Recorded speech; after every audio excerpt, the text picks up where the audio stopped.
Chaser. Mira Black number 6. Chapter 1. A wet woolen coat on a pair of frail shoulders wouldn't be as heavy or oppressive as the silence in my car. The quiet was broken only by the occasional suck of air as Millie tried to keep her tears quiet. She sat beside me, chin to her chest, moisture tracking down her cheeks.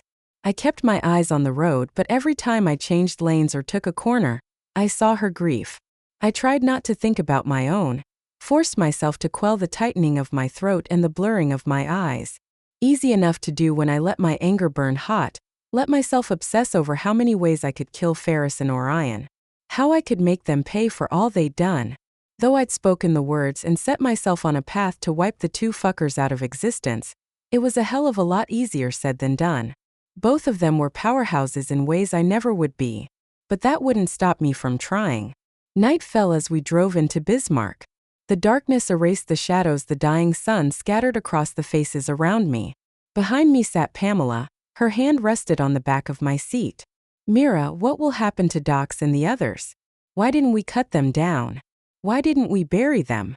You don't touch the bodies of supernaturals who are killed or even those who die naturally, I said, gripping the steering wheel, fighting to keep my voice even. I don't know the process. I just know they are taken somewhere supernaturals go. That seems rather vague, Pamela said. It's all I was ever told. I never questioned it. I killed someone and the body was gone the next morning. I hoped that would satisfy her, and she'd be done with her questions for a bit. Nope, wrong again. Where are we going? That, at least, was cut and dry. I cleared my throat. Giselle's home. It's as good a place as any to plan our next step. And I sure as hell am not staying at the farm tonight. No, I couldn't stay that close to the skin bodies of Docs, Slaw, Dev, Tin, and Lop. Even knowing they'd be gone by morning, I couldn't handle that. Liam and Alex would meet us at Giselle's. Blas, on the other hand, had been quite happy to stay on the farm to meet Eve when she came back from the unicorns. Blas had no connection to the ogres, so their deaths meant very little to him. And being a dragon, he wasn't exactly worried about dealing with any intruders. There weren't many things in the world that would tangle with Blas and come out on top. I flicked on my indicator light and took the next exit, Slush gripping the tires and pulling us sideways for a breath. I adjusted my hands on the steering wheel and eased through the section, comfortable driving in snotty snow. You don't think Orion will look there for us? He knows we were raised there. Millie lifted her head, her voice thick with her tears. I could have been gentle, but the time for pulling punches was long past. I all but spit my words at her. How the fuck should I know? You were his pet. You tell us what he's doing. She went very still beside me. Her jaw tightened and tears dried with her next breath. Truth be told, I wanted her pissed off, even if I was the one to push her buttons. I needed her to overcome her grief and fear. Grief would get us killed. Fear could make her hold back. None of us had either of those luxuries. I needed her angry and ready to fight, to battle for us, to keep us on this side of the grave. I needed her to train Pamela to use her magic as witches were no longer taught. I needed her to push away her fear of Orion and focus on the task at hand. Deanna had refused to teach Pamela anything but defense. But this was war and kill or be killed. Emotions could no longer come into play. I glanced in the mirror, caught Pamela's eyes watching me and knew she trusted me to make the best choices for our pack family. Such faith was unnerving at times, but I would carry it the best I could. Millie straightened in her seat, snapping out of her tear fest. She folded her hands in her lap and I knew, for now at least, Millie was back to using her brain. He won't waste any more effort tonight. Orion likes to make a point, and then let people simmer in their fear before striking again. I gave a slight nod. Good, because we need at least a night to plan our next step. Pamela, as always, was full of questions. Why did you send Will and Deanna home to London? Will is as deadly as Liam at least.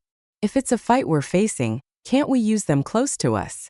They are going to rally as many people as they can on their side of the ocean.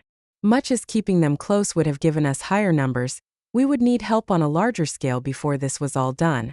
You mean Will is rallying people? Deanna won't fight. Pamela gripped the leather seat, making it squeak. We were banking on the fact that Will could get us firepower.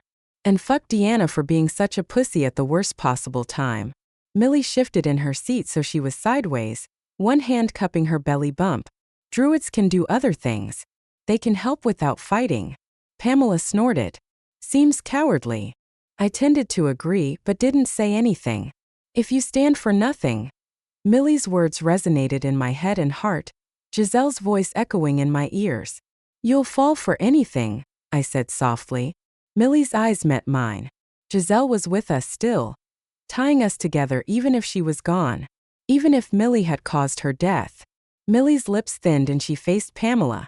You don't have to agree with them, but druids have beliefs they live up to the best of their abilities. I chose not to mention the psycho-druid, Daniels. Fuck, at least she was finally gone. Though it would have been nice if in the process she hadn't caused the first volcanic eruption on the west coast since St. Helens's. Okay, maybe that had been a little bit my fault. Dropping the demon stone into the lava in order to cut ties between Orion and Millie probably wasn't the best decision, but I wasn't meant Sentioning that to anyone. Pamela pushed back into her seat and changed the subject. How long before we get there? Less than half an hour, I said, checking the rearview mirror as a long black sedan slid in between traffic, getting right on our ass. If this was the driver's idea of a tale, he was doing a pretty piss-poor job. Millie, you recognize that car? She turned in her seat, one hand on her seatbelt, the other on the armrest. Pamela followed suit, staring out the back window. No, I don't know who they are. How long have they been following us? Just started. I knew the area and wasn't about to get boxed in. Buckle up, ladies. I put my foot down on the gas pedal and the Jeep obliged, the four-wheel drive making the difference between being in the ditch and staying on the road. A glance in the mirror showed the sedan cruising along, keeping up easily. We were closing in on the suburbs, a veritable rat's nest of streets and houses. If we were to lose the douche on our tail, now would be the time. I spun the wheel to the right, taking the corner so hard the Jeep skidded sideways and I wasn't sure we weren't ending up in the ditch. Lucky for us, it pulled back to center before we hit the edge of the pavement. Millie watched them. Navigating the slippery winter roads, I couldn't help but notice all the Christmas lights. The humans were getting festive and a loud crack ripped through the Jeep and I ducked instinctively. What the fuck? I dared to look back as we sped along a short straight stretch, bright lights zipping by. They're shooting at us. Millie yelped as another bullet sang through the metal of the Jeep, and then another and another. How in hell's name were they getting that kind of accuracy? With the three of us affecting the trajectory of the bullets, there should be no way they had any actual hits. Supernaturals tended to do that to technology, screw it up that is. Which is why the accuracy of the bullets was so fucking shocking. I took another corner, bouncing over the curb, driving along the edge of someone's decorations and taking out a string of lights. Pamela, keep your head down. Millie, can you deal with them? Before Millie answered, Pamela popped up. I can do it, she doesn't have to. No, lay down, I snapped, but too late. Pamela unbuckled her seatbelt and spun to face the back of the Jeep. The power of her spell gathered and she unleashed it out the broken back window. The asphalt in front of the black sedan exploded, sending the front of the car straight up, exposing its underbelly. A second spell zigzagged through the air, and forked lightning kissed the bared gas tank. Half a breath later the car exploded in a shower of flames and twisted metal that dulled the decorations around us. Shit. I kept the gas pedal down and wove our way out of the suburbs and back to the main drag. I glanced at Pamela. You need to learn to listen. Her jaw tightened. And you need to learn to let me do what I can do. Millie laughed softly. I'm glad to see your wards have spines of their own. I was worried they were so obedient, they wouldn't know their own minds. Shut up, Millie. I glared at her. Act first and think later. I wonder where she learned that. Millie arched an eyebrow at me. Pamela slouched in her seat, the cool air tugging at her long blonde hair, her blue eye her bless glittering. Sullen teenager was written all over her. I forced myself to unclench the wheel. Thanks for taking care of them, even if you didn't listen. She didn't perk up, but she did nod, and I noticed her fight the upward rise of her lips. Damn, was I ever that touchy? Hell, people probably thought I was still that moody. Millie reached forward and touched a bullet hole in the dashboard. How did they get the guns and bullets to be so accurate around us? And why were they shooting at us in the first place? Both questions I wanted answered too. I don't know. I went for the obvious. Orion wouldn't have anything to do with this, would he? If a demon had found some way to make guns and bullets work around the supernatural, we were royally screwed. I wouldn't get the chance to pull together any sort of army, not if we could be taken out with long-range rifles and scopes. I put a hand to the bullet hole closest to me. The metal was hot, and I jabbed my finger in to see if I could fish out the bullet. No luck. Millie frowned, her fingers tracing another bullet hole, as if we could somehow read the bullets themselves as Giselle had once read people. I don't think Orion would use this technology. Nothing he ever said would make me believe this was even a line of thought for him. But if he knew it was a possibility, there is no doubt he would make use of it. It would give him an edge we would struggle to match. Brilliant, just what I wanted to hear. We said nothing more until we reached Giselle's place. The house still sat on a tilt, but at least the insulation was in and we wouldn't freeze to death. Pamela leaned forward. It looks bloody awful. Better on the inside, I muttered. I caught a flash of black fur as two wolf bodies zipped around the side of the house. Damn, those boys were fast. Then again, we did get sidetracked. Nothing like a surprise car chase and minor explosion to change how your day was going. Not that the day started out all that well either. I stepped out of the Jeep, paused and slid back in. Shifting the Jeep into low gear, I plowed through the snow along the dark side of the house, putting us in the shadows. Maybe it wasn't the best hiding spot, but unless someone was looking for us, we should go unnoticed. I turned off the Jeep and stepped out, Pamela following, but her eyes locked on Millie. The older witch turned back to the truck's path, lifted her hands and the crunched snow trail lifted, fluffing up and falling so it looked as if no one had been in the driveway. I watched as Pamela frowned, lifted her hands, and then along the road, as far as we could see, the snow lifted in a veritable blanket, and then dropped to the ground, erasing all tire tracks. Millie snorted. Yeah, that isn't going to look suspicious. No tire tracks for the block around Giselle's. Pamela flushed and I put a hand on her shoulder, the tension in her singing through my fingers. I bent and whispered in her ear. I would have done the same thing. She's just pissed you're stronger than her. The growing tension slowed and ebbed. I didn't recall Millie being this quick to anger as a teenager. Then again, if what she told me was the truth, then even at that young age, Orion would have controlled her every action. With that thought tumbling in my head, I grabbed gear from my Jeep. Pamela had an armful too, and we left the rest in the back. We'd pretty much cleared out the cellar below the farmhouse, taking every weapon, leaving just a bare stash in case of emergency before we'd left. Pamela propped the side door open until Millie came around and held it for us. What's going to happen next? The two of them asked the question at the same time, but it was Liam who answered as he stepped from the shadows inside the house to take things from me. We'll talk about it inside. Pamela didn't argue, just slipped into the house, throwing a quick glance back at me. I gave a nod. Millie hesitated, and I realized Liam had moved to block her from coming in. Mira. His voice curled around me, the anger and undercurrent of fear in it obvious to me, though I doubted anyone else would hear it. Are you sure about her? I couldn't lie to him. No, I'm not. But we're at a crossroads, not a lot of options left, and we can use all the help we can get. Not if the help is a traitor waiting to kill us in our sleep. Not once had he made eye contact with me, his entire being focused on the one person who dared to chain and force him to attack those he cared about.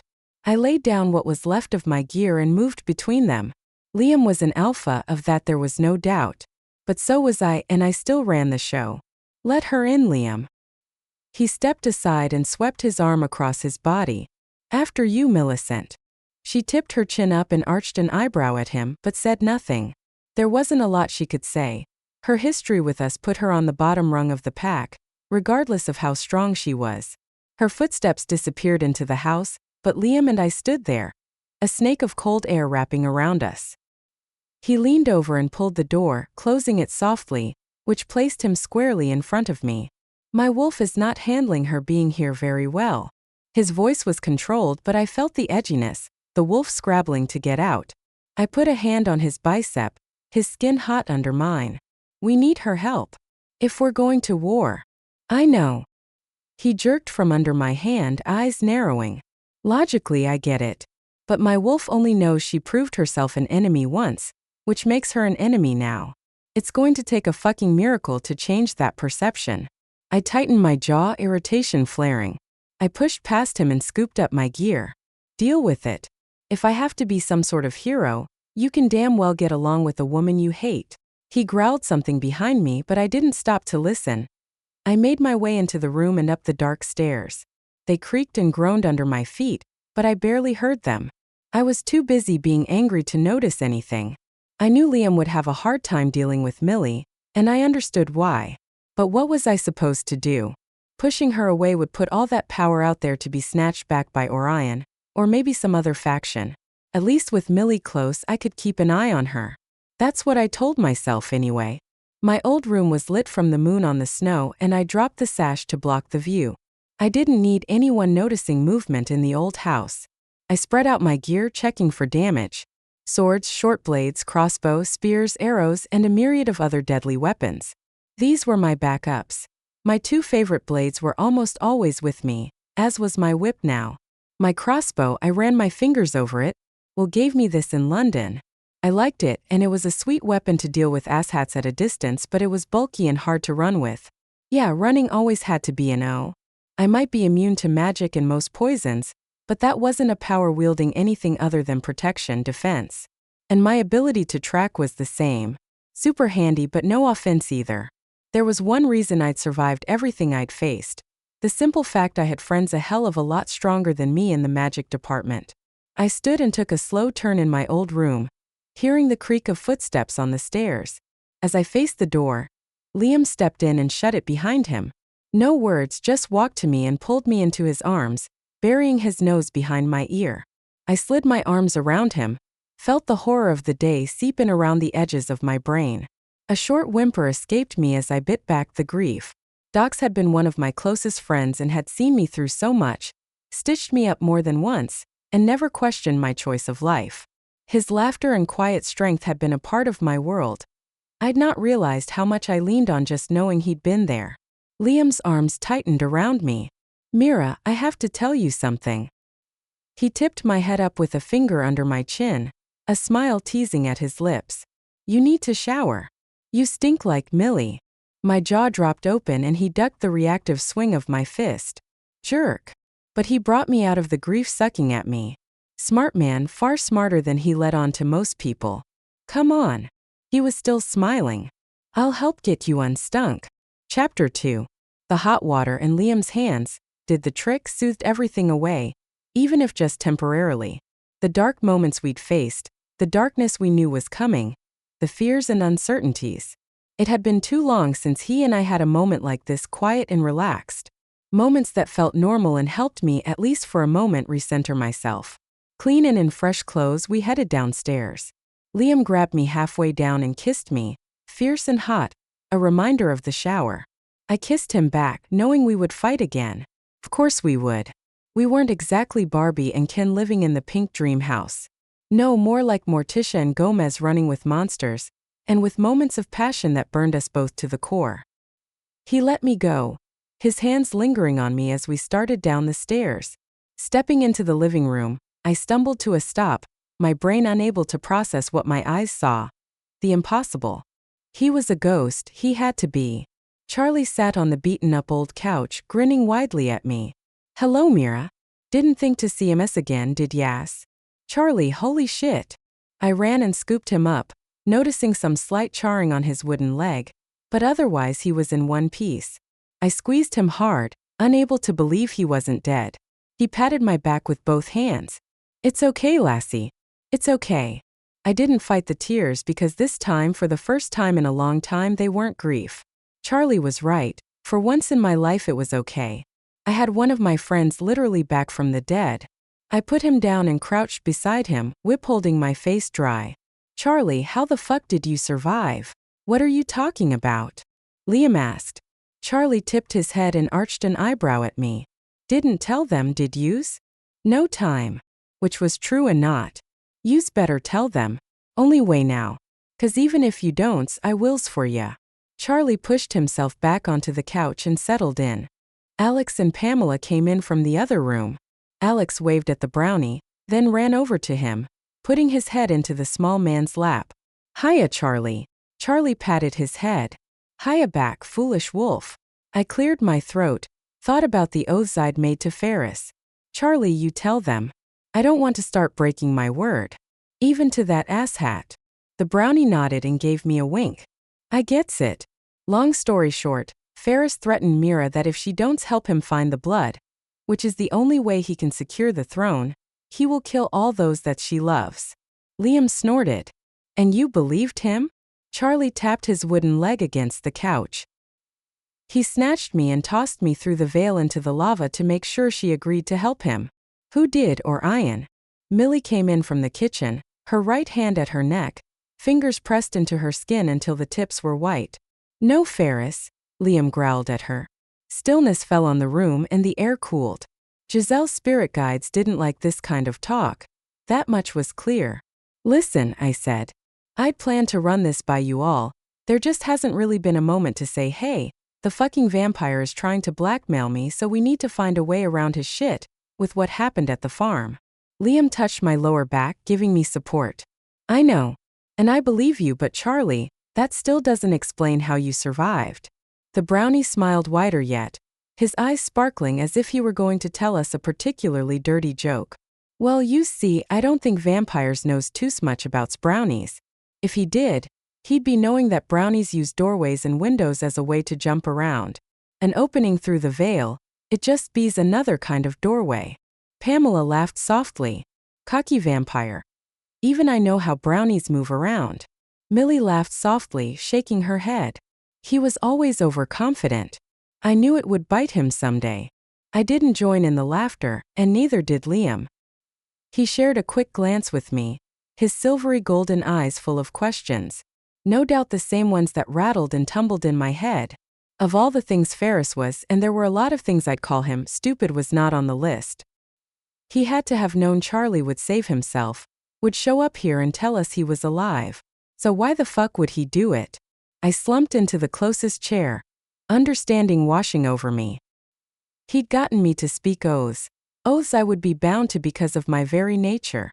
And he'd sealed my belief by killing Charlie. It doesn't matter if he's not really threatening all of you. I ran a hand through my hair, catching on a knot but not really feeling it. He got me to say I would help him. And help him. He will hold me to that. Millie put her hands on her hips. You can't be serious? You can't help him now. Charlie surprised me, lifting his hand. Besides these oaths you spoke, that's not really the issue. You hold a choice, Mira. Whose will lead the vampires? A child gone mad with power and a belief she should rule all the world. Or a man who is fighting to lead his people and keep them safe, and keep the humans ignorant of the supernatural a little whiles longer. If I thought the air had gone still before, it was nothing compared to the ice that crept into the room. There has to be another choice, Liam said.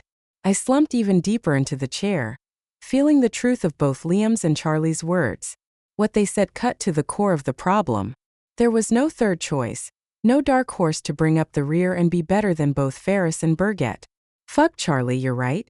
One of them has to lead, and if I have to choose, it won't be Berget. It can't be. Millie stared hard at me. You'd help Ferris after all he's done? I glared at her, anger icing my words. I haven't killed you yet, which, after all you've done. And unless you have someone better to lead the vampires, we don't have a fucking choice. Her teeth snapped shut and she flushed along her cheeks. Point for me. Liam sat on the edge of my chair, partially blocking me from Millie. Subtle, not so much. But I understood he would never fully trust her, and he was there to protect me, even from her. Charlie jumped off the couch and strode toward me, his wooden leg only giving him a slight limp. I've gots to be's getting back to me abode.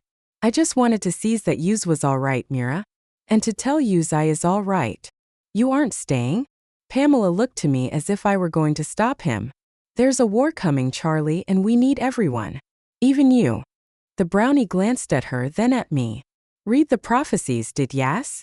I frowned, irritation flowing through me. Does everyone damn well know about those fucking prophecies except me? He shrugged and gave me a half smile. Part of why I wanted to works with yous, Mira. I knew what you were the minute I laid eyes on yous, not just a tracker, but the one that would be saving our world. When yous need me and all me brethren to fight, we'll be there. As he passed my chair, he patted my hand. It'll work out, Mira. I believes it. Charlie stepped through the archway between the living room and the hallway and disappeared. No puff of smoke, no twist in the air, not even a feeling of power. Just gone. Millie sucked in a deep breath. He didn't bend the veil to jump it. Shit. Is that how it's done? I asked, trying to sound casual. She looked at me and then shook her head. You don't want to know how to jump the veil, Mira. The cost is too great. Yet you do it, Pamela pointed out, both verbally and with a finger jabbed at Millie in condemnation. Yes, I do, Millie said. But I wish I had never learned. She paused, and I saw her debating whether or not to continue before she said, It's like an addiction. There's a rush to it despite the cost. And like any addiction, you need and more. The only ones who do not face that are the necromancers, as they are. No, that's all I'll say. I'll never teach anyone to jump the veil. I hope the knowledge dies out. I rolled my eyes. Dramatics, with you it's all about the big scene. I pushed to my feet and bobbed my head to Pamela. She frowned slightly but nodded back. I wanted to speak with Liam before we talked to the whole group. Pamela would stay behind to watch Millie. Pretty bad when you had to have a teen watch over an adult, but then again it was Millie we were talking about. Chapter 3. Liam and I headed upstairs, Alex trailing at our heels. We said nothing, the stairs creaking under our feet. Inside my room, I walked to the window that looked onto the street at the front of the house. I pulled the sash up. No movement in all this snow, nothing at all. I turned away from the window and walked to the bed, sitting on the end of the mattress.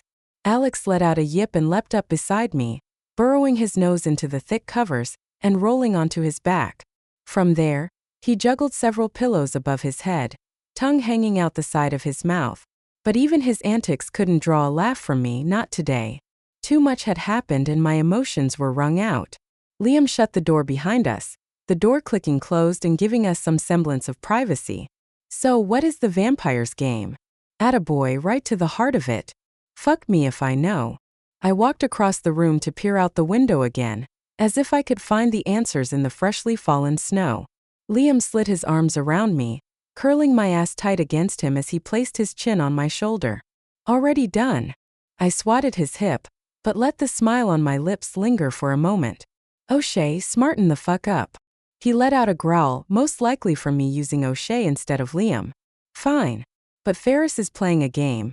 And if you don't know the rules, you are going to get killed. Hands on the windowsill, I leaned forward. My breath fogged the old glass and I drew a circle in it, and then drew a slash through the circle. It's always a game with the bloodsuckers. Shit, look at Doran. It's fun for him to yank your strings and he does it every chance he gets. Again Liam growled but said nothing. I took a deep breath, my body held tight by his muscular arms. Ferris doesn't really want to piss me off. The words slipped out of me, a whisper now. He needs my help, but I wouldn't help him before, not even when he asked. Liam's voice was as soft as mine. Because of Berget. No point in answering, we both knew that was the truth. Liam turned me around to face him. War is coming, Mira. Is there any doubt in your mind? No. And you need allies. He paused and his words sank in. My eyes widened and I stared up at him. You agree with Charlie. You think I should help Ferris. Fuck me sideways, was he serious? Despite what I said downstairs, I never expected Liam to 18-inch agree. Yet it made sense. Hell, what Charlie said made sense no matter how much I wanted it to be otherwise. One thing held me back. I don't want to kill her, Liam. I don't think I could do it. Always it came back to Berget. I'd sworn an oath, the strongest oath I could, that I would kill the child empress. Of course, that had been before I'd known who the child empress was. We'll find a way around it. And until then? I put my head against his chest, his heart thumping underneath my ear. I can't take anyone with me when Ferris shows up. Just because Charlie made it doesn't mean Ferris won't kill someone else. He might not have known Charlie's tricks. Really? The dry tone in Liam's voice was not lost on me. I slid out of his arms a few inches so I could look up at him. Okay, so he probably knew Charlie's abilities. But again, it's a part of the game. Like chess. You do realize I suck at chess. He laughed. Yeah, you're more of a checkers girl, aren't you? I lifted an eyebrow. You mean smashing my opponents as I leap over them? Something like that. He held me and my mind worked over the issues. Only one question was left. I know what I have to do, Liam. Are you going to let me do it? I stepped away from him and started to pace, stopping in the center of the room to face him. His jaw was tight and eyes steely. You are always leaving me behind, Mira. Always. As much I hate it, He shook his head and then gathered himself. I waited for him to say it. Even though I knew it was coming, I needed to hear it. I trust you. If the prophecies hold true, you are going to be at the center of this shit for a long time. No matter what I do or how close and tight I hold you, the danger and darkness will always come for you. Always. If I don't trust you, I'm going to get us both killed. He reached out and slid his hands up my arms, smoothing the goosebumps that rippled along my skin with his near-prophetic words. And I will always be here, waiting on you, fighting for you when I can, healing the wounds when I must. Even if it means me going with Ferris without you, only taking Alex. I whispered, hardly believing he wouldn't fight me on this. Even if it was what we had to do. Fuck, I so hated Ferris. Even if he hadn't killed Charlie. He tugged me against his chest, arms banding around me. Don't fucking well remind me you'll be with that bastard. And don't let him know you know about Charlie. Whatever game he has, play along. Let him believe he's in control. As for Alex, we both looked down to the submissive werewolf passed out on the bed, ass in the air, face jammed in the pillows. Liam snorted. He's more loyal to you than anyone else, and even though he is submissive, it's changing. I sense it in him. He's coming into his own and will protect you with everything he's got. You know that. If I can't be there, Alex is the next best thing. On cue, the sleeping Alex let out a fart that echoed in the small room. Liam reached behind us and opened the window a crack. I closed my eyes and pressed my face into his chest, breathing him in alongside the rush of clean snow-kissed air. I can't even kill Ferris now. I have to help him take the throne and Berget. Liam kissed the top of my head and whisper-mad and aired into my hair. You'll find a way, Mira, that much I'm sure. If anyone can find a way, you will. He held me and everything sank in. Liam knew I was going to help Ferris on my own with only Alex for backup. A way to bring the vampires on as allies in this war with Orion and his henchmen. The enemy of my enemy is my friend, I said. Liam hugged me tighter. Yeah, some shit like that. I let out a heavy breath and stepped back from him. Come on, let's see if Pamela scrounged up food. Alex's eyes flew open and he scrambled off the bed, making an even bigger mess of the blankets and pillows, one pillow exploding in a shower of feathers. Alex hungry, yuppie duty. He bolted toward the door, scrabbling with the handle, and then clattered down the stairs. Liam grabbed my hand. Wait, what are you going to do to convince the others? Pamela and Millie won't want you to go either. His face shifted and his lips twisted up. Fuck, I have to deal with Millie on my own. Now I did suppress a grin. You'll be fine. Let Pamela run interference. He shuddered. When is Ferris coming for you? 7 days. Shit, that isn't long enough to plan. I smiled at him but felt the fatigue pull at me even as I tried to work past it. Not fatigue of the body but of the heart. Though some had lifted after seeing Charlie. Like you said, I'll come up with something. You'll have to trust me when I do. He brushed the nape of my neck with the tips of his fingers as I walked in front of him. You are the only one I do trust, Tracker. I smiled back at him, feeling all fucking warm and fuzzy. Another time I would have scoffed, but now I was just damn grateful I had someone who loved me so completely. We headed down the stairs for the second time that night, and I walked toward the kitchen, expecting everyone to be where I'd left them. In front of the living room I froze in place. In some ways I'd been expecting this, just maybe not this soon. The blinds were all drawn, candles lit, and Giselle sat in the middle of the room looking as she had when I first met her. Young, vibrant, free of the madness that took her so quickly. Alex sprawled out at her feet on his back, grinning up at her, his tongue lolling out one side of his mouth. You don't seem surprised to see her, Millie said, drawing my eyes to the right side of the room. The witch sat in Giselle's chair, the paisley material clashing against her vibrant red dress. No, not really. I stepped into the room. Giselle, you said you could only come through the veil a few times, that it cost you. Giselle nodded. That's true. But it is easier here with my spirit guides helping me. Her eyes flicked over each of us. I will read you all, because there may not be many more times to do so before I am summoned for the final time to the deep levels of the veil. She pointed at Pamela. Come here, little witch. Pamela didn't look to me for reassurance. She walked forward and stopped in front of Giselle. All right then. Will this hurt? Giselle smiled up at her, reached out a hand hovering over Pamela's heart. No, it won't hurt. Her hand trembled, and then she pulled back and held her hand palm upward to Pamela. You have a you have it deal coming your way. The darkness has not seen you yet, but it will. And when it does, it will make a bid for you that you will struggle to refuse. Hold to what you know is truth, to what Mira is teaching you. Giselle paused and tipped her head to one side, her eyes fluttering closed. I see you at the end of it all. When the final battle comes, you will be pivotal. Remember, when darkness comes for you, when light seems gone from your life, you will be one of the flames that beckons to those who have lost hope, showing them hope is indeed not lost. Pamela nodded once and then stepped back. Giselle shifted and turned to Liam and me. She pointed at Liam. Much has changed for you, Agent. Will you let me read you? I found it interesting she hadn't asked Pamela, but she asked Liam. He said nothing, only stepped forward, crouching beside her. Giselle cupped her hands around his face without touching him. Ah, Wolf. You have fought the darkness well, and have fought to stay at her side. She's a tough one to stick close to, isn't she? He laughed and Giselle laughed with him. The mirth spread through the room, lightening the solemn mood created by Charlie's visit, until everyone was laughing except me. I shook my head. I wasn't that bad. Giselle took a deep breath and lifted her hands back to his face, her eyes widening, filling with a sorrow I'd seen more than once on her face, and my gut twisted into a large knot. The rest of my words are not for anyone's ears but yours, Wolf. I knew a dismissal when I heard one. Pamela and Millie stood and followed me into the kitchen. Alex stayed, but since Giselle didn't send him out, I figured it was okay. And no, I wouldn't try and pry it out of Alex. Likely, he wouldn't understand the complexity of what I was asking anyway. But what did Giselle have to say to Liam that we couldn't hear? Stomach tense with all the possibilities, I walked out holding my breath.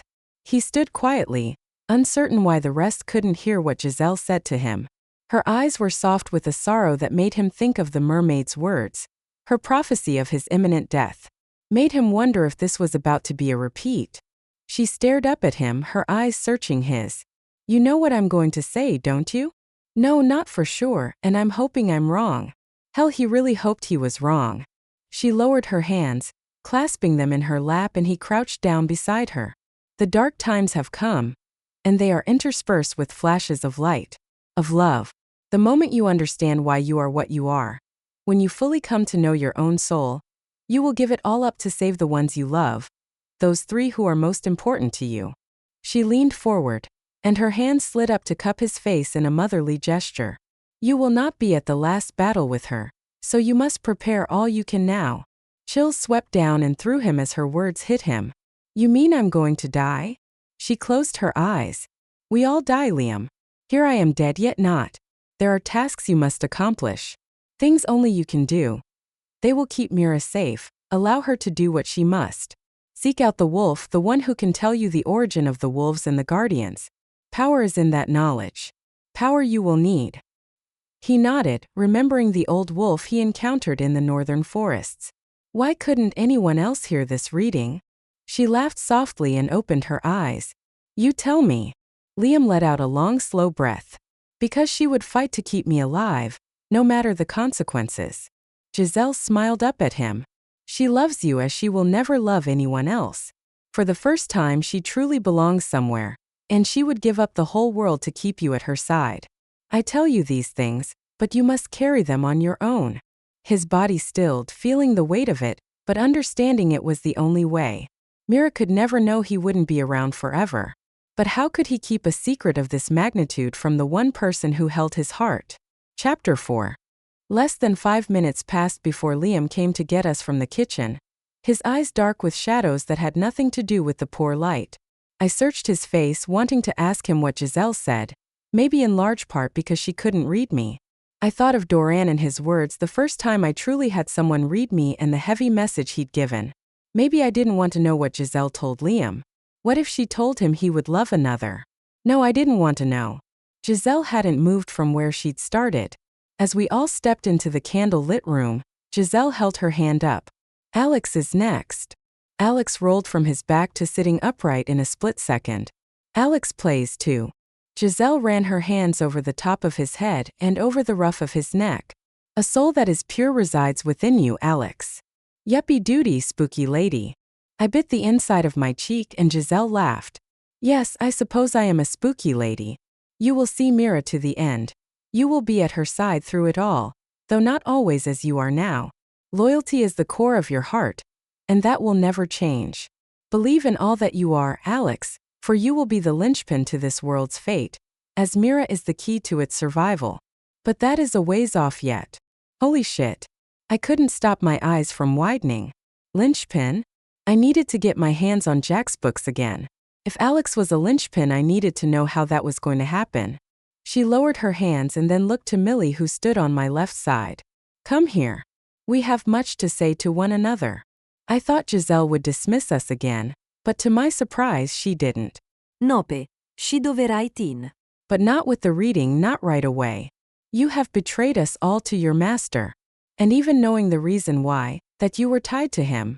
At no point did you come to Mira or me for help. I didn't think. Giselle lifted a hand, cutting her off. No, you did not think. And that cost me my sanity, and could yet cost this world its entire being. I have been given a gift. A form of punishment that I may hand to you in penance for the wrongs you have committed. Are you willing to take it? Shit. I hadn't expected this, and would obviously neither had Millie if the size of her eyes and the pallor of her skin were markers. Moment of truth, and Giselle brought us to it. Would Millie show her willingness to take some punishment for the wrongs she'd done? The silence stretched and that last little hope I had nurtured flickered, as if a candle resparked by a cold wind. I will take whatever penance you have for me, Millie whispered, dropping to her knees in front of Giselle. Giselle's eyes shot to mine. I need your help, Mira. Surprised, both for the request and Millie's willingness to take a punishment, I stepped forward before I thought better of it. Mira, Giselle pointed at my hand, pull back your immunity. I did as she said, exposing my right hand to whatever magic she wanted to put on me. But she didn't do anything to me, not in the way I thought. Giselle slid her hand over mine and took a piece of my immunity. How the fuck she did it, I don't know. What the hell? I managed not to jerk my hand back, and watched as Giselle placed that immunity on Millie. You will not have access to your magic until you grasp what you have done. Truly understand the way you have broken our family and truly understand where you belong in all of this. Then, and only then, will your power return. Giselle's words rippled through the room, and with them she faded away. As if she hadn't ever been. Pamela was first to speak. You mean she took away your magic?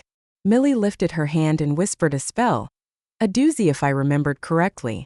One that should have taken out the entire sidewall of the house. Nothing. Like she was human. Damn it, Giselle. I shouted. Couldn't you have waited until after we were done facing a big fucking demon? No answer, of course. No, that wasn't entirely true. The bare echo of laughter floated through the house, Giselle's guides finding our predicament amusing. Assholes. Millie stood and brushed off her dress. That was unexpected. I shook my head and laced my fingers around the back of my neck. Understated much? Yup. Can you still teach, Pamela? Yes, I should be able to. Millie made her way back to the Paisley chair. But is she strong enough to take on whatever comes? I snorted. Even I know you're jealous because she has the potential to be stronger than you already. Millie's eyes snapped with anger and I smiled. Oh, maybe this wasn't such a bad idea, taking away her magic. A little humility would do her good. I lifted both hands into the air as I attempted to organize my thoughts, choosing not to discuss Ferris. Let's move on from that. First things first. Who were those motherfuckers shooting at us? And how the hell did they get such accuracy on a jeep full of supernaturals? Someone was shooting at you and you didn't tell me? Liam grabbed my arm and turned me around to face him.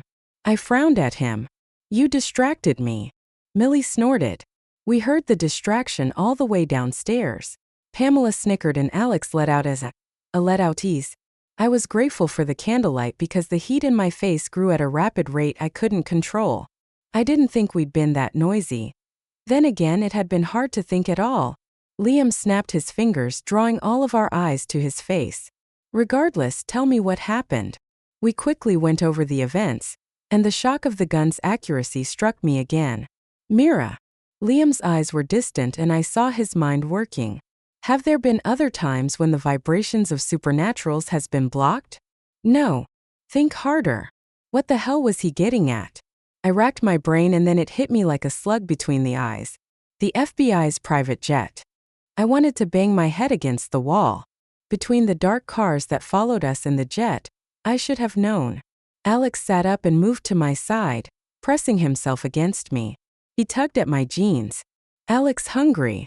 In a minute. I dropped a hand to his head and he grabbed my hand in his mouth. Hungry. He mouthed around my fingers. I stared down at him. This was weird even for Alex. Alex, I said in. He tugged me so I faced the side window, where the sash was closed except for an inch or so. Just high enough for me to see the ice blue eye staring in at us. Holy fucking hell, Ferris was here? Why now, why so soon? I grabbed Alex around the ruff. I'm taking Alex for a pee. I thought he was hungry. Pamela stood. That too. Could you see what there is for canned food in the house? I was all but dragging Alex, who was now trying to go with Pamela. Liam stood on the far side of the room, opposite Millie, and seemed lost in thought. Another time I would have been worried, but at that moment I was glad he wasn't noticing me. Pee first, I said and opened the front door, all but shoving the werewolf out. I didn't really want to see Ferris, but since we all knew I was going to help him, no time like the present to start working with the prick. Alex went tearing around the side of the house and I ran after him, our footsteps muffled in the snow. I yanked a sword from my back as I rounded the window where I'd seen Ferris's eye, just in case. A pair of boot prints were set in the snow, but no vampire waited for me. Alex sniffed the ground, lifted his leg and peed on the boot prints. Piss on vampires, he grumbled, showing his teeth. I stepped closer and lowered my blade to rest into the snow. Etched into the window where the sash covered were two words. Watching. You. Well, that was just fantastic, just the way to end an already shitty day. Like I needed that reminder when it had been less than 24 hours since I'd been locked in his stupid cement coffin of a room. A shiver traveled the length of my spine that had nothing to do with the cold. Come on, Alex. Let's go inside. And don't mention the vampire. Got it. I slid my sword back into its sheath. No need to freak out anyone. Or get Liam riled up. Fucking vampire and his games. Gots it. Alex shook his leg a couple of times, shaking off extra pee. We went inside, and no one had missed us. Pamela puttered in the kitchen, and Alex raced into her, yelping about his empty belly. Must why Lily sat in her chair, curled up and brooding. Liam sat on the other side of the room seemingly watching her, but I saw he was zoned out, not really here. Good and bad, I suppose. I didn't want anyone knowing I had to deal with Ferris so soon, but to have Liam be so out of it, again I wondered what Giselle said to him. The only obvious thing was whatever she'd said, it likely hadn't been good. And I had a bad feeling it had more than a little to do with me. Just fucking peachy. I sat beside him. No point in beating around the bush. Hey, what did Giselle tell you? He glanced up, his silvery golden eyes, a not-so-subtle reminder he was no longer entirely human. There was no going back for him. Nothing that concerns you. I blinked a couple of times, surprised. No? Then why can't you tell me? His jaw ticked, and his voice grew in intensity with each word. It was for me and no one else. If Giselle wanted the rest of you to know, she wouldn't have told you to leave. A pit opened somewhere near my guts, rolling with acid. This wasn't like Liam. He didn't keep secrets. Neither of us did, not from each other. Seriously. I strode away from him, hurt curling through me. Shitty part about loving someone was this kind of crap, and how easy they could stab you with mere words.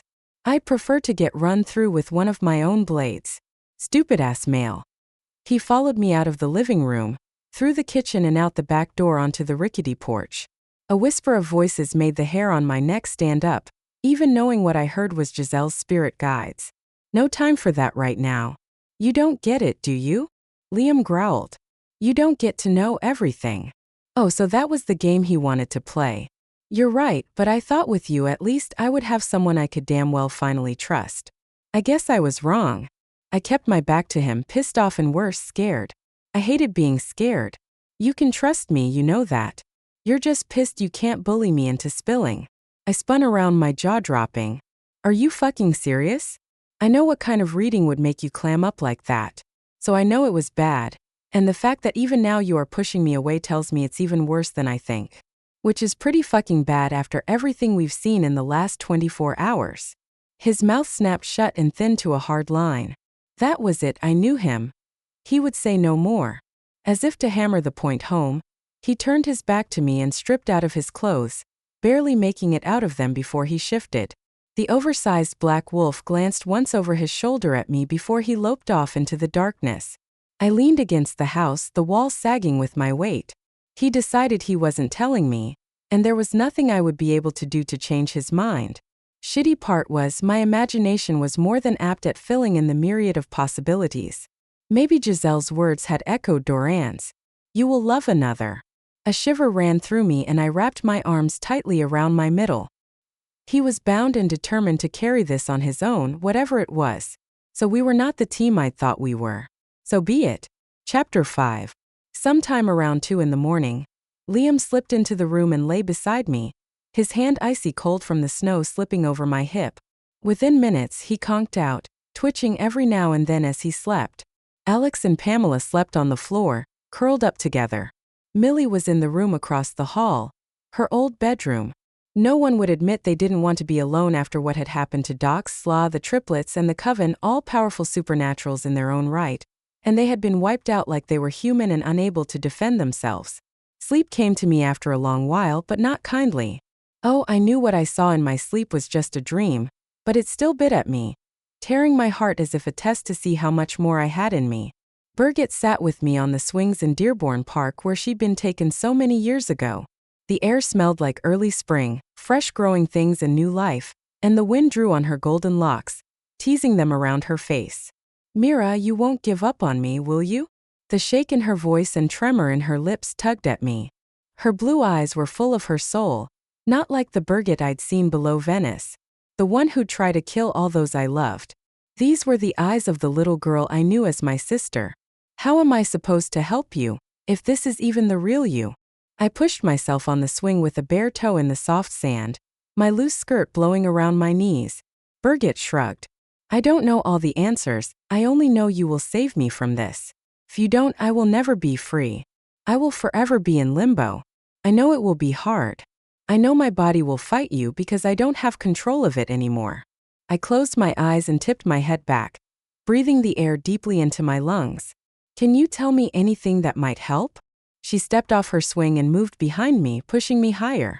I let my head fall back to look at her, balancing on my seat. Without warning, her hands were around my neck, squeezing, just hard enough to stop me from breathing, her fingers digging into my skin. Whatever you do, don't let me bite you. It will bind you to me. My eyes flew open, sweat soaking the pillow beneath me, my heart pounding like an oversized drum in my chest. I leaned over and checked the clock. Just after 3. I'd been asleep for maybe an hour if I was lucky. Fuck, I was exhausted. Yet, I lay in my bed unable to sleep. To have Berget beg me not to give up on her. Her words dug into my brain and wouldn't let my eyes close again. How did I know it wasn't Berget the vampire, the one who was mad with the power her parents bestowed on her? It made no sense, other than to say when Berget came to me in my sleep, I saw her as if it were her soul. And if her soul still cried out to be saved, how could I deny her that? I slipped out of bed, stepped over Pamela and Alex into my weapons. I scooped up my 2 blades, whip, and hesitated over the crossbow. I was just going downstairs to think, what the hell did I need any of this for? Yeah, good question. I took my weapons anyway, left the crossbow behind a hen, then went out the door. My jeans and t-shirt weren't warm enough without Liam's body heat beside me, and I ran my hands over my arms. In the hallway, I stood silently staring at Millie's door. I wanted to talk to her about everything that had happened. Not as enemies but as the friends we had been for so long. I wanted to discuss with her all the things going through my head, the worries, the concerns at one time she would have listened to. She would have been the one I'd turn to, especially with Liam blocking me from him. She'll use you again, break your heart with her lies. In the process, you could lose those who truly love you. Shit, that was the truth. I bypassed her door and headed downstairs, avoiding the steps I knew creaked without even thinking, sliding on my weapons in a rhythm as natural as breathing. The living room was dark, but I didn't need light to find what I was looking for. In the old Victorian desk Giselle had so loved was a stub of a pencil and a few blank sheets of paper. Okay, get your brain wrapped around this, I muttered. I lit 2 candles, placing one on both sides of the desk. I paused, the pencil hovering over the paper for a split second before writing. Oath bound to Ferris, leaving in 6 days. Must help him gain throne. Guns that are accurate around supernaturals? Orion is on the hunt for my allies and is going to try and take over the world. Fucking peachy. Berget. My sister's name stilled my pencil. What the hell was I supposed to do about her? I'd sworn an oath to Ferris that I would kill her, despite the fact I didn't know who she was at the time. An oath was an oath and he was holding me to it. I looked at my list and knew while they were all important, no way could I deal with them all. Not on my own. In helping Ferris, I would try and secure the vampires as allies. That would help with Orion and was about the only damn good thing coming out of helping the bastard vampire. I closed my eyes, tried not to think about Orion for a second because while he was the biggest threat, I didn't know how to stop him, so at the moment trying to figure him out was a waste of time. My train of thought skittered sideways. Maybe not so wasteful. I had the demon book of prophecies tucked away that could have information in it, information that would give me what I needed to wipe out Orion. Mind you, it was in New Mexico in a safe in the landing pad. My heart constricted as I thought about Docs, about how much he would have suffered to have his skin removed while he still lived. I clenched my hands. There was no time for this grief, and that hurt. Later, the tears could come later. I let out a tight breath and tapped my pencil on the desk. Doran was near Roswell too. Doran could potentially have information, or know where to go for information on Orion. Or maybe even one of the other shamans there. A few of them still owed me favors. What the hell was I thinking? No one knew how to deal with a demon like Orion. If someone did, they would have dealt with him by now. My mind flicked back to Doran and his connection with Berget. Again, there was a possibility he could help me. It looked like everything pointed to New Mexico. The thing was, I knew I was going to go in jail with Berget, probably sooner rather than later. Saving her would have to be before I went to work for Ferris. There was no way he would go along with saving his sworn enemy. Death or dishonor. That's what I faced. Take what was left of my sister's life, filled with the mad rage and power of her adopted parents, or try to find a way to save her, to work around Ferris's stupid fucking oath. I shook my head. Too many tasks, not enough time. I continued to tap my pencil. 2 things had to be done without any fucking dawdling, and there was no way I could manage both. 1, we had to find out who the hell was putting together weapons that worked around supernaturals because Millie was right. If Orion got his hands on them, if he found out. I shuddered. A demon with working guns? We were in seriously deep shit if that happened. Might as well just lie down and let him take us. 2, I needed Doran and that black-skin demon book. If I was lucky, Doran would have some info on Berget that would be of use too. Either way I looked at things, it meant a trip to Roswell. 2 tasks, 2 teams. Son of a bitch, I had to split us up again to make this happen. Apparently my subconscious already knew this when I got out of bed. My skin tingled, chills racing. Splitting up hadn't worked well in the past. Someone always ended up hurt or worse, skinned alive. I tried to swallow, struggled to work around the sandpaper feel of my mouth. The creak of a foot on the stairs snapped my head up. I lifted the sheet of paper and held it over the candle on my left, and let the flames take the words. I turned in my seat as the last of the paper burned to ash and floated to the desktop. Pamela stepped off the bottom stair and peered around the corner at me. Mira. Alex is snoring and Liam is talking in his sleep. I lifted an eyebrow. Did he say anything interesting? Her eyes dropped and with them so did my stomach. Pamela, what did he say? She gripped the bottom edge of her shirt and lifted her face. He said, I can't tell her, she'll never let me go. I gave a sharp nod like I knew what she was talking about. Don't worry, it's nothing.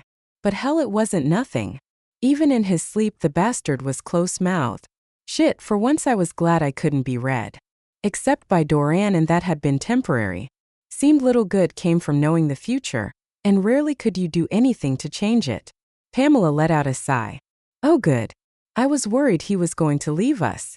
A twang around my heart reverberated through me. Yeah, we were family, a pack, whatever the hell you wanted to call it. And I was about to break us up in order to try and save us. Days like this, I wished I were human and had no knowledge of the life that hovered on the edge of darkness. That I could just go to sleep at night and wake up in the morning knowing it had all been a bad dream, not reality. There was no doubt in my mind Liam would fight me on this decision to leave, even though he'd said he was okay with me going with Ferris. This was different. This wasn't Ferris anymore. This was me leaving without even telling him. Yet he was the only one I trusted to go after the weapons. Despite his assertions he would be okay with me doing what I thought was best, he would be pissed. And I couldn't really blame him. But he isn't exactly trusting you right now. I did my best to ignore that little voice in my head. Still, I could soften the blow by taking along someone to watch my back. Someone Liam said he trusted only second to himself. Pamela, wake Alex and bring him down here. Quietly. If Liam wakes up, tell him you are taking Alex for a pee. Her lips tightened. You're leaving us, aren't you? I reached out and grasped her forearms. I need you to stay with Liam. Keep him and Millie from killing each other. Find out who is making those weapons. Liam has connections with the FBI, and they can help us on this. Her jaw twitched. But you're still leaving us. I wanted to shake her, to scream she had no fucking idea what was going to happen, forgetting for a split second she had been the one to find Docs and the other ogres hung from the rafters of the barn. She knew exactly what was going on, and what was at stake. Yes, for a day no more. I need to get information. Where are you going? Damn her persistence, yet I was proud of her too. She wasn't backing down. I let her go, decided to tell her the truth. To Doran. I won't be gone long. I need to speak to him and maybe the other shamans. I'll go through the mineshaft. Liam will come after you. She said it with the certainty only a teenager has. That certainty where teenagers think they know it all and the adults couldn't possibly get how wrong they were. I wondered what he said in his sleep. Maybe he was done with us, maybe he'd finally seen his life was pretty much forfeit if he stayed. No, I didn't really believe that. Of all the things Liam was, disloyal was not one of them. Go get Alex. I'll deal with Liam. Pamela turned and headed up the stairs. I wasn't sure she wouldn't wake Liam. The girl had a mind of her own. But if she did, I would remind him that he said I would make the right choices. A few minutes later, Pamela and Alex came down the stairs, him creeping on his toes with exaggerated steps that I just shook my head at. Alex, be's quiet, he whispered, lifting a claw to his lips. Pamela stood with her arms folded across her chest, jaw twitching periodically. I pulled out a second sheet of paper and scrawled a note on it, folded it in half and gave it to her. Give this to Liam when he wakes up. And if he tries to go after you? She arched an eyebrow at me. He won't. Not when he sees the note. I was not that confident actually, but she didn't need to know that. I was betting on him remembering our earlier conversation, and even if he didn't trust me with his reading, he could trust me on this. She took the folded paper and tucked it into her back pocket. I don't want you to go. Her blue eyes welled up with tears, and I felt my own emotions curl up toward the surface. I pulled her into my arms and held her tight. I think there's going to be a lot of things we don't want to happen, that we will have no choice in. Not if we want to survive what's coming. A hiccuped sob escaped her and I held her tighter. There was nothing else I could do. Alex crept forward and wrapped his gangly arms around us both. Alex loves Pammy and Mira. I ran a hand over his head. We love you too, buddy. A minute passed and I pushed her away. I have to go. Have tea before Liam wakes. If you think he'll let you go, why don't you wait to tell him? Pamela wiped her cheeks, her eyes questioning me. I shook my head, unable to tell her the truth. It wasn't just Liam I worried about. I had doubts about myself too. While being dependent on Liam wasn't totally bad, it was making me soft. I had to be strong enough to do things on my own like before I'd started my own pack. Good practice for when Ferris showed up and I had to leave. Again. Fuck, this shit was getting old. I slid on my heavy winter jacket. The leather-lined coat had as many stitch-up jobs as I did. Weapons already on, I nodded at Pamela. This time tomorrow I'll be back. Don't worry, okay? You just help Liam get the info he needs however he needs to do it. I'll leave the Jeep for you three. Alex and I can make it on foot. She gave a quick nod, but the doubt was in her eyes. Come on, Alex, let's go. He and I headed out the side door. I turned back on the threshold to see Pamela standing in the candlelight, Giselle behind her. Go, Mira. You must. Giselle's words hummed inside my head, a reassurance I needed. I lifted my hand to them both and stepped into the blowing snow. Chapter 6. Sleep, though it stole him away from his worries, was not restful. Giselle's words haunted his dreams, and a myriad of ways to die filled his mind. He couldn't tell Mira he knew that, but he hated to keep secrets from her. Hated how her eyes had filled with distrust when he couldn't tell her. Hated that he pushed her away, even if it was for a good reason. Morning sunlight woke him as it snuck past the drawn sash and bathed his face in weak winter light. Liam groaned and rolled to his side, his hand reaching out for Mira's body. Nothing but a cold spot beside him. Not really a surprise, she was probably downstairs working out already. The woman could rarely be pulled from her routine, even when the shit hit the fan. And hit the fan it had. The entire local coven wiped out, Dox and his friends skinned alive. Eve dead and then brought back to life. Giselle's reading of him.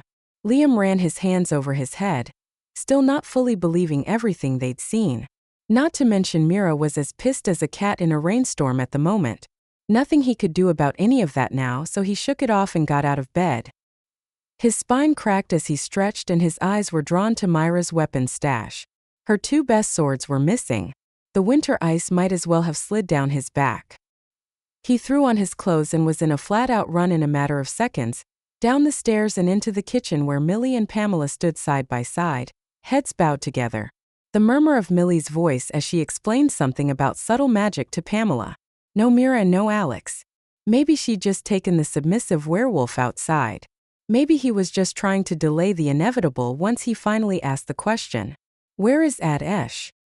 He drew in a deep lungful of air trying to scent Mira. She'd been here, but it was faint, like it had been hours since she'd last been in the house. Pamela turned and pulled something from her back pocket, handing it to him. He noticed the red around the rim of her eyes, the smell of sadness clinging to her, and anger. He took the note and flipped it open. I won't be long, 24 hours at the most. Take Pamela and see what you can find out about those fucking guns. We can't let Orion or his lackeys get their hands on them. That was it, nothing about where she'd gone or what she'd left for. But he knew this was a dig at him. He hadn't opened up to her, and so now she was fucking off on her own. Having a fucking snit. You know where she is, don't you? He folded up the note and tucked it into his pocket as he lifted his eyes to Pamela. She tipped her chin up ever so slightly. Yes, I do. Are you going to tell me? Uncertainty flickered through her eyes, her age showing. If I do, you'll go after her and then she'll be angry with both of us. Millie said nothing, just watched them, her green eyes thoughtful. Liam put his hands on his hips and dropped his chin to his chest, thinking, as he tried to work his mind around the anger coursing through him. A few deep breaths and he managed to get himself under control. He'd told Mira that she would have to make choices and he trusted her to deal with Ferris on her own when the time came. There weren't a lot of options, and though he and his wolf were pissed as hell, what Mira was asking him to do made sense. Even if her reason for leaving on her own was stupid and more than a little childish in his eyes, he did understand why she'd done it. He hurt her. Pretty much told her he didn't trust her and she'd run away. Fuck it all. Through the anger, the logical side of him, his FBI training, said what she'd done was the best division of labor. Whatever task she was after wasn't dangerous. At least, that's what he told himself. Trusting her was one of the hardest things he did, mostly because he knew how quickly she found trouble, whether she wanted it or not. The faster he tracked down where the guns were coming from, the faster he could go after Mira. If he had to. But no matter what, he couldn't tell her what Giselle told him. Hell, he needed to make something up. 24 hours was enough time to come up with a plausible reason he'd held back. Right? Let's get this done and get back here. He turned and headed for the side door. I'm coming with you, Millie said, stopping him in his tracks. Pamela cleared her throat softly, only loud enough that Liam heard. I don't think that's a good idea, Millie. It's not like you can actually help now that you have no magic, and besides, Liam wants to kill you. For the simple honesty of a teenager. He looked over his shoulder. Pamela's right. Millie lifted an eyebrow, then dropped her gaze. I can still teach her as we go, and I don't want to be left alone. I am totally vulnerable without my magic. At least if I am with you and Pamela, I have a chance. Teeth clenched, he tried to see how he could deny her. Hell'd New Yorker. He could have Pamela tie her up and leave her in the hallway closet until they got back. His wolf paced inside him, snarling at the very thought of sharing close quarters with Millie. Then again, she had no magic, so he could kill her if he had to. With ease, actually. She might even give him just cause to break her tiny little neck. His wolf settled with that thought. He gave a sharp nod. Fine, you can come. Teach the kid, stay out of the way and don't touch me. The two women grabbed coats and followed him out. Myra's Jeep was parked in the same place she'd left it last night. His eyes dropped to the ground looking for tracks, but the falling snow had covered them firmly. Her scent pulled him forward a few steps, drawing him down the path she'd gone. Liam. Pamela's voice drew him back. How are we going to use the Jeep? His eyes flicked over the compact vehicle, and he wondered the same thing. Whatever he was, he packed far more of a supernatural wallop than the others. We'll have to try, see if it will start with all three of us. And if it doesn't? Well, that should be obvious, but he said it anyway. Millie stays behind, regardless of how vulnerable she is. Millie lifted her chin, and he saw the fear in her eyes. Orion wasn't just coming for Mira and her pack. He was coming for Millie and her child too. Shit, he was not going soft on her. He wasn't. Before we left Giselle's, I took a wrap torch, lighter fluid, matches and a long coil of rope from my Jeep. Looping the rope around Alex and tying it firmly, he was able to carry it easily. Everything else was light enough for me. At least I'd thought ahead enough to take the majority of my gear from the root cellar. Alex and I ran for 2 hours, until the light stained the snow around us a faint pink. With the snow falling steadily, I wasn't worried about leaving tracks, though I knew Liam would be able to scent us. I had to believe he would do as I asked and wouldn't follow me. That, and I was pretty sure he would get the subtle jab that trust had to go both ways or it didn't work at all. The run with Alex helped with the anger and the hurt. Going to New Mexico on my own wasn't a big deal, there was no danger waiting for me.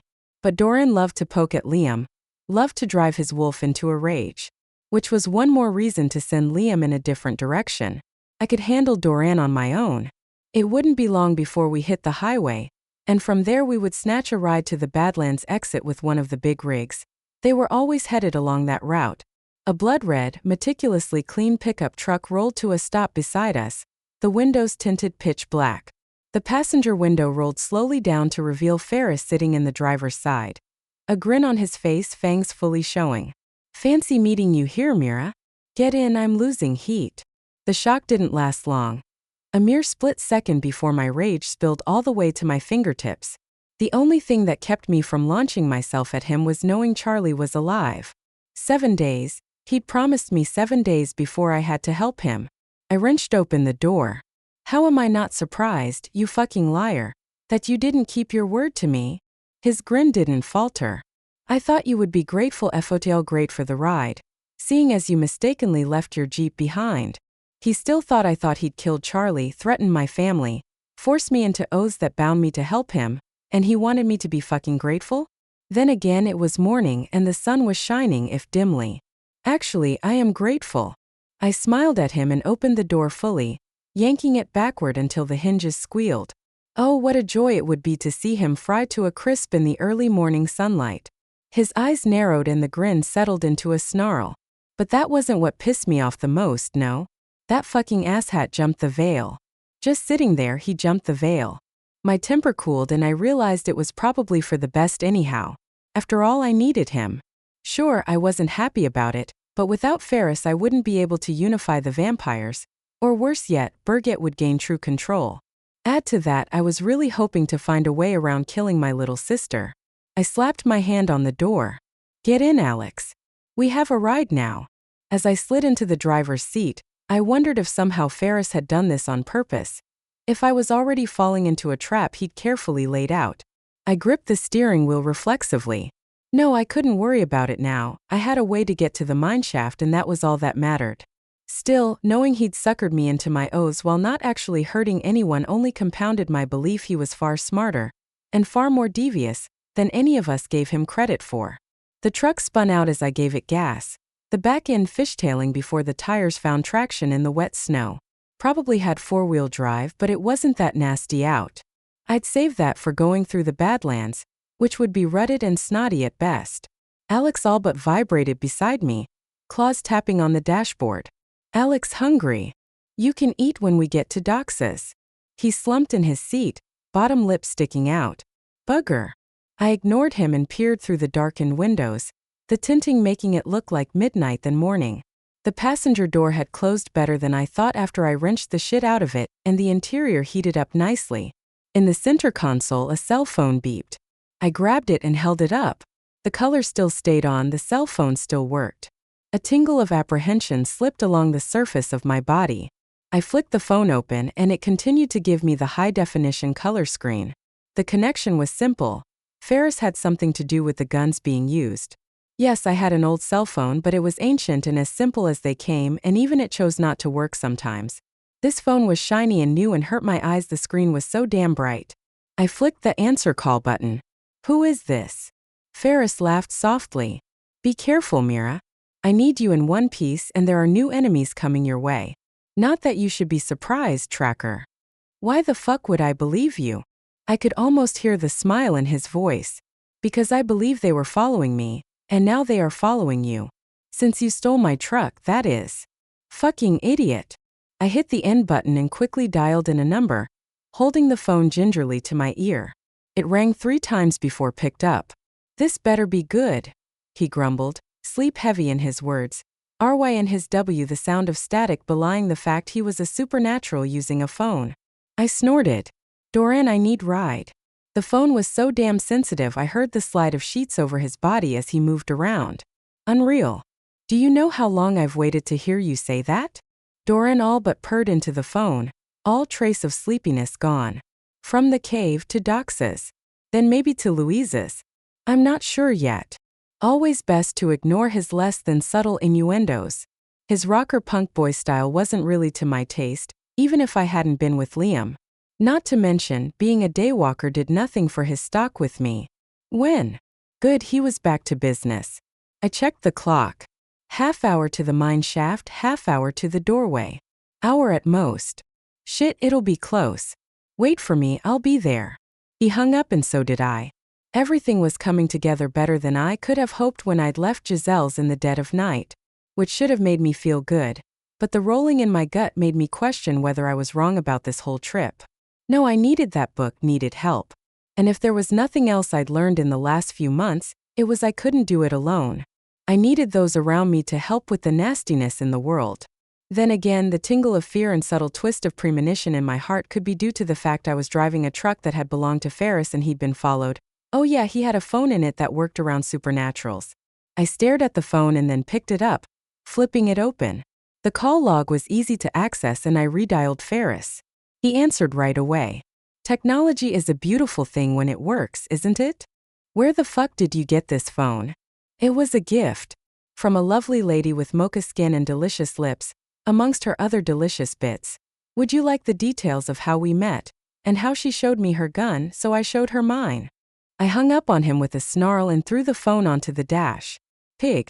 The phone may have been a gift, but no doubt strings were attached. Could Ferris be working with those who had the deadly accurate guns? A shiver rippled down my spine at the thought.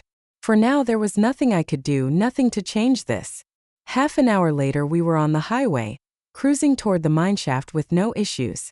Red and blue lights flickered behind us, and I checked the speedometer. Nope, all good there. No doubt Ferris had reported the missing truck and set them on me. Fuck a duck, Ferris was an asshat.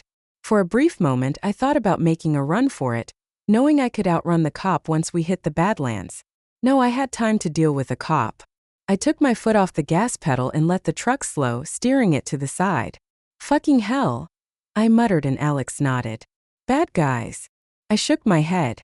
No, not bad guys. Just pain in the ass cops doing their job. When the first shot ricocheted off the back of the truck, I thought I was hearing things. The second and third shot, I knew we were in shit. Again. Motherfuckers. I yelped when a bullet slammed through the back window and out the front. Ferris, I hate you, you bastard. I put terrify. He pedaled to the floor, taking us back onto the highway. Horns blared around us as I did a half-assed merge into traffic. At that moment, I didn't care if Ferris was using me. I was grateful he had the foresight to steal a truck and not some pansy-ass girly car.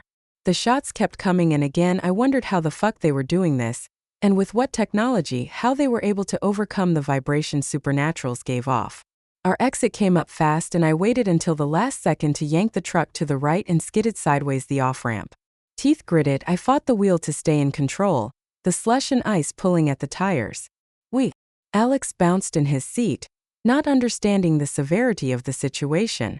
If it had been magic or monsters chasing us, he might have got it. But he didn't understand guns. They had never been a factor in our lives. Alex, sit still.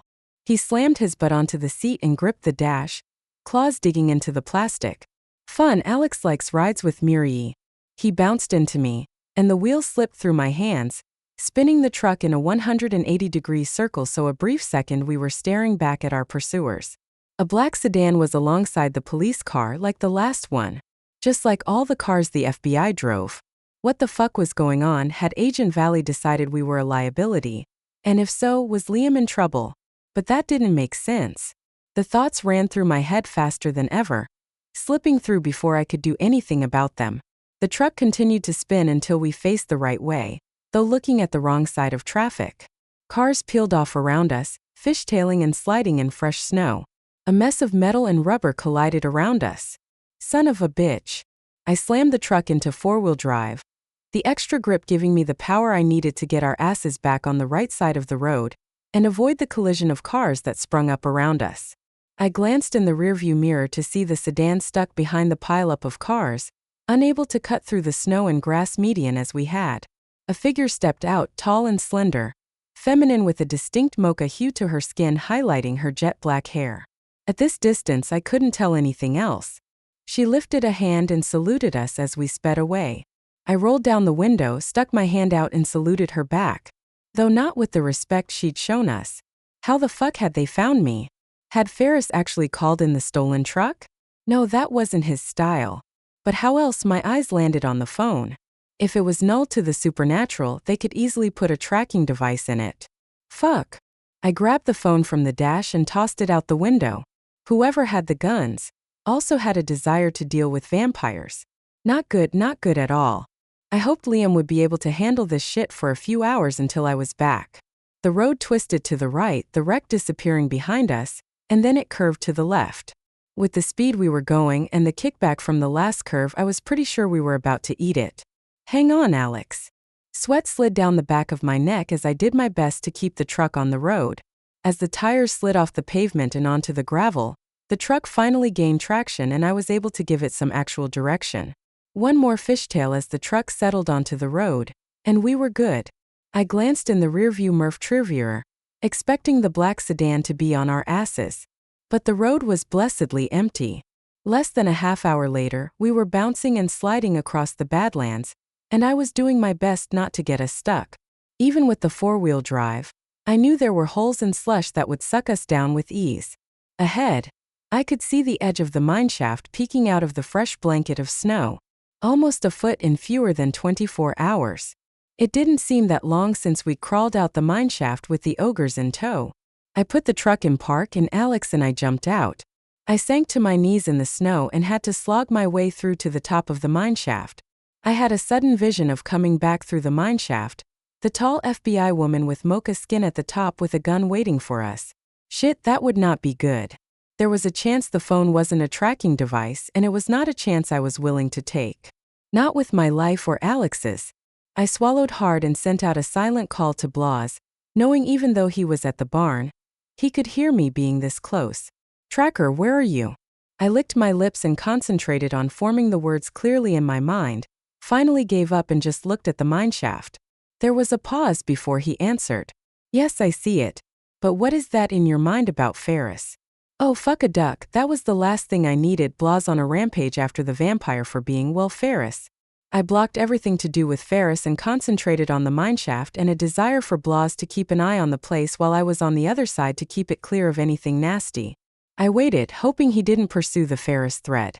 The downside of Blas was he could be inside my brain and there wasn't much I could do about it. All part of the bonding between him and me. Yes, I will check. But I'd rather not leave the farm unless I'm needed. What the hell? I grumbled and apparently that went through loud and clear. We can discuss it later. It is not urgent. But I am somewhat in hiding. My eyebrows shot up and I leaned my hands on the mineshaft edge. Hiding? What the hell could a dragon be hiding from? An image of a large red dragon flashed inside my head, then was gone before I could be certain of what I saw. Fine. Hide. We can discuss this when I get back. Eve is not back yet. That is another reason to stay where I am. There was a slight overlay of worry in his thoughts, amusing since he ate harpies on a regular basis. I tracked her and felt her not too far from us, actually out with the Tamiskin crush. The unicorn group wouldn't hurt her, of that I was certain. Not after their future leader Calypso had brought the harpy back to life. Eve's emotions were smooth, and while not necessarily happy, she was at least calm and not afraid. I let him see her, feel her emotions, and that she was not far. Through me he could in a sense track as well. This was so damn frustrating not being able to speak like he did. Seems some things didn't go both ways. As it was, I did my best to soothe him. Don't worry about her, she'll be fine, I said out loud. I almost felt him snort. I wasn't worried about the harpy. I knew you would worry about her. Whatever, I muttered, then called Alex to my side. There were still ropes leading down into the shaft from the last time. Probably not the safest practice, but hell, not many people wandered the Badlands this time of year. I tested the ropes. Alex, can you? I trailed off as he expertly wrapped the rope into a harness, holding it out for me to finish off the knots. Alex watches boss. Well, I'll be damned. After I tied the knots, Alex climbed carefully over the edge and lowered himself down, like he'd done it 100 times. Shit, that was a hell of a lot easier than I had planned. The werewolf could still surprise me. Then again, he was growing up in a way, losing his submissiveness, and as it went, he became more mature. Day by day, he seemed to be gaining back his humanity, and with it I was losing the goofy werewolf who'd shown up on my doorstep 2 years ago. Again, I set my thoughts aside to pay attention to what was in front of us. The cave was no different than any day before, but it felt different. More than likely it was the backwards footprints we followed. Every now and then I saw the outline of an ogre's foot, and I found myself wondering which of the boys it was, my heart aching for their loss, and had to push it away. One day I would honor all those who had fallen, all those I'd loved and lost. One day, just not today. Alex and I crossed the veil with no difficulty, sliding through without anything pushing us to cross. Of course, that didn't mean what was waiting for us on the other side wasn't difficult. Worse, it wasn't. Doran. Chapter 7. The castle was quiet, eerily so, and the stiff hair on the back of my neck told me it wasn't a good thing. For the moment I ignored my gut. On our side, the doorway from North Dakota opened onto the first floor of the castle. Nothing fancy, but we needed New Mexico, and that meant descending the stairs into the dungeon. A walk I'd taken more than a few times lately. Again I was surprised at the quiet. Not that the castle tended to be noisy. Alex, you smell anything? I paused at the juncture of 3 hallways, the torch in my hand burning the pitch with a spitting hiss, releasing the scent of pine into the air. Alex sat back on his haunches and sniffed the air several times, tipping his face toward one hallway after the other. Funny air. Yeah, I got that much. We were in a hurry, but I had a feeling something was off, which meant I had to look into it. I couldn't just leave it alone. I set the torch into a wall sconce and pulled a sword free. With one finger to my lips, I signaled Alex to follow me with a head jerk. He tiptoed, taking in long breaths as we went. I didn't think about where I was headed, just followed my instincts. We stood at another intersection, this time with a flight of ascending stairs. My gut tightened as I stared the steps. Here we go. I crept up, feeling the undershirt tension rise as I went, the tingling sensation of imminent danger I knew all too well working its way along the edge of my nerve endings. At the top of the stairs, Alex bumped gently against my legs, stopping me. What? Bad smells. Rotten smells. He shook his head as if to clear the scent. We could have turned around, pretended whatever was going on had nothing to do with us, but past experience told me that was stupid. Lately, everything seemed to happen to me or was about the stupid fucking prophecies. I gritted my teeth and started down the dimmed hallway. Ahead, a glimmer of steel caught my eye. I yanked my second sword clear of its sheath and pressed my back against the wall. Alex mimicked me, his claws scraping against the cold stone. We waited 2 heartbeats, 3, 10, 20. Nothing happened. I inched along the wall while I searched the shadows for a figure, or something. No. False alarm apparently. But then why was my heart still pounding with adrenaline? Good fucking question. At the end of the hallway was a window, sealed shut, but light peering from the moon through the cracks. I strode to it, sure we were alone, and flung the window open. Wowzers. Big door. Alex breathed out behind me. I turned and stared at a door recessed deep into the wall. In front of it was a black veil, like something you put over the pictures of someone deceased. Not really thinking, I pulled the veil down. It fluttered to my feet with a soft hush. The doorway itself had my attention. It stole my thoughts as I stared at it. Thick, I could tell without even touching it. The whole thing was solid steel, shining as if polished. That must have been the glint I'd seen. 3 solid, shining steel bands lay across the door, each with a lock the size of a melon hanging off it. Etched into the door were symbols I was unfamiliar with, swirls and designs that drew my eye, and made me think I almost understood what they said. What they meant. Big door, no kidding. I reached up and was unable to touch the top of the frame, not that I really expected to be able to. It had to be at least 10 feet high and almost the same width. More of a square than a rectangle. Set deep into the stone as it was, I wondered if the purpose was an attempt to hide the doorway. Where did it lead? I put my hand on the metal lightly, tracing one of the designs with my finger. From the other side, something rammed into the steel door, making the door frame shudder and flex, the solid bands groaning under the impact. But they held. Barely. I stepped back, swallowing hard. Alex let out a whimper. Not good. No, this wasn't good. But there really wasn't anything I could do about this, nor was there time. I needed to get to Doran, get what I needed, and get my ass back to Liam. The thing on the other side of the door rammed it again, harder this time. I took a few steps back and the ramming eased. More steps back and it stopped altogether. Whatever it was knew when we were close. Which left us with only one option. Time to go. The thing on the other side of the steel door could stay there. Even I knew when it was time to leave well enough alone. Liam would be proud. I couldn't stop the smile that slipped across my lips as I headed back down the stairwell. We had learned there was a door we would never open, and what lay on the other side of it was awake and less than pleasant. No doubt that was the tension I'd picked up on. I was glad we could walk away from the door, because I had a bad feeling one day we would have to find out what was waiting for us on the other side of it. Yippee fucking skippy. Once more we were back in the dungeons, facing the doorway that would take us into New Mexico. Or more accurately, a cave on the outskirts of Roswell. Doran would be waiting for us there. He'd better be. I wasn't walking all the way into Roswell to find his fanged ass. We stepped through the doorway.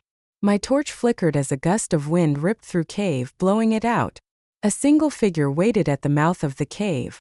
A woman I recognized from the tunnels below Venice. She was one of Berget's slaves, a human who had taken blood from a vampire but hadn't been turned. Might not ever be, according to what I understood. Hello, Mira. Her voice carried well in the cave. I dropped the torch at my feet so I could pull my 2 blades free. Hey bitch. On a suicide mission. I stepped toward her and she smartly stepped back. No, I am here to give a simple message. The Empress hopes the death of your harpy was enough to convince you to help her now. She would hate to take the life of any more of your wards. I couldn't help the laughter that poured out of me. So similar to Ferris's tactics, it was unbelievable. Yet with Ferris it had been a ruse. With Berget, she'd been serious about killing Eve, though Berget couldn't know Eve had survived. It took me a good 10 seconds to pull myself back together. Oh my, you see, that's how I know it isn't my little sister in charge of things, but her 2 psychotic parents. My sister would know better than to try and kill a member of my pack to gain my loyalty. She gave a startled twist to her head. We did not try and kill her. We did kill her. I grinned at her as I walked the slight incline that would lead us out. And my friend brought her back to life. Lucky for you, because now your death will be quick. I lunged forward and she stumbled back, surprise flitting across her features before she was snatched out of reach of my blade. "What the fuck?" I yelled. Doran came out of nowhere. He spared me a glance as he wrestled the woman into submission. "Mira, don't you know it isn't polite to just kill someone when you haven't wrung all the information you can out of them?" He stared down at the woman and smiled as he ran a finger along her cheek. She screamed and tried to pull back from him, her cheek blistering where he'd touched her.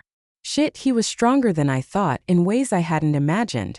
Doran had been holding back on me. Since we'd used the existing ropes to rappel into the tunnel, Doran used the rope Alex and I brought to tie up the woman. He tossed her over his shoulder like a sack of screaming potatoes for the walk to Doran's classic '67 Mustang. He dumped her into the trunk, her head hitting something with a thud, and she finally shut up. Sleek, silver, and chrome to the gills, the Mustang glittered in the weak winter sunlight. Though it was cold as a witch's third tit, very little snow was on the ground. The CH was a good thing with the girly car. Alex piled into the back seat and lay down, his eyes taking in everything, yet remaining remarkably quiet, but that didn't last long. He let out a long trumpeting fart as if to deliberately contradict my thoughts. He even had the audacity to throw me a big wink, as if he knew what I was thinking. I rolled the window down and said nothing. Doran glanced at me, his green eyes curious. "Why did you come back so quickly?" "I left the black-skinned demon book in Doc's safe." "And where the hell is the big ox?" "I'd planned on heading to his place for a drink tonight." "Dead." "Him and a bunch of his friends." I closed my eyes, swallowed hard, the words like chunks of glass in my throat. Doran's hand slid over mine. "I'm sorry. I know he was your friend. And he wasn't yours?" I jerked my hand away. Doran's lips tightened. "No. I drank his liquor, and we lived in the same territory, but we were not friends. Daywalkers do not have friends any more than shamans do." His eyes wouldn't meet mine, he stared straight ahead. The teasing Doran I knew gone as his voice hardened. "Shamans bargain for their services. Daywalkers bargain for the pleasure they can bring. I get hit up on both counts. But not as a friend." I stared hard at him, wondering if he liked not having friends.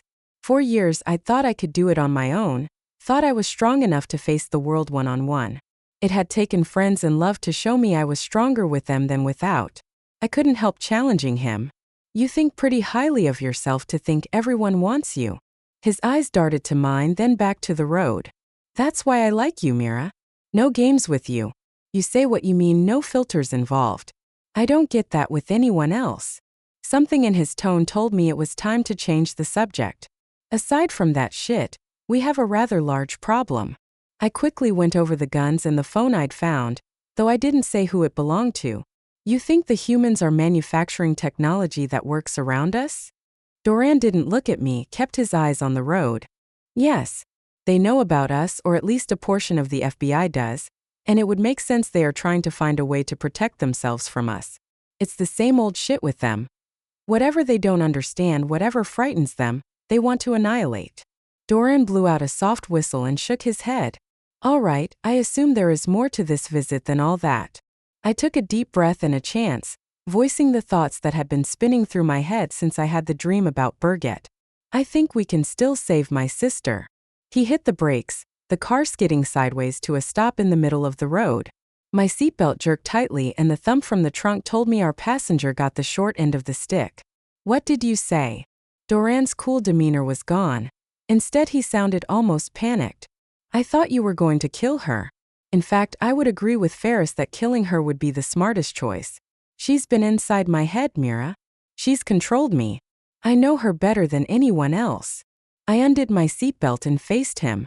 I had been thinking long and hard on this, and there was a chance I had found a loophole in Farik Fotofai's stupid oath. Or at least part of it. "You know her when she is controlled by her dead parents, who happen to be fucking Looney Tunes. We were able to stop Giselle's madness for a little while, and the same stone worked on the necromancer I fought in London. You said it yourself, Berget is mad with the power that comes from her parents.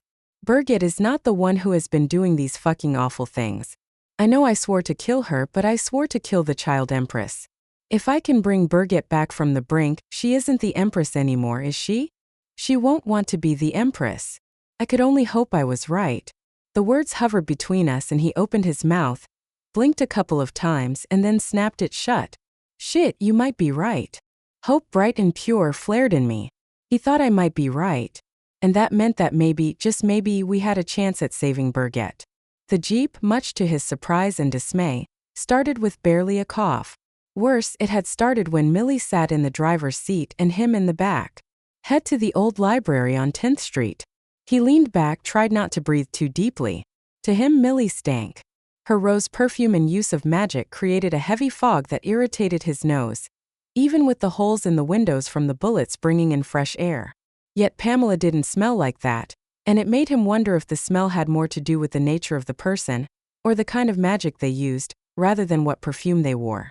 What's at the library? Of course, the question came from Pam.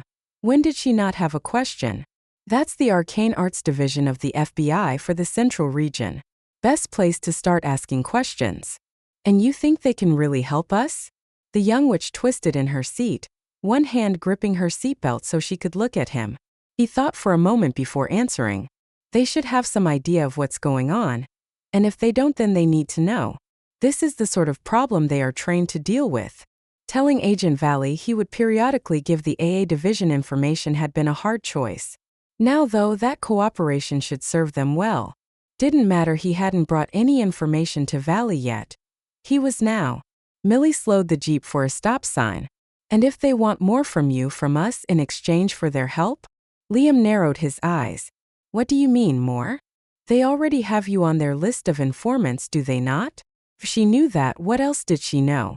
Which, you are already so far down the shit list you may never see the light of day again. So make sure you consider that when I ask you this. How do you know? She took the corner, checking several times for traffic. Agent Valley has reached out to anyone who has a connection with the supernatural. That includes me. He doesn't understand I am your least favorite person. That didn't make sense. What about the fiasco in London? She smiled, but it didn't reach her eyes. A misunderstanding. He is desperate for help, which makes him very dangerous. He will take help from anyone, even those he should be avoiding. CB, there are rumors that he was reaching out to a certain vampire. Liam thought back to when he'd seen Valley in London before they'd left. There had been a distinct smell of rot about him, but at the time he brushed it off. He's working with a necromancer. The word slipped out of his mouth as his brain put it all together. Millie started in her seat. I don't know about that. Why do you think he's working with a necromancer? He smells like death. Pamela's heart rate kicked up several notches and the smell of fear rolled off her. The last time she dealt with a necromancer had been ugly, at best. She peered back at him, obviously trying to control her fear. Are we going to be dealing with zombies again, do you think? Before he answered, they were pulling into the parking lot of the library. We're going to find out, he muttered, stepping out of the Jeep, the two witches following closely. He looked down at his clothes, loose t-shirt, ripped jeans, scuffed sneakers. Not exactly the Gucci suits he'd been used to for so long. The other feds might be more bothered by his clothes than he was. To be fair, it was likely his old co-workers would be more bothered by the fact he was no longer human. He couldn't help the grin that slipped over his lips. This could be fun. He paused for a split second. Good Lord, Mira was turning him into a delinquent in no time flat. What are you smiling about? Pamela moved up beside him. Just thinking that Mira has changed us all. Millie snorted. She is the catalyst. She's going to change the world whether she wants to or not. And with that will of course alter all those around her. I have seen it in myself, seen her change me even when I wasn't sure I could. She has changed us all. You included, Agent. He ignored her and took the lead, pushing his way through the heavy bulletproof glass doors. The secretary, Diana, if he remembered correctly, looked up from her desk as they stepped in. She'd been working here when he'd been in the department. She adjusted her glasses. I'm sorry, the library is closed for renovations. Liam saw her hand slide under her desk, no doubt for a gun. He said nothing, waited for her to recognize him. Took another few seconds. Agent O'Shea? Oh my God, we'd heard that. Her words stumbled to a stop and her face flushed a bright red. That I'm not human anymore? He arched an eyebrow at her. Diana nodded. Obviously, that isn't true if you are here. Are you bringing in new recruits? Her eyes slid from Millie, obviously pregnant, to Pamela, far too young for any sort of recruiting. Not exactly. I need to speak with Agent Valley. Is he in? Diana shook her head. No, I'm sorry, he's not. He's on medical leave.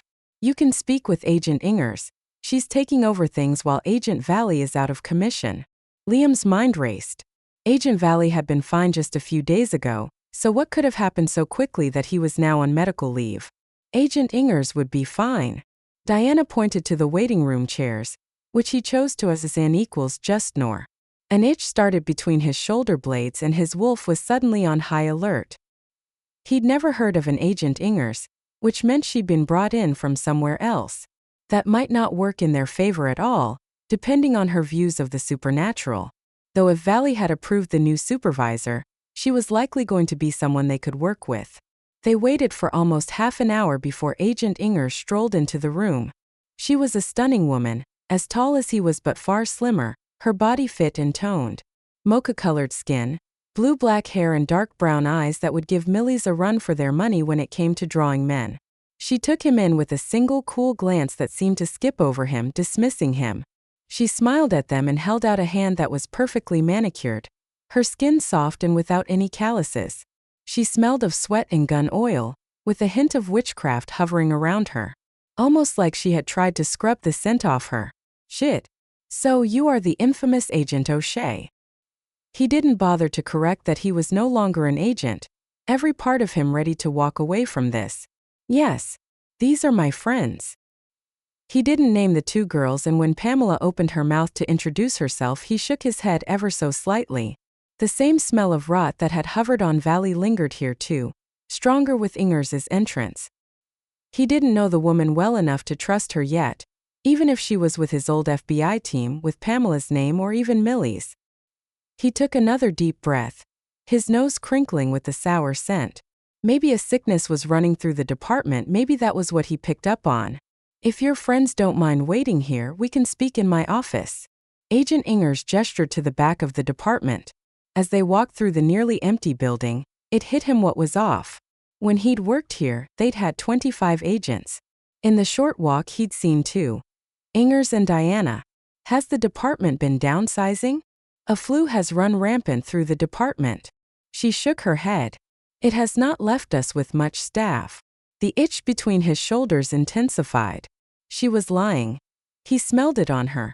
A sour bite in his nose that competed with the growing scent of witchcraft. Really? I haven't heard anything of the sort going through the city. He let her get further ahead of him, wanting space between them. Now it was more of a how much information could he get and still get them all out situation. Thin ice, this woman was thin ice in a heat wave. Well, you haven't been around much, have you? The words were spoken with a soft intensity he really didn't like. Ingers didn't like him, and he was betting it had nothing to do with him leaving the department, and a hell of a lot to do with not being human. They were in her office, but he didn't shut the door. She sat at her desk and leaned back, her hands hidden from him.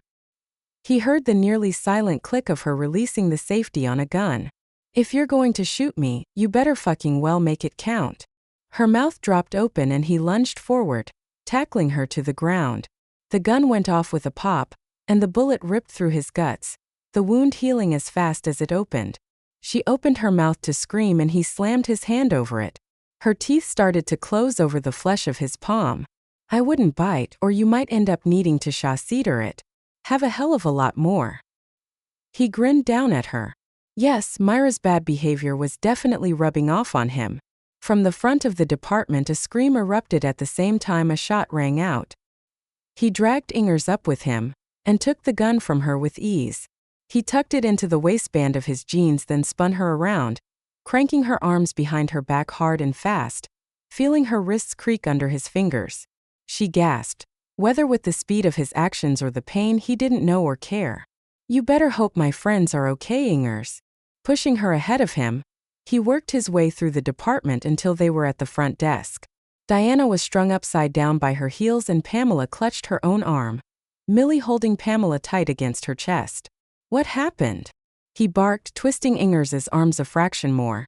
Just because she had shot him. Millie pointed at Diana, but kept one arm around Pamela. She shot Pamela for no reason. We were just sitting here. Diana screamed again, and from deeper in the office, he heard the start of running feet. Shit. Stick her to the wall, Pam. Gladly. She flicked her hand on her uninjured arm and Diana slammed against the far wall, upside and squawking. You want that one stuck too? He nodded and she took Ingers off his hands, tossing her against the wall. Ingers glared at him, but she didn't panic. Her eyes glittered with a hate he'd rarely seen, not even on Berget, which was saying something. O'Shea, you are going to die. You and all your fucking freak friends. You have no idea who you are dealing with. Millie and Pamela stepped out the door, but he paused on the threshold, the truth burning through him like a hot branding iron. I know exactly who I'm dealing with. He stared hard at her. And for the record, we all die, Ingers. It's just a matter of where and when. Chapter 8. Doran's home was the same as always, hidden behind a fold in the veil. His fountain spewed water that steamed the surface of the catch pond below. I couldn't resist letting my fingers trace the surface of the water as I walked by. Bathtub warm, the water housed fancy koi that swam lazily around the circular pond, one even coming up to nibble at my fingers. Don't tease my fish, Mira, Doran said without looking back at me. He pushed our prisoner ahead of him, controlling her with ease. You teased my harpy. I think I can play with your fish if I want to. He grunted but said nothing more. I tapped the top of the water for good measure and watched as all the fish raced to the surface for food. Alex, watching me carefully, stuck both paws into the water, pinioning a fish between his paws. With a strangled squawk, I smacked his paws. Let it go. It was one thing to tease the fish, another to kill them. Alex stuck out his bottom lip and let go with an exaggerated flip of his feet. Fine. Damn, he'd picked up the sullen teenager act from Pamela. Don Feeder. He rolled his eyes before answering. Fine. I didn't know whether to laugh or smack him. I went with neither, snapping my fingers to the side of my leg. That, at least, he listened to. We followed Doran inside. Doran took us into his house, to be clear, into a room I'd never been in. The kitchen's thick adobe walls held the heat from an open fireplace snugged into the far wall. Knives hung from a rack above a monstrous butcher's block that was big enough for Liam to lay on with room to spare. I pointed at the well-used block. Carving up bison sides? Nah, just prisoners. He gave me a wink, but Berget's servant stiffened and a low moan slipped out of her. If she was that easily scared, this was going to be as simple as... She lashed out with her foot, catching Doran in the shin, knocking him off balance long enough to get out of his hands. She grabbed one of the hanging knives and bolted out of the room while he hopped and cursed in what sounded like Russian. Damn it, Doran.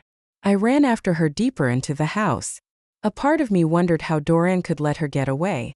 The other part wondered if he'd done it on purpose, if he was somehow still working for Berget. I slid around a corner and pure instinct saved me from losing my head. A flash of metal and I dropped to my knees as a cleaver buried itself into the wall where my neck had been. Sneaky bitch. I snarled, pulling my sword free and driving it upwards, catching her in the hip. The tip of the blade drove between the ball and socket, the feel of it in my hands telling me exactly the damage I was doing. A scream erupted out of her mouth as she jerked away from me, fighting for every step she took. I had to give her credit, she was a tough one. That didn't mean I wouldn't take her head. She ended up backing into a bedroom that had no exit, no windows. A dead end. Well, you about done with the fucking theatrics? I leaned on my sword as she hobbled around the room, feeling for a way out. Listen, I know a coffin when I see one. Hell, I'd been in one similar enough to this recently. I knew what I was talking about. A sob hitched in her throat and she put one hand to her mouth, the other clinging to the bloodstain on her hip. You have no idea what you're about, what's happening. You aren't vampires, you don't have any right to interfere. She took a deep gulping breath. The Empress will kill you for this. I didn't try to suppress the laugh that rippled out of me. Alex crept up to my side and mimicked me, laughing with his head thrown back. Ah no. You see, the Empress, as you call her, is a callous bitch with no love for anyone or anything except her own power. Your death will mean nothing to her. You aren't even a vampire, you dumb fuck. Not nice at all. But I spoke the truth and the woman stood, her lip trembling, her eyes hard with a hatred I wasn't sure was entirely directed at me. I don't want to die. I shrugged. Who does? Doran limped up to my left side, a glower on his face. And you haven't killed her yet, why? Oh, we're just having a girl chat. By the way, hate the bedroom. You need at least one window. The whole vibe is off for you, Daywalker. I glanced at him with a single arched eyebrow. Really? I was going for mysterious and sex cryoalky. He faced me and suddenly the game was on. Shit no. Creepy and gloomy is what this is. I waved my sword in a circle in front of us, keeping an eye on our hostage without staring at her. Doran frowned. Damn. That designer cost me a godsbe-damned fortune too. I have to see if I can get my... Excuse me, are you going to let me go now? The confusion on her face was exactly what I'd been hoping for. Not a technique I often used. Hell, I knew I was quick to kill. But this one time, maybe a little technique was the better part of valor. Only if you answer our questions. Answer them all. And Doran here can wipe your mind of all your memories and you'll be free to go. Slumped onto the edge of the bed, she bowed her head. Doran blinked several times and from the corner of his mouth whispered, "That's demon magic." "Fake it," I whispered back. She didn't notice our exchange as she stared at her lap. Berget is hunting for the same thing Ferris is. I don't know what it is. Old news. Move along, I said. She lifted her head and licked her lips several times. There are rumors the madness is getting worse. That if she can't find this thing they are looking for, she will lose what is left of her sanity and kill anything and everything around her. Chills swept through me and I felt, more than saw, Doran shiver beside me. Bad news when the shaman gets the willies. I leaned forward. Anything else? The other vampires have stepped back. They will not side with either of the two contestants for the throne until one of them has been declared properly. She shook her head. I don't know anything else. Doran, you hungry? Ferris had shown me memories when he'd taken my blood. I was hoping. Excellent idea, Tracker. He grinned at me and strode to her, grabbing a hunk of her hair and bending her head to one side at an extreme angle. Gentle is definitely not the word I'd use. A single strike and his teeth buried into her neck, but he lifted his eyes to mine, a grin sparkling there. The woman let out a moan, this one not of pain. Her hand drifted upwards to cup his crotch and I turned my back. Alex, let's get you something to eat. I wasn't worried about Doran and the woman. He would either drain her until she was dead or drain her to the point of unconsciousness. Either way was fine by me. You can be a cold bitch, you know that, right? Yep, I did, and I knew it to the core of me. At times, there was no other choice but to be that hard-ass bitch in order to survive. I was used to it. Alex galloped ahead of me, repeating over and over, "Yummy in my tummy." The kitchen was well stocked and Alex wanted pasta. Though I'd been on my own for years, cooking was not what I'd call my forte.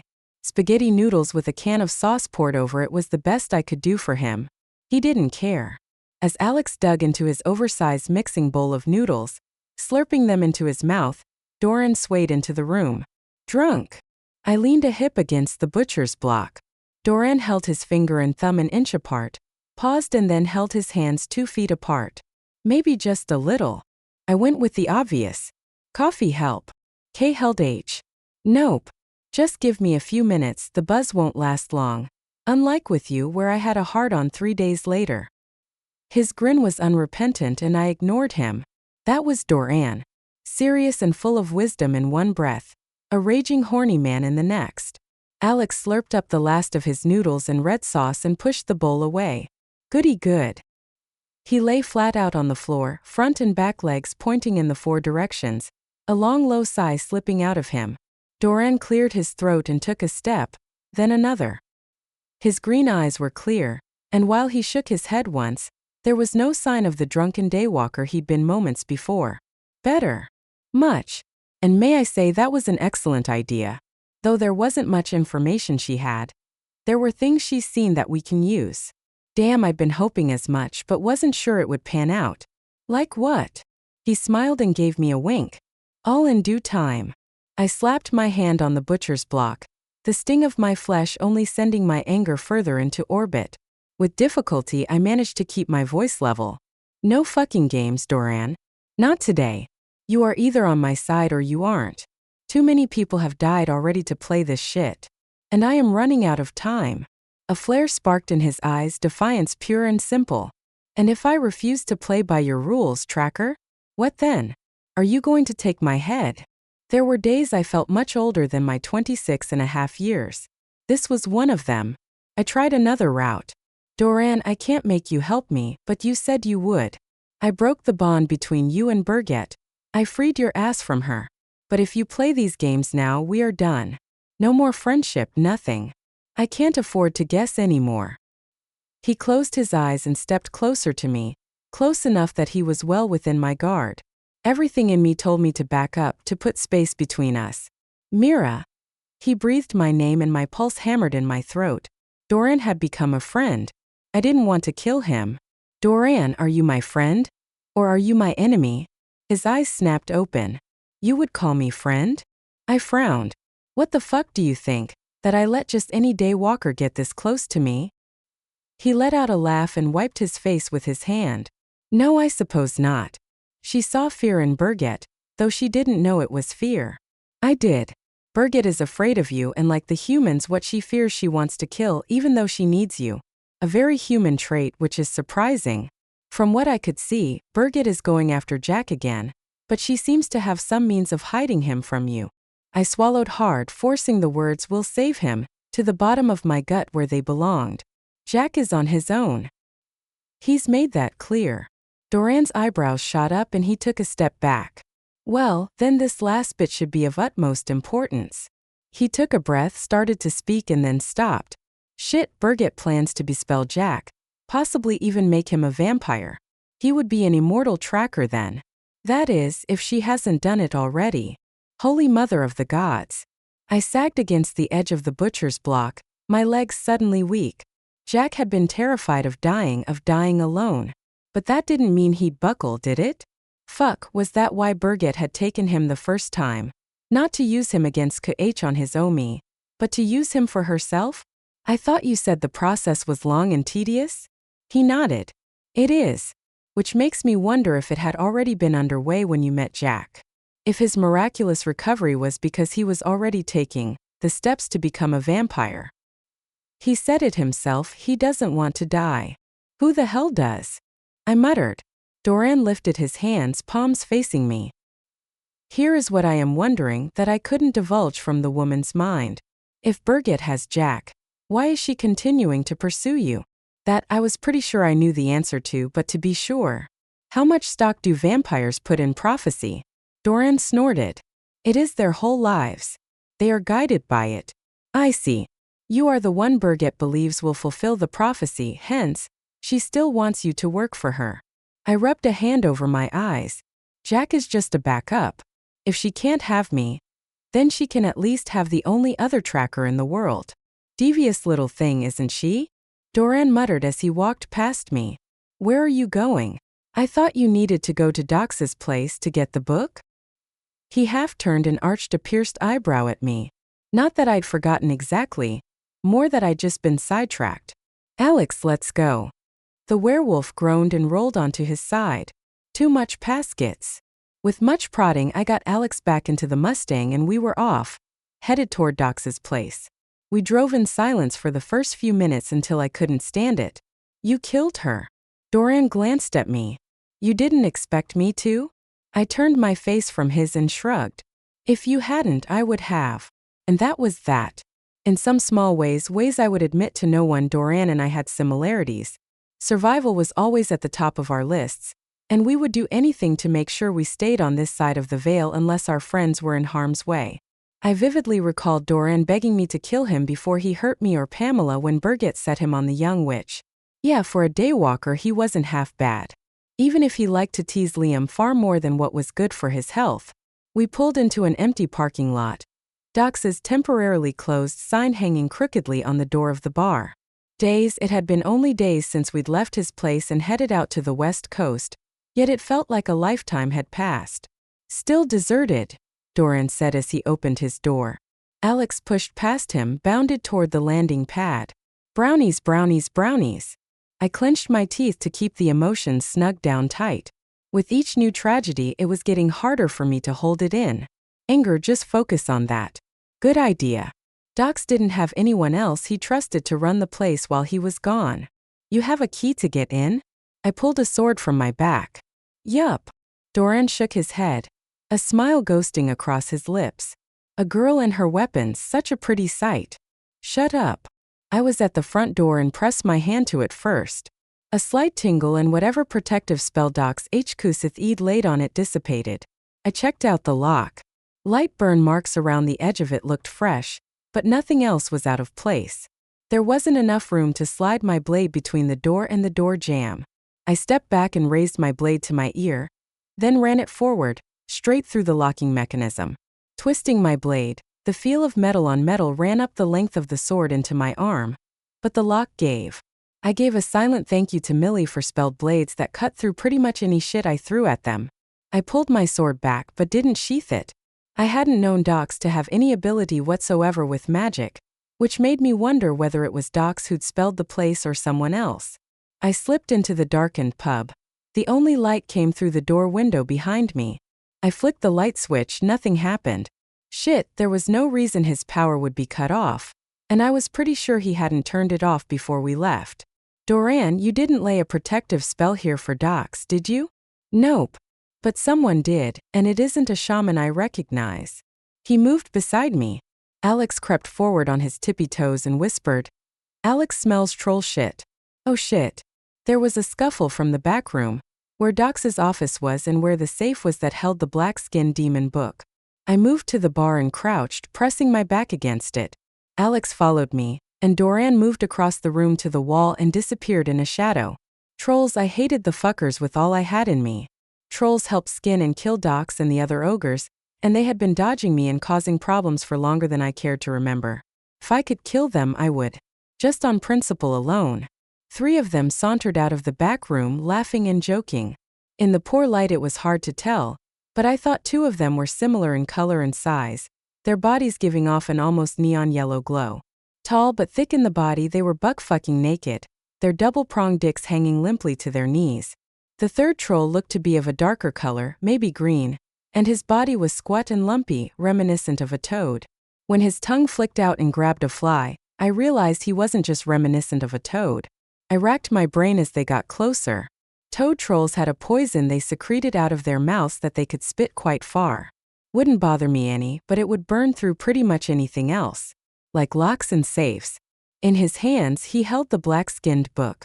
I drew in a quiet breath, getting ready to start slicing into them when Toady Boy decided to get clever. Here, hang on to this, stupid. I want to leave the tracker a message of me own. He threw the book at the other 2 trolls, both of which scrambled to grab it out of midair. They ended up landing on the floor, pounding the shit out of each other. Toady Boy wasn't watching though. If I thought trolls were disgusting before, it was nothing to this shit. A dick in both hands, he started to whack off on the bar, just to the left of me. Yeah, that's what I said. Nope, I was not getting that in my hair, thank you very much. While he moaned and panted, oblivious to the world around him, I snapped my sword forward and up, taking not only his 2 dicks but both hands too. The other trolls were still wrestling on the ground when Toady began to shriek, acid spraying out of his mouth and onto the bar in a steady mucus stream. Alex, behind me! I shouted as I jerked my second sword out and cored as shit with the 2, sliced Toady Boy's head from his shoulders. Now, most creatures notice when their leader goes down. Not trolls. Not smart but mean as hell, they were too busy bashing the shit out of each other to notice their buddy was headless, dickless, and more importantly dead. As the 2 trolls rolled across the room, I scooped up the black-skinned book and waved at Doran. Got what I came for. I walked to the door, Alex snickering at my side. Dum trolls. Yeah, when a submissive werewolf who was stuck permanently at the mentality of a 2-year-old thought you were dumb, that was bad. Doran held the door. After you. And just like that, we were outside in the fresh air. Surrounded by trolls. Ah fuck, it was never that easy, was it? Chapter 9. Where are we going now, Liam? He did his best not to sigh. Pamela meant well, but there were times her constant questions grated on him. Like now. Agent Valley should have answers to the questions we have, so we go there. And quickly. Millie made eye contact with him briefly in the rearview mirror. You think they'll try to silence him? If he's not with Ingers and she's willing to kill us on sight, with no provocation, yes. I think they would try to shut him up, which would be bad on a lot of levels. If Valley was gone and Ingers was in charge, they would no longer be able to say they had allies with the humans. And with a war coming, they needed all the allies they could get. At the moment, Liam realized he was going to tell Agent Valley everything they knew about Orion, about Mira, and the coming war. The agent and the FBI would need to know everything if they were going to help. And Liam was damn well making sure they would help one way or another. He gave directions to the area he knew Agent Valley lived in. When Millie pulled over on the street intersection he'd given her, she said, "You don't actually know what house he's in, do you?" "No, but I can figure out quick enough." He shimmied out of his clothes, his nudity not something that bothered him. There were far bigger things to be worried about than a witch ogling his ass. He folded the clothes and handed them up to Pamela. "Here, hang on to these for me, would you?" She kept her eyes forward, a pink blush staining her pale cheeks. "Okay." He opened the door and stepped into the snow. Pamela and Millie slid out of the Jeep to wait for him. This time of day the road was quiet, and most people were at work, so there was no one to peer out a window and see them. Without another thought, he let the shift take him, trusting if a human did see him, they would see something else. He didn't care. Bones turned to liquid for a brief moment as they bent and twisted to that of a wolf's, and then he was on all fours. Nose to the ground, it didn't take long to pick up a SC Nordisabunti, though it wasn't Agent Valley's. The smell of death and rot lay heavy all along the road. Rotting meat, molding clothes, he wrinkled his nose and let out a snort. He twitched his ears as Pamela moved up beside him and put a hand on the ruff of his neck. Any luck? Of course he couldn't answer her. He just put his nose to the ground and kept scenting. Somewhere in here he should find Agent Valley. He checked cars and walkways, and when the occasional curtain twitched, Millie and Pamela waved and smiled. Again, he understood that humans saw what they wanted to. A large dog being walked by two nice young ladies. Probably sisters. He worked his way up and down the road twice before he finally understood what was bothering him. The smell of rot, as he'd told Millie. Agent Valley had smelled of rot when they'd spoken London. Maybe there was more to it than just working with a necromancer. Excitement flared through him and he picked up the scent with ease, tracing it to the peach-colored house at the head of the street, right at the intersection. When he approached the door, the curtain beside it twitched ever so slightly. Bingo! He glanced over his shoulder and the two witches walked swiftly to the left side of him. "It's about time, Wolf," Millie muttered under her breath as she rubbed her hands up and down her arms. Pamela snorted at her. "You could have stayed home. We told you that you didn't have to come." Liam couldn't stop the grin that crossed his muzzle. That was Pamela. Millie stepped to the side, out of the way so Pam could knock on the door, his clothes gripped tightly in her hands. Inside there was a sound of feet shuffling, and the light click of a gun being loaded. Without thinking, he body-slammed Pamela against the wall as silenced shots popped softly, driving through the door where they'd been standing. Snarling, he leapt forward, taking the door out with his body in an explosion of wooden shards. Being part guardian had its perks. 2 more shots went off before he could see clearly, the bullets tearing through his chest. Liam looked up as the wounds healed closed. The shooter, a young man with pimples on his cheeks. Loose clothes, baggy jeans, and underneath the smell of death was a 3-week-old case of body odor. "Oh shit!" he squeaked, half lowering the gun before seeming to realize he was going to need it again. Liam bared his teeth and took a step closer, the fur along his spine stiff with his anger. The kid took a few steps back. The scent of magic filled the air, and then the gun was jerked out of his hand, seemingly plucked away by an invisible person. The kid's jaw twitched and he looked past Liam to Pamela. "You stupid witch. Stay out of this." Of course, that was when the kid lifted his hand and a black thread of something coiled from his palms. A supernatural using a gun against other supernaturals? Wasn't there a rule about that kind of stuff? Liam didn't wait to see what the kid could do. Leaping forward, he covered the distance between them with ease, and took the kid to the floor. Pimpleface's head smashed against the fake tile floor with a resounding thud and his eyes rolled back in his head. The black smoke, or whatever the hell it was, faded and drew back into the kid's hands. Pamela sucked in a sharp breath. "I think he's a necromancer like Anne." She pushed him with her toe. Sith/P. Liam took in a slow breath, couldn't get past the stench of rot, and knew this form wasn't going to help him anymore. Breathing out, he let the change take him and within seconds stood on 2 feet. Pamela handed him his clothes as she turned her back. Without hesitation, Liam scooped up the fallen gun. If it worked in the hands of a supernatural, he wanted it. He tucked it into the back of his pants, a feeling of familiarity rolling over him. Sure, he could use a sword, but a gun was his weapon of choice and always would be. Millie, though, had no such qualms. She watched him dress, her eye calm and assessing, but she said nothing. He forced himself not to hurry, knowing this was a power pull with her. She wanted to make him nervous, to put him off balance. "Not going to work, Millie?" he grumbled as he pulled his shirt over his head and slipped on his shoes. "What's that, Liam?" Her eyebrows arched high, giving her a falsely innocent look. He turned his back on her and crouched beside the kid. Even in this form, the scent of rot was strong. "Pamela, can you lace this kid up? Stick him so he can't do anything?" "I can stick him on the wall, but I can't stop him from raising dead things." She swallowed hard, the gulp audible. Mira said, and freaked out Pamela worse than the zombies she'd raised. "Weird." Putting a hand to her shoulder, he gave her a squeeze. "That'll be fine. You and Millie stay here, keep an eye on him. I'm going to search the house for Agent Valley." Pamela pinned the kid to the wall in seconds, her lips tight. Leaving them, he started through the house. Kitchen and living room were empty, as was the bathroom and 2 bedrooms. A full circuit left only one more door. He opened it and stared into the dark stairwell. Son of a bitch, it's always the basement.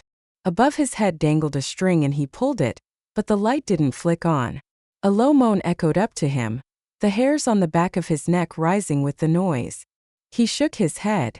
"Like a damn horror movie. Wait for it, O'Shea. Next you'll see an image of your dead parents."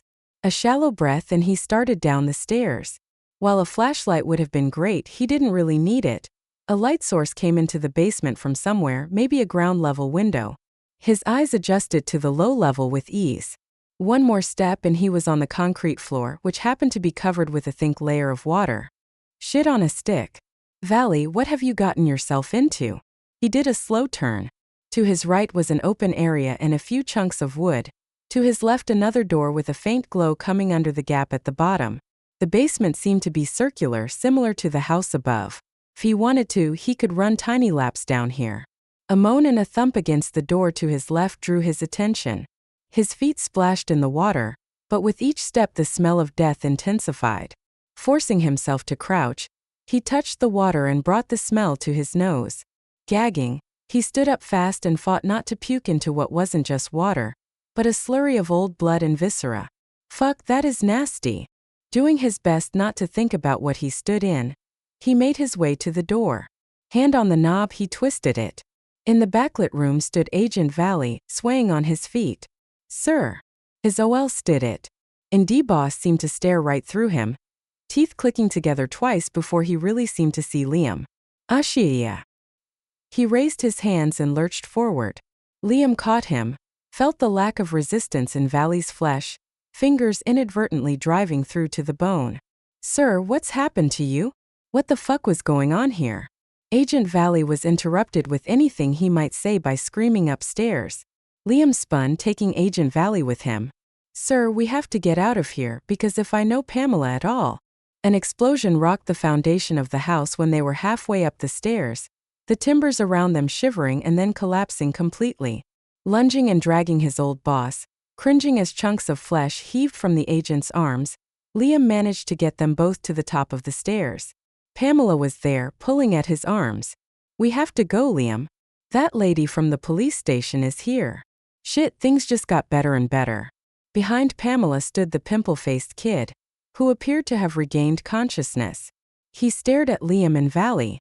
"Don't hurt him," was all the kid managed to say. Liam chose not to point out there was no hurting someone who was already dead and rotting. "Come on, let's go." With a single heave, Liam tossed Agent Valley over his shoulder, the older man's gut squishing and squirming in a most viscous way. Nothing to do now but run. And hope to hell there was enough of Agent Valley left when they stopped running. He could tell them what the hell was going on. Trolls, while not particularly clever, fast, or empathetic, were truly not fun to deal with on a large scale. And a large scale was exactly what we were looking at with at least 30 surrounding us. Doran glanced sideways at me. Let me try to calm this before you start lopping off more heads. I'm not sure even you can manage this many. While I didn't put my swords away, I did give him the benefit of the doubt. He was right, there were too many for me to be thinking I could manhandle the situation. A bit of finesse every now and then didn't hurt. Usually. He cleared his throat and raised his hands into the air, effectively silencing the crowd. Boys, you have a slight problem inside the bar.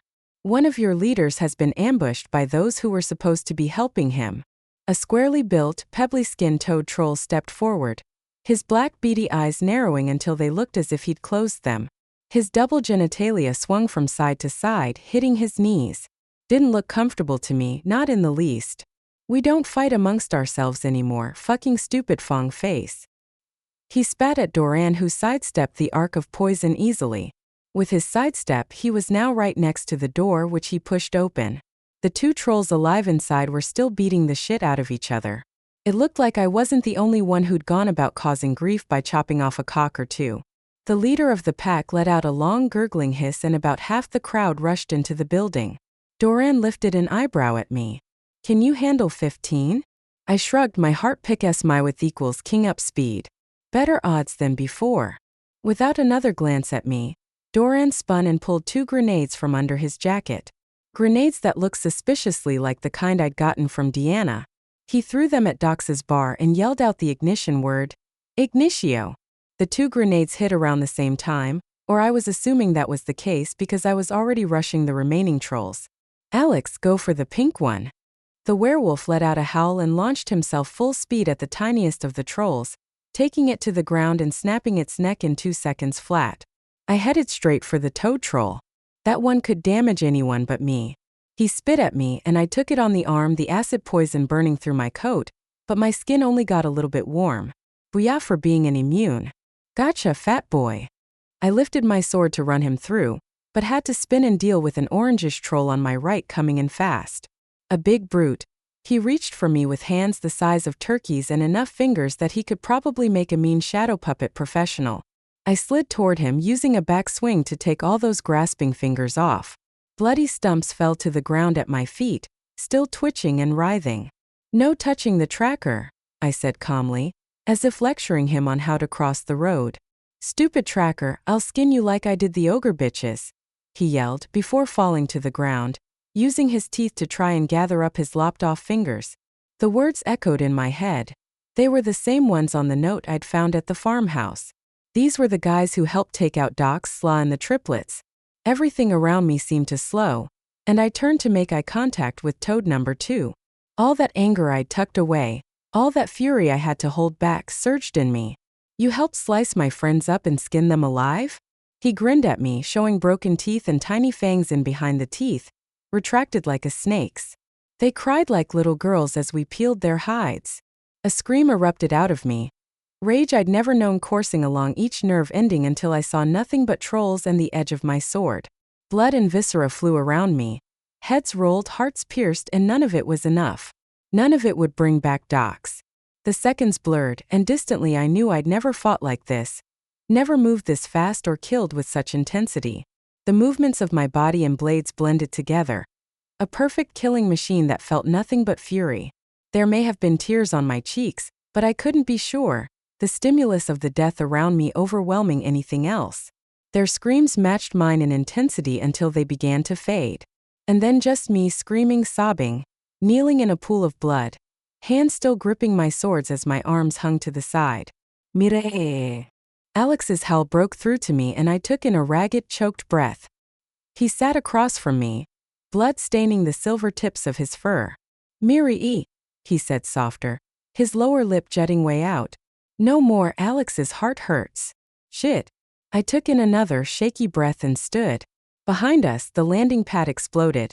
A shitstorm of glass and wood falling to the ground. I covered my head and ducked. Doran's grenades apparently had some real bite to them. Good to keep in mind he hadn't shown me all his tricks yet. The crackle of a raging fire turned me around. The landing pad was engulfed in bright red flames that twisted us in equals and danced in the winter wind. Come on, Doran said, his eyes soft as they met mine. We've got to get the hell out of here. I nodded and all three of us climbed into his Mustang. The drive back to his house was quiet beyond quiet, which was weird because I heard my heart thumping with each beat. There was no doubt in my mind those were some of the trolls that had taken out Docs and the others, but if I could kill them like that, then the trolls had helped taking out my friends. The ogres were skilled warriors. No way trolls did it on their own. Feel better? Doran asked as we pulled into his yard. I looked down at myself and really saw what I looked like. My clothes were thickly crusted with troll blood. Little bits of matter that could have been flesh or brain were flecked all over like an abstract painting. A sudden longing to have Liam with me made me close my eyes. I think I will shower before we go. Have you got extra clothes? Doran rolled his shoulders. I should have something that will fit you, but you might not like it. Temporary clothes don't have to be anything fancy, I said, sliding out of the car. Shit, I was going to burn these. The leather jacket I would be able to salvage, but it had a new hole to add to the mix, and I'd have to throw out the wool lining. At least that could be replaced. Alex patted quietly beside me, pressing himself against my leg. I realized he was doing it for me, giving me someone to lean on. I put a hand on his back. Thanks, buddy. He said nothing, just looked up at me with those liquid gold eyes, then away. Doran once more led the way, this time deeper yet into the house, past the bedroom where the woman's body still lay as if asleep. With a sweeping gesture, Doran opened a simple whitewood, slatted door into a bathroom of the kind I'd never seen. Floor-to-ceiling pale pink marble coated the entire room, which looked to be about 30 feet deep and 20 feet wide. An in-floor tub that took up the far wall filled with water and suds, waiting for someone to dive in. Behind it a fireplace crackled, the flames dancing. Take your time. Doran stepped back and shut the door behind him with a soft click. A soft spurt of air and then steam coiled out from 6 spigots along the edge of the wall. Talk about being pampered. I stepped into the room and slid out of my jacket, which was already feeling too warm. Alex, hop in the tub there and get clean. Yuppie duty. He scrambled across the floor and from 10 feet out, leapt into the tub. Water sprayed up and out as he disappeared under the surface before coming up just far enough that his eyes peered at me. Laughing softly, I peeled out of my clothes, feeling for the first time the blows and cuts I'd gained in the fight with the trolls. The whole thing was a blur. I'd never fought like that, with a total loss of control. Angry fighting? Yes, for sure. But nothing like that. I started to count as I stripped. Both arms were bruised from elbow to shoulder, large finger marks where I'd been grabbed, 2 slashes from claws ran between my breasts. My left hip had what looked like road rash, and when I inspected my jeans they were missing material. How the fuck had I not felt any of this? Each moment that passed, the aches increased until I was in a full-out hobble. Both sides of the room had clusters of showerheads, and I headed for the one closest to me on the left. I flicked the handle and all the showerheads came on at once. 3 above me and 3 at different angles. Sifs on the wall. Doran, how many fucking parties do you have? I griped as the water hit my open wounds. Better than crying. Oh, I have a few a month. The ladies like the bathroom best though. I can't imagine why, Doran said from way too close. I spun around, barely able to see through the stream of water, but I shouldn't have worried. A split second later a scrawny, soaking wet werewolf stood between me and the daywalker. No touch, Mira, Alex growled, hunching his back like a pissed-off, soaking wet kitty cat trying to make himself look bigger. Doran lifted up his hands, but I saw the smile on his lips. I'm not going to touch her, Alex. Just bringing her clothes and thought we could chat a minute. Alex deflated. Okie dokie. He trotted back to the tub, which he slid into like a giant salamander, just his eyes and nose floating at the top, watching us. He is loyal to you above everyone else. Not often that happens, even with wolves. Doran didn't look at me as he handed me a bar of soap. Here, Louisa left this last time she was here. I took the bar of soap and sniffed it. Strong scents of sage and lavender filled my nose. You aren't going to let me have any time to myself, are you? I think you were right about Berget. We might be able to stall the madness for a little while, maybe a year. No more than that, but it would buy us time. He snapped his fingers and a stool slid to him from behind the door. He sat, crossed his legs and gave me innocent eyes. You going to shower or just stand there and get wet? Fucker. Only if you beg. He winked and I turned my back on him. Oh, that's a good view too. Enough with the games, Doran. Or get the fuck out. Fine. The stool scraped as if he slid it across the floor, sliding closer yet to me. I have a fire opal that is very large, about the size of a peach pit. The thing is, if it is going to work long term, I don't want to put it on a chain. Too easy to knock off and let the madness loose before we are ready. I scrubbed the soap over my upper body, the sting of the antiseptic properties making me hiss. So what, we make her eat it? He barked a laugh. No, not exactly. I think we can implant it in her, though let her body heal over it so it's too hard to remove. Limping, I turned to face him. And you think it'll work? His lips tightened, and even through the streaming water I saw the concern etched on his face. I have no idea. I have never dealt with a madness like this, and while the theory is strong, the power and personalities embedded in Berget are beyond strong. They ruled the vampire world for generations. They will fight this. I think Berget will fight too, though. I finished soaping up and began to rinse off as my brain tried to tell me what a fucking fool I was. And if you do save her, what then? You think Ferris will let her live? You think he won't try and find some way to fuck you over? He's a vicious set of fangs that cannot be trusted. Not ever. I threw my hands into the air, sending a spray of water out. What the hell do you want me to do? There isn't exactly a third applicant for leader of the vampire nation. Unless you know something I don't? Doran shook his head. I turned off the water and he tossed me a towel. So you know, Sono, there are no other applicants. No one is strong enough to carry the nation. It has to be Berget or Ferris. My vote is for him, much as it pains me to say it.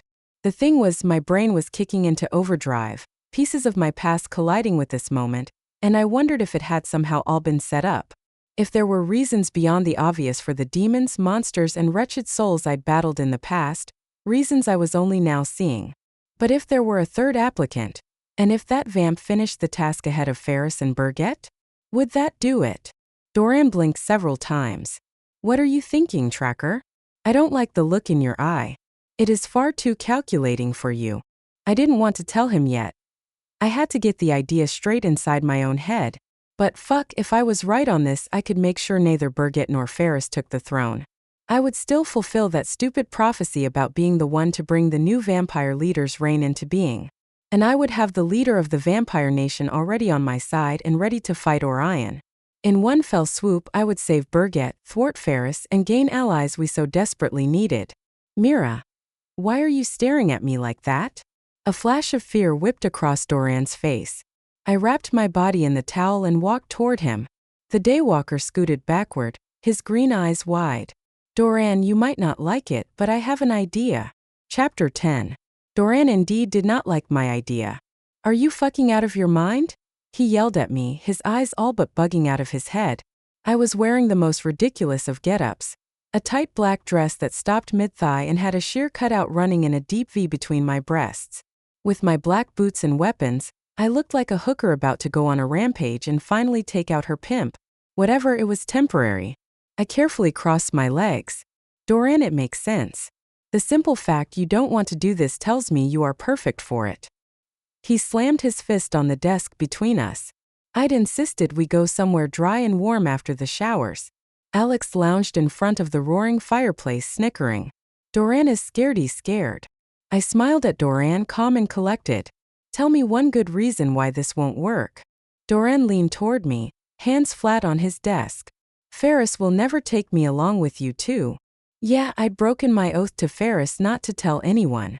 But I'd made Doran swear he would do nothing to stop me, or tell anyone else. At this point, I figured it was worth the risk. I had to find a way to stop both Berget and Ferris. Had to find a way to stop Orion's gang of murderers. I had few illusions the trolls we wiped out at Dox's were the only ones present at the death and skinning of the ogres. Much as it had been a release to kill them all. He will if he knows you are there to help us. If I make it clear you are going to help me kill the child empress. Doran slumped and I waited. I knew this was the best answer, he just didn't like it. Nope, didn't like IVOS at all. It would mean going back to the farm to collect a few items. It would mean keeping a secret from Ferris long enough to accomplish all the tasks. And right under his nose. Dangerous? Fucking right it was, but the choices were narrowing and my gut said, go for it. I was inclined to listen to my instincts. So far they hadn't proved me wrong. So Liam doesn't know about this little idea of yours? Doran shifted the conversation, and I knew what he was doing. No, he doesn't, and I still think you would make a far better leader of the vampire nation than either of those two. I have the recipe under my mattress at the farmhouse that tells how to turn you into a full vampire, Doran. It makes so much sense I can't begin to understand why you wouldn't do this. All the pieces fit and you know it. I have to believe it. Besides, I knew Doran. As a leader of the vampires, he'd work with me. I'd have all the bloodsuckers working as a team, and more importantly, they'd be fighting on my side and against Orion. He turned his back and leaned his ass against the desk, his voice soft with defeat. I have an approximation of being human as a daywalker. I will lose even that if I step fully into the night. My shoulders slumped. Maybe it was too much to ask of him, but who else did I trust with that much power in my life? I had read the recipe a few times and I was pretty sure I knew it by rote, but to be sure I wanted to grab it. The end result of the process would be me offering my blood into a crucible, holding all the other ingredients with only one small addition. After that, a vein had to be opened, and then I had to let the new vampire, who had very little control, feed on me. From a main artery. Yep, good times ahead. Mira, I have never wanted to lead. I don't have it in me. Doran finally turned to face me, the edges of his eyes tight, his jaw twitching. I took a deep breath and stood. If you have another way we can stop them both, and go through with trying to save Berget, tell me. Alex sneezed, breaking the silence between us, then mumbled. Nope. Myra's right. Doran let out a bitter laugh. Your Alex is right, you are right. This is probably the best shot we have. The soft tread of a footstep turned us both around. Ferris stepped into the office, dressed in black from head to foot. His blue eyes glittered. Best shot at what? Oh fuck. Doran moved beside me. I took some of her blood, and saw the oaths you put on her. I stiffened, as did Ferris. The vampire didn't move, but I felt him gathering himself. Doran didn't rush though, and in that moment I knew I'd chosen right. He would be the best leader for the vampires, better than either Ferris or Berget. That was if my plan worked. I'm going to help her kill Berget. The little bitch thinks I'm still in her thrall, so I can get closer than either you or Mira. Ferris lifted his head ever so slightly, and I could almost see the wheels turning in his fanged head. You won't try and stop me? Or Mira? Doran lifted his hand and placed it over his heart. I swore an oath to her that I would not interfere, other than to help kill the child empress. Ferris turned his gaze on me. He blinked several times and a slow smile slipped across his lips. While not exactly what I imagined you wearing, the dress is much preferable to your usual jeans and a t-shirt. You will stay in it while we work together.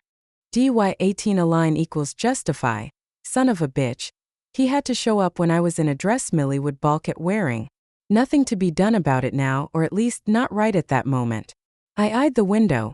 The shades were drawn and zero sunlight coming through. Ferris snapped his fingers at me, drawing my attention back to him. If the shadows are deep enough, and the daywalker here has made sure of it so he can entertain his previous masters, I can move around, tracker. I see you eyeing the window as if to take the blinds off. I assure you if I burn, I will take you with me. I frowned and had to force myself not to cross my arms, which would have accentuated the bare skin underneath the sheer cutout. What are you doing here, Ferris? He smiled. Things have sped up in a way I cannot control. Our seer has claimed the new leader must be crowned on the night of the equinox. I need to take you with me now. I shook my head and sat back down. Oh no. I made an oath and it involves 7 days, not right now. Alex slunk to my side and stuffed himself under the desk away from Ferris, muttering under his breath, and chattering his teeth in between curse words. Their last encounter had not left the werewolf exactly trusting of the vampire. Being strangled tends to do that to a relationship. Ferris let out a low laugh, and I heard the pleasure in it. He was enjoying this. Mira, you can bring Doran, I'll allow that, but only if you come with me now. Right this second. I closed my eyes and tried to breathe around the anger. Liam would think I'd run off and left them high and dry. Shit, shit, shit. My mind worked frantically to find a way around this, but there was nothing. Doran cleared his throat. I have to put a few things together. Mira, you can give me a hand. I snapped my fingers at Alex, who all but leapt up, and the three of us filed out of the room past Ferris, each step I took reminding me it hadn't been long since I'd tackled more trolls than I could count. 5 minutes. If I have to come find you, one of you will die, Ferris said, as causally as if telling us a rainstorm was headed our way. Doran broke into a jog and I followed him, a growing ache rolling up my legs and through my body. If pain really was just weakness leaving the body, then I should have been a fucking superwoman by now. I bit back the groan that attempted to escape my lips and focused on something else. How about clothes? At least I had my boots, even if I was in this stupid-ass dress. Are you sure you don't have anything better for me to wear? That is the piece that covers the most. Hurry up. Do you remember what we need? Son of a bitch, he was right. The recipe, there was no way we were going to be able to go back for it. This was all going to be on my memory and nothing else. Doran's shamanic room smelled of herbs and sharp spices. The black-skinned demon book sat on a pedestal in the middle. Doran, I can't leave that unprotected. He grabbed it from me and shoved it into a bag he snatched from the wall. I'll bind it to the house, anyone tries to take it out will be killed, and I'll make the bag look empty. With 2 flicks of his wrist, the bag stiffened and then he hung it back on the wall with a wink at me. No one looks for the obvious spot anyway. Shit, the thing did look empty. It would have to be enough for now. Had to be. I stood in his spot the middle of the room thinking. Racking my brain, I recalled the ingredients. Sage, bloodwort, jasmine root, troll tooth. I covered my face with my hands, tried to envision the sheet of paper. Fuck, there were 3 other things. Doran scrambled around the room, stuffing things into small drawstring bag. Crucible. Yes, mortar and pestle. A diamond, that was one of the items, moon dust. Wait, what? He froze mid-step. Moon dust. Oh fucking holy hell, let me not be wrong. Shit, I don't have any, maybe Louisa might. There's no way Ferris will let us go, I whispered. Shit, the vampire could probably hear us as it was, why the fuck was I bothering to whisper? As if reading my mind, the vampire called out from the other side of the house. 3 minutes, children. Shake it off. Doran started to move again and I saw him grab an opal, and it was indeed the size of a peach pit. We will have to see if we can get it along the way. How are we going to do that? I snapped. Trust the gods watching over us to set things in motion. It's about all we've got. Now what the hell was that last ingredient? Alex let out a woof and I stared at him, a chill sweeping through me. How could I have forgotten? Hair from a submissive wolf. Doran chuckled. The gods, they do have a sense of humor. Take it from him now. I'm not sure how much longer he'll be submissive. I ran my hands over Alex's coat, easily plucking out some long silky fibers. Shit, so we're only missing one thing, moon dust. Doran pushed me ahead of him out of the room. We'll be missing more than that if we don't get back to Ferris. Grab your weapons, they're on the bed. We ran down the hallway, parting at the juncture. I bolted into the bedroom and scooped up my 2 blades, back sheath, whip and leather jacket, which looked to be cleaned or at least wiped off. I didn't want to think why Doran had put all my weapons in his bedroom. Horny bastard.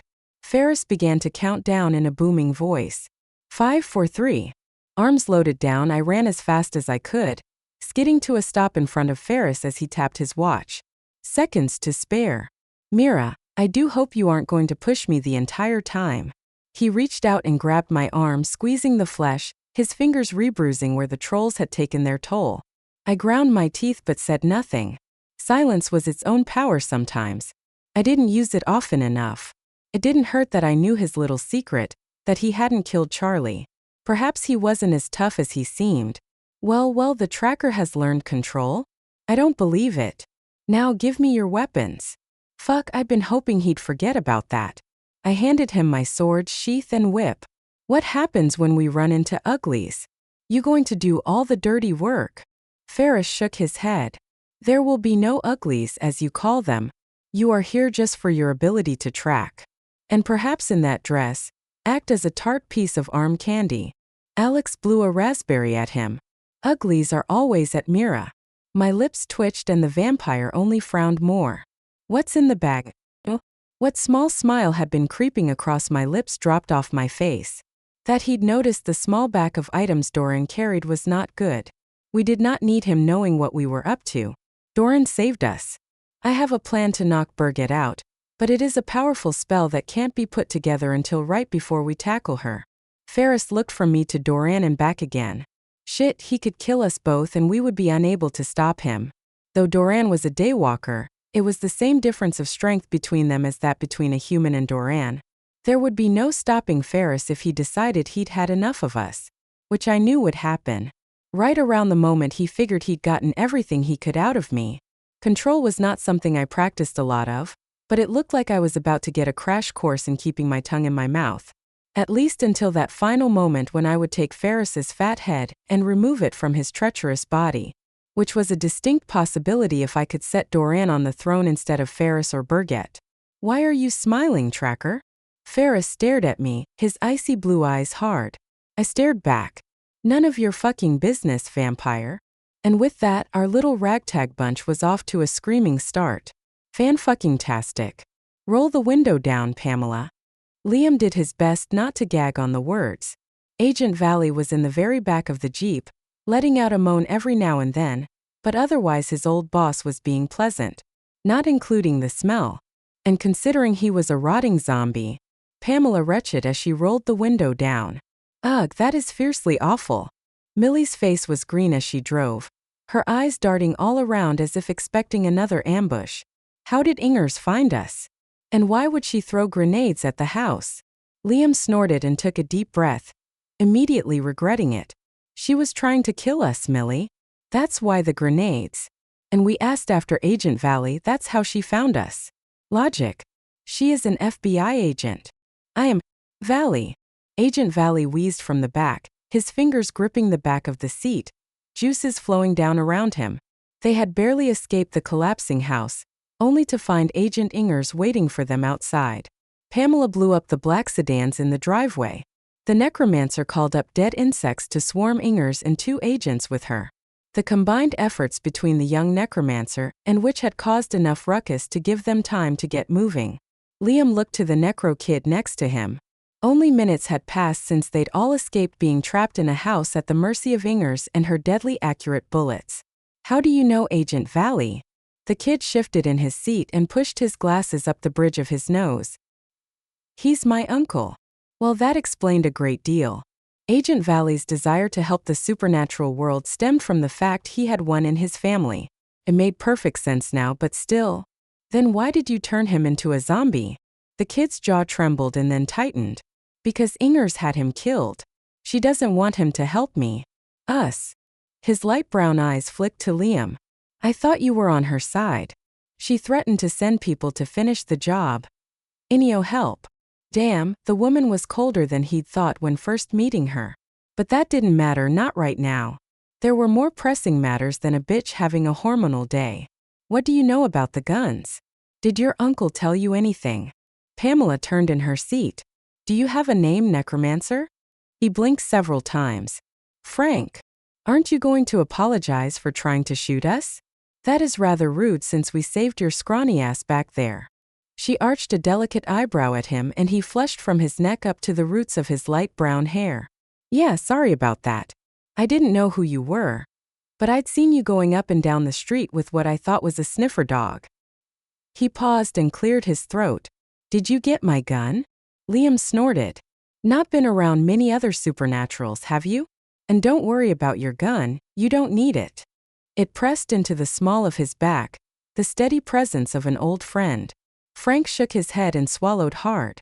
No, my mom and Uncle Roger didn't encourage me trying to find other supernaturals. They were trying too hard to keep me under wraps to let me meet anyone like me. Agent Valley shifted in the back. O'Shea. Guns manufactured with witchcraft. The last words breathed out with a spray of spittle that splattered the seat. Liam stared at Frank. Do you have anything to add to that? The kid sat, unmoving before finally answering.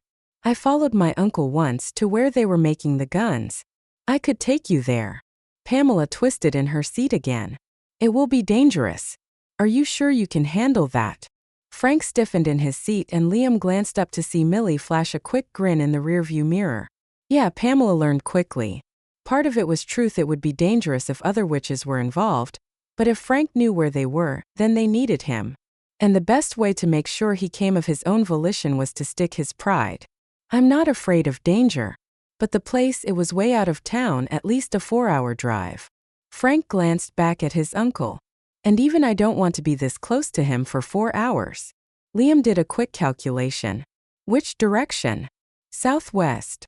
Perfect, we'll drop him off at the barn. Pamela blanched and Millie's knuckles whitened on the steering wheel. Liam didn't apologize or back down.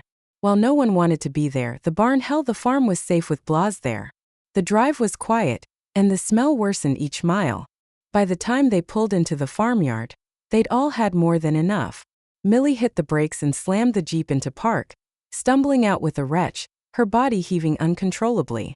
Pamela wasn't far behind. But as bad as the smell was, Liam still remembered the man in the back of the Jeep had been his friend. Come on, Agent. Let's get you settled in the barn. He opened the back of the Jeep and helped Agent Valley shuffle out of the vehicle and toward the barn. The cold air was bracing and Liam took in a big drag of the clean scent. A low rumble reached his ears a split second before Blas slowly revealed himself coiled around the barn, his scales sparkling in the sharp winter sun. He blinked sleepy eyes at them, his jaw cracking in a hug, kind yawn that showed off every one of his massive pearly whites. Hello, Wolf. Blas. Mira's gone off on her own again. Pissed her off, did you? The dragon had the nerve to give him a wink. Liam didn't think it was funny, nor did he feel like explaining himself to the dragon. No, I did not piss her off. She's off on one errand, we are on another. He waved at Agent Valley. This one is going to stay here a while in the barn. At least until we get back. He got his former boss settled into the barn and then stepped back into the cold, grateful for the fresh air. Blas reached out with one claw and drew a line in the snow in front of himself. You will have to let her go at some point. You know that, don't you? She is for the world, not just you. I don't need to be schooled by an oversized gecko. He snapped, not caring that said gecko could tear him apart limb by limb, the only surefire way to kill a guardian. Blas let out a low rumbling laugh. The others cannot hear me, Wolf. Let me guess, you know the time of your death is coming and Mira does not? Yet she knows you carry a secret? It will drive her mad not to know. Give her something, a false secret. Liam went very still, his heartbeat skipping into overdrive. How the hell could Blas know what he himself had only just learned? The dragon stretched his wings, the scales catching the light. Bonded to the tracker as I am, I know her heart even better than you, Wolf. Better because while I have some affection for her, I do not love her as you and the others do. So I see her more clearly. And if I must, I will drive her to do what the prophecies call on her for. And if that means her death, you don't care, do you? Anger surged through him. The dragon might be their ally, but he was apparently not their friend. Blas shrugged, his shoulder bumping into the barn and shaking the timbers. I do care, for we are tied together, she and I. If she dies, as will I. Then why aren't you with her right now, making sure she's okay? Damn it, this dragon was the most infuriating creature. Because unlike you, I know she will come to me when she is damn good and ready. Trust her, Wolf. Her instincts run true, even if at times they seem to be contrary to what you believe. Liam threw his hands into the air and turned his back on the dragon. Whatever, Blas. We'll be back later to pick up Valley. Ahead of him, Frank was sprawled out on his back, the two witches hovering over him. What the hell is this? Pamela covered her mouth with one hand, giggling. He passed out when Blas showed up. What the hell was he going to do with a fainting necromancer, a green witch, and a witch he hated, who had no abilities at all at the moment? Yeah, not much. Not much at all. Dig equals 100% / Chapter 11. Ferris had a plan, or at least he said he did. He took us via the Vale to the castle, which acted as a central jumping point to many parts of the world. For those who couldn't jump the Vale, the castle was a place that allowed one to pick and choose where they went. Of course, you had to know where each door opened, and hope they didn't get destroyed while you were on the other side. Already, we'd managed to close one permanently. Yeah, my bad. We were on the first floor of the castle where walls were covered with sconces, their light flickering in the air. It was not an area I'd been in before. Ferris strode ahead of us, my weapons strapped to him. They looked small on his big frame, and out of place against his designer-cut clothes. He stopped in front of a plain wooden door, The slats barely held together with bent and twisted nails, rusted with age. Hanging by a thread? Not even. This was not a door I would have picked to try, but since I wasn't running the show. Hurry up, Tracker. Ferris snapped his fingers and pointed to the ground beside him, as if I were his pet, a dog eager to obey its master. I tightened my hands into fists. Doran gave me a push on the small of my back. No words, we couldn't discuss anything without Ferris hearing. I moved to Ferris's side, my blood pounding in my ears, and I reminded myself of Charlie. This was a game Ferris was playing. One where he didn't know I'd uncovered his secrets. But I also reminded myself he had two of my friends at his disposal now. Ferris's left eye twitched. Something had been off with him since he jumped the veil, which meant that no matter what I thought I knew, it could all go out the window in one big-ass vampire tantrum. Fuck, talk about being stuck between a set of fangs and a sword. Ferris pointed at the wooden slatted door. This is what we're going to do. We will open doors you will step through and track the blood. If you find them, that is the doorway we will use. And if I can't? He glanced down at me, the glint in his eyes unforgiving. We keep trying until we do. With his left hand he pushed the door open. On the other side it was night and a deep jungle. The rustle of bush and wind blowing through the myriad of plants floated through the doorway. I had a sudden urge to run away, the presence of something dark, so heavy it clogged the breath in my throat. Step through, Tracker. You have to tell me their traits, idiot. I can't just guess at what I'm tracking. I put a hand on my hip and cocked one leg, though I was not feeling all that damn confident. The vampire's eyes narrowed. The first vampires, vicious and wild, uncontrollable, power-mad, blood-hungry.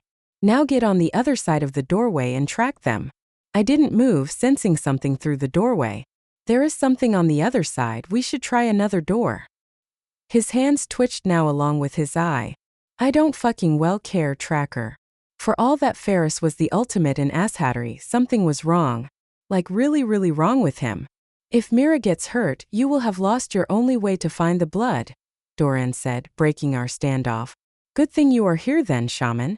You can keep Yoifi her alive when the injuries happen. Ferris didn't turn as he spoke, just stared into the night-darkened vines and trees, hands trembling with what I assumed was rage. Alex, come with me, I said softly, refusing to snap my fingers for him. Never again would I do that, not after Ferris doing it to me. He stepped beside me, lifting his nose to the doorway. Uglies. Yeah, that's what I was afraid of. Come on, we'll make it quick. My feet barely crossed the threshold of the doorway when the ground around us shook and a roar broke the air. Alex cried out and pressed hard against me. My first thought was we were going to face another giant, but no, there were no giants in jungle areas I was aware of. I stood weaponless and for the first time truly understood the situation Ferris had me in, a position I had gone into willingly, thinking I could handle him in it. I was completely at his mercy and completely without any way to protect myself. Shit. Shaking, I tracked the blood, or at least what I knew of it. I didn't pick up anything, couldn't sense a thing out of the ordinary. I tried tracking vampires in general and got a distant ping way far to the south. Nothing, there is nothing here. The creature, whatever the hell it was, let out another roar, far closer this time. I spun and froze. Ferris blocked the doorway, one of my own swords pointed at me. Be very sure, Tracker. Fuck, I'm sure. Now move, that thing out there is getting closer and I'd like to be on that. I pointed into the castle. Side of the door before the big fucker shows up. The crash of bush and trees behind me spun me around. Like a cross between an ogre and a giant, the creature stood easily 15 feet tall, but it had only one eye. Correction, she had only one eye. Her pendulous breast swinging as she skidded to a stop. She blinked several times, sniffing the air, then launched toward us. I had no choice. I sprinted to the left, away from the door, away from Doran and Ferris. If the asshole wouldn't let us through, he'd have to find me. I wasn't about to stand there and let the Cyclops scoop me up for dinner. Thank you very much. In the darkened jungle, I couldn't see where the hell I was going. Alex, lead the way. He brushed past me, the silver tips of his coat seeming to gather the little bit of light coming through and giving me a glowing lead. At a full tilt run, we wove through the jungle, the crash of the female Cyclops not far enough behind. I had no way to stop her, not even a deterrent. A tree flew through the air, crashing into the ground right in front of us. dirt and bush spewing up in a wave of earth. Over it. Alex leapt over the down tree with ease and I vaulted it. Felt the brush of fingertips along my shoulders. We either had to go faster or find a way around this big bitch. Sprinting full out in a tiny black cocktail dress in the middle of a jungle in the dead of night was, surprise surprise, not going well. The only thing I knew about Cyclops was their hide was thicker than a giant's, and their only real weakness was their single eye. But getting to that I would prove to be the problem. I needed a weapon, something that could be used at a distance like my crossbow. Jungle, what the needed a hell was there in a jungle to help? Tribes. Alex, find humans. A tribe would have weapons. Spears, bow and arrows. Anything sharp and pointy would work at this juncture. Alex veered to the right, his tail streaming out behind him. Close. He yelped as the ground dropped out below us and we skidded down an embankment. The Cyclops, unfortunately, was right behind us. I didn't dare look back. That was the kiss of death in chase scenes and it was a rule I lived by. Never look back. Faster, Alex. I screamed as we hit the bottom. A shallow creek gurgling along softly. On the other side, the chatter of voices erupted and torches were lit. He'd done it. He'd gotten us to a village. Now I had to get a weapon and pray it was strong enough to do the job. When we were midstream, the men of the village poured out of their huts. Their nut-brown faces lit up with horror alongside the fire. I didn't know the word for weapons or spears, but I didn't need to.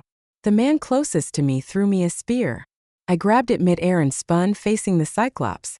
With weapon in hand, fear skidded away from me. This I knew, this I could deal with. The big bitch swung a hand toward me and I caught it on the tip of the spear, driving the point deep, praying it would at least stall her. Nope.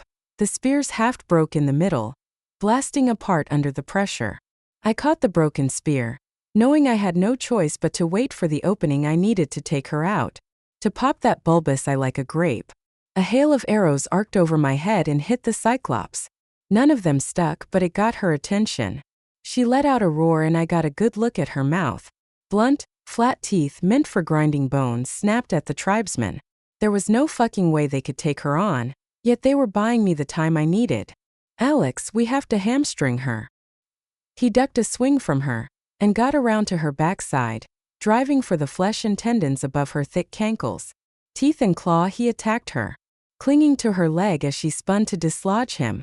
A single thick belt hung from her waist, bones dangling as if mementos of kills. A blocky thigh bone swung by me. I grabbed it with one hand and let her momentum pull me from the ground. Clamping the spear haft in my teeth, I clawed my way to her belt, felt her stiffen as my hands touched her bare skin. I glanced down, saw Alex had gained nothing, hadn't even drawn blood. Alex, get away. Leave her. His obedience saved his life. The Cyclops swung down hard, her fist sending up a spew of water and rock where he'd stood only a moment before. With her bent over, I scrambled up her back and straddled her shoulders in a second. This was a death I would lay at Ferris's feet. Letting gravity take me as she stood, I let the weight of my body pull me around her neck. As I slid in front of her, I clamped my thighs tight and faced a very surprised Cyclops. I dropped the spearhead from my mouth into my hands and drove it deep into the wide-open eye. There was no sound, no final roar of pain. Her eye frosted in a matter of half a breath, from the exterior and toward the point of the spearhead, as if dipped in ice. She slumped to her knees and I jumped off as she fell face into the creek bed, the water sluicing around her, her body melting into nothing as if it had never been. Good Tifra night, big girl, I said softly, for the first time in a long time feeling a sorrow at the death of a creature trying to kill me. Breathing hard, my brain tried to tell me why I was feeling bad. The pieces put together slowly in my head. The large breasts, the sagging belly, driving me away from her territory. Ah shit. I hung my head, shame burning through me. A mother protecting her babies, dying to protect her children. A big-ass nasty mother, but that wasn't the point. She never would have come after us if she hadn't felt threatened. A hand touched my shoulder and I spun, settling into a half-crouch. The tribesman held up his hand, palm outward. I speak little English. You tracker? Yes. His dark eyes were wide with something akin to awe. I didn't like it. I slowly came out of the crouch. Yes, how did you know? Magic Man tells us. You kill one eye. You make us safe. He gave me a tentative smile. I swallowed hard. Did she have babies? He bobbed his head. Yes, yes. Babies are excellent. My guts lurched and I backed away, feeling as though I'd been duped. Excellent as in, you ate them. He bobbed his head again. Yes, take strength. Be better warriors. Horror, absolute and pure, rippled along my spine through my heart and soul. They'd eaten her babies, and then she'd come after us thinking we were the ones? Fuck, fuck, fuck. Tears pricked at my eyes, and I knew I had penance to pay for this one. Alex. My voice was thick with tears I couldn't seem to stem. We're leaving. I slogged through the stream, standing for a moment where the Cyclops had fallen. I'm sorry. Something drew my eyes upward, to the top of the embankment. Ferris stood watching me, his eyes hooded. I could lay this at his feet, but it wasn't all on him. I'd made the choice to run, even if he'd forced it on me. I'd chosen to fight the Cyclops instead of circling back. A part of my brain, the logical part Liam would agree with, argued with me. You had no choice. You can be sorrowful, you can regret, but you have to live. She would have killed you and then Alex. My jaw clenched and unclenched. I will make this right. I don't know how, but I will make it right. I bent and scooped a rock from the stream, the edge just sharp enough. I dragged it across the palm of my hand, opening a shallow cut, my blood dripping into the stream. A blood oath, one I gave freely. At some point I would make this right. Are you coming, Tracker? In the dim light I couldn't see his condescension, but I damn well felt it. I want my weapons back. This clusterfuck wouldn't have happened if I hadn't had to run through the damn fucking jungle. You fanged ass. I didn't step toward him. He needed me, and while I wouldn't trade my friends for obedience, I also knew at some point I had to draw the line in the sand. Mira, do I need to make another point? I kept my eyes on him, not ready to call what I hoped was a bluff. If you aren't going to protect me, then I need to take care of myself. I won't kill you, Ferris. Unlike you and Millie, when I make an oath, I fucking well keep it. Shit, except for telling Doran. Charlie told the Reese clusterfucks of my family about Ferris's game, so I didn't break my oaths about keeping silent. About not telling anyone that Ferris was blackmailing me into helping him. But since Ferris knew about Doran, I wasn't going to count that one. The tension between us grew and shifted, pulled taut like an overheated piece of taffy. He broke first. With a snort, he threw my weapons on the ground at his feet. Come and get them then. I didn't hurry. Fuck, that was the last thing on my mind. Alex waited for me on the far bank. I walked over to him. Hate that vampire, he growled, his teeth showing in a flash of moonlight through the trees. I ran my hand over his soft ears, taking comfort in the fact at least I wasn't alone. Yeah, I hate him too. Ferris made me and Alex lead the way back to the door. On this side, it was situated in between two trees weaving themselves together with vines and flowers. The moonlight stretched down through the canopy and lit the doorway, clearly showing the edges. I pushed the door open and stepped across. Doran was there, waiting. He scooped me into his arms and hugged me unnecessarily tight. You do realize if I had to go to Liam and tell him you were dead, I'd be joining you on the other side of the veil? He squeezed me tightly against his body, a cheeky-ass grin slipping over his lips. Enough, Ferris growled, and I turned, Doran still holding me, and saw something I never would have expected. Ferris was jealous of Doran. I let my body soften against the daywalker, felt his surprise, saw Ferris's eyes darken dangerously. Yeah, poking at the vampire probably wasn't my best idea. I just couldn't help myself. Truly. Doran is my friend and he was worried about me. Perfectly natural. I leaned in and kissed Doran on the cheek for good measure before letting go. Doran swatted my ass. Play nice with the vampire, Mira. He can kill us all, you know. Yes, perhaps it's best you remember that. Ferris glowered at me, and I felt the power between us shift. Suddenly I'd found a weakness. While he hadn't liked Liam in my bed, there hadn't been this jealousy. Seemed it took another Fang boy to really set him off. Good to know. I shrugged again, though inside I was cheering. Fuck yeah, score one for the tracker. Sauntering down the hallway, I aimed toward the next door. A slight adjustment on my sheath, and this time I wouldn't be taken off guard. Chapter 12. The next 3 doorways were total busts, one of them actually taking us back to the jungle. This was the problem with crossing the veil. Even with actual doorways, you never knew where it would take you until you'd used the crossing, and there was no way to know them all. You're running this show, Ferris. Did it occur to you to look for a fucking map of the castle doorways? I snarled at him, soaked through to the bone from the last doorway, which happened to open at the base of a waterfall. Or better yet, why the fuck don't you jump the veil with me to each of the continents? His Faithluan Pro hand snapped out, faster than I could track with my eyes, fingers around my throat, squeezing hard enough that spots danced in front of my eyes. This was another power game, and I'd be damned to hell and back if I broke. I'd let him choke me before I pulled a weapon on him. You do not understand the rules, tracker, to this ascension to the throne, and I do not feel like explaining them to you. He let go and I dropped. Doran caught me against his chest and I sagged against him, this time for real. I drew in breath and it was the sweetest air I'd tasted in a long time. Ferris strode down the hallway searching for the next door. Doran tipped my head up. You okay? I ran a hand over my throat, winced as I touched where Ferris's fingers dug in. Yeah, he's just pissy because I won't back down. The daywalker's green eyes filled with something akin to worry. Don't push him, Mira. He's on edge, more than I've ever seen him. I noticed. Doorway, Ferris called from around the corner, and I jogged to catch up. Doran was right, Ferris was not himself, even for the vampire of many faces that he was. This was the fourth doorway in 2 hours. Each one I stepped through, Ferris made me stand there for at least 15 minutes. Took me less than 30 seconds to figure out the blood was, or in this case wasn't there. Ferris didn't trust it could be that quick. He jerked the handle and the doorway swung open. Daylight streamed through, catching Ferris along his lower leg. He threw himself backward, scrambling away from the sunlight, his eyes wide with horror. I stood and watched but didn't shut the door. So eager to die, vampire? I can help you with that. Shut the door, tracker. With the tip of my sword I reached out and shut the door. See how nice I can be, vampire? If he wasn't going to use my name, I wasn't going to use his. Perhaps you can tell me what the fuck is really going on. Ferris sat on the ground, looking totally and utterly defeated. I need to sleep, you three keep checking doorways.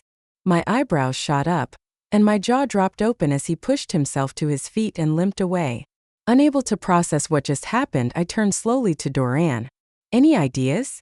But the daywalker had gone pale pasty white. I don't think I can do it, Mira. Shit, I was pretty sure he didn't mean continue looking into doorways. Time to get tough on his ass. I strode to him, stuck my face right in his like Liam had done so many times to me. Only I lowered my voice to a whisper. Yeah, you think I want to face Orion? You think I want to fulfill this particular prophecy? You think I want any of the shit that has come my way? Fuck, Doran, you of all people should know sometimes you don't get to choose. He let out a slow breath. Mira, it is not just the daylight I will give up, but my very soul. Daywalkers retain their souls. It is why we cannot carry the power a vampire can. Where their souls were, their strength fills. My throat tightened. Shit, if that was true, then he was right. I couldn't ask that of him, not even for this. Ferris would have to lead the vampires. He was the only option now. Fuck me, I hated this. You can still help me with Berget? He nodded. Yes, of course. I turned from him and loosened my second sword. You open the doors, I'll step through. We'll move faster with Ferris asleep. Doran opened the door that had seared Ferris, and I stepped through. Do you know why he has to sleep now? That is way too weird. He cleared his throat. It is a part of the ritual. They must fast for some time before they go on their individual quests, and they may not feed until the quest is complete, or their opponent claims the throne. To do so would show weakness and the inability to conquer their own flesh. This is also to prove themselves as they pass the final tests before the ceremony. I did a slow circle as I tracked, reaching out as far as I could with my senses. That's why he isn't jumping the veil, isn't it? I believe so. It would take too much power, would require him to feed every day, and he can't do that. I stepped back through the doorway. Nothing here. Alex trotted ahead of us, much perkier now that Ferris was not with us. He flung open the next door with a flair I didn't know he had, one paw flicking out a La Vanna white. Tada! Oh fuck me.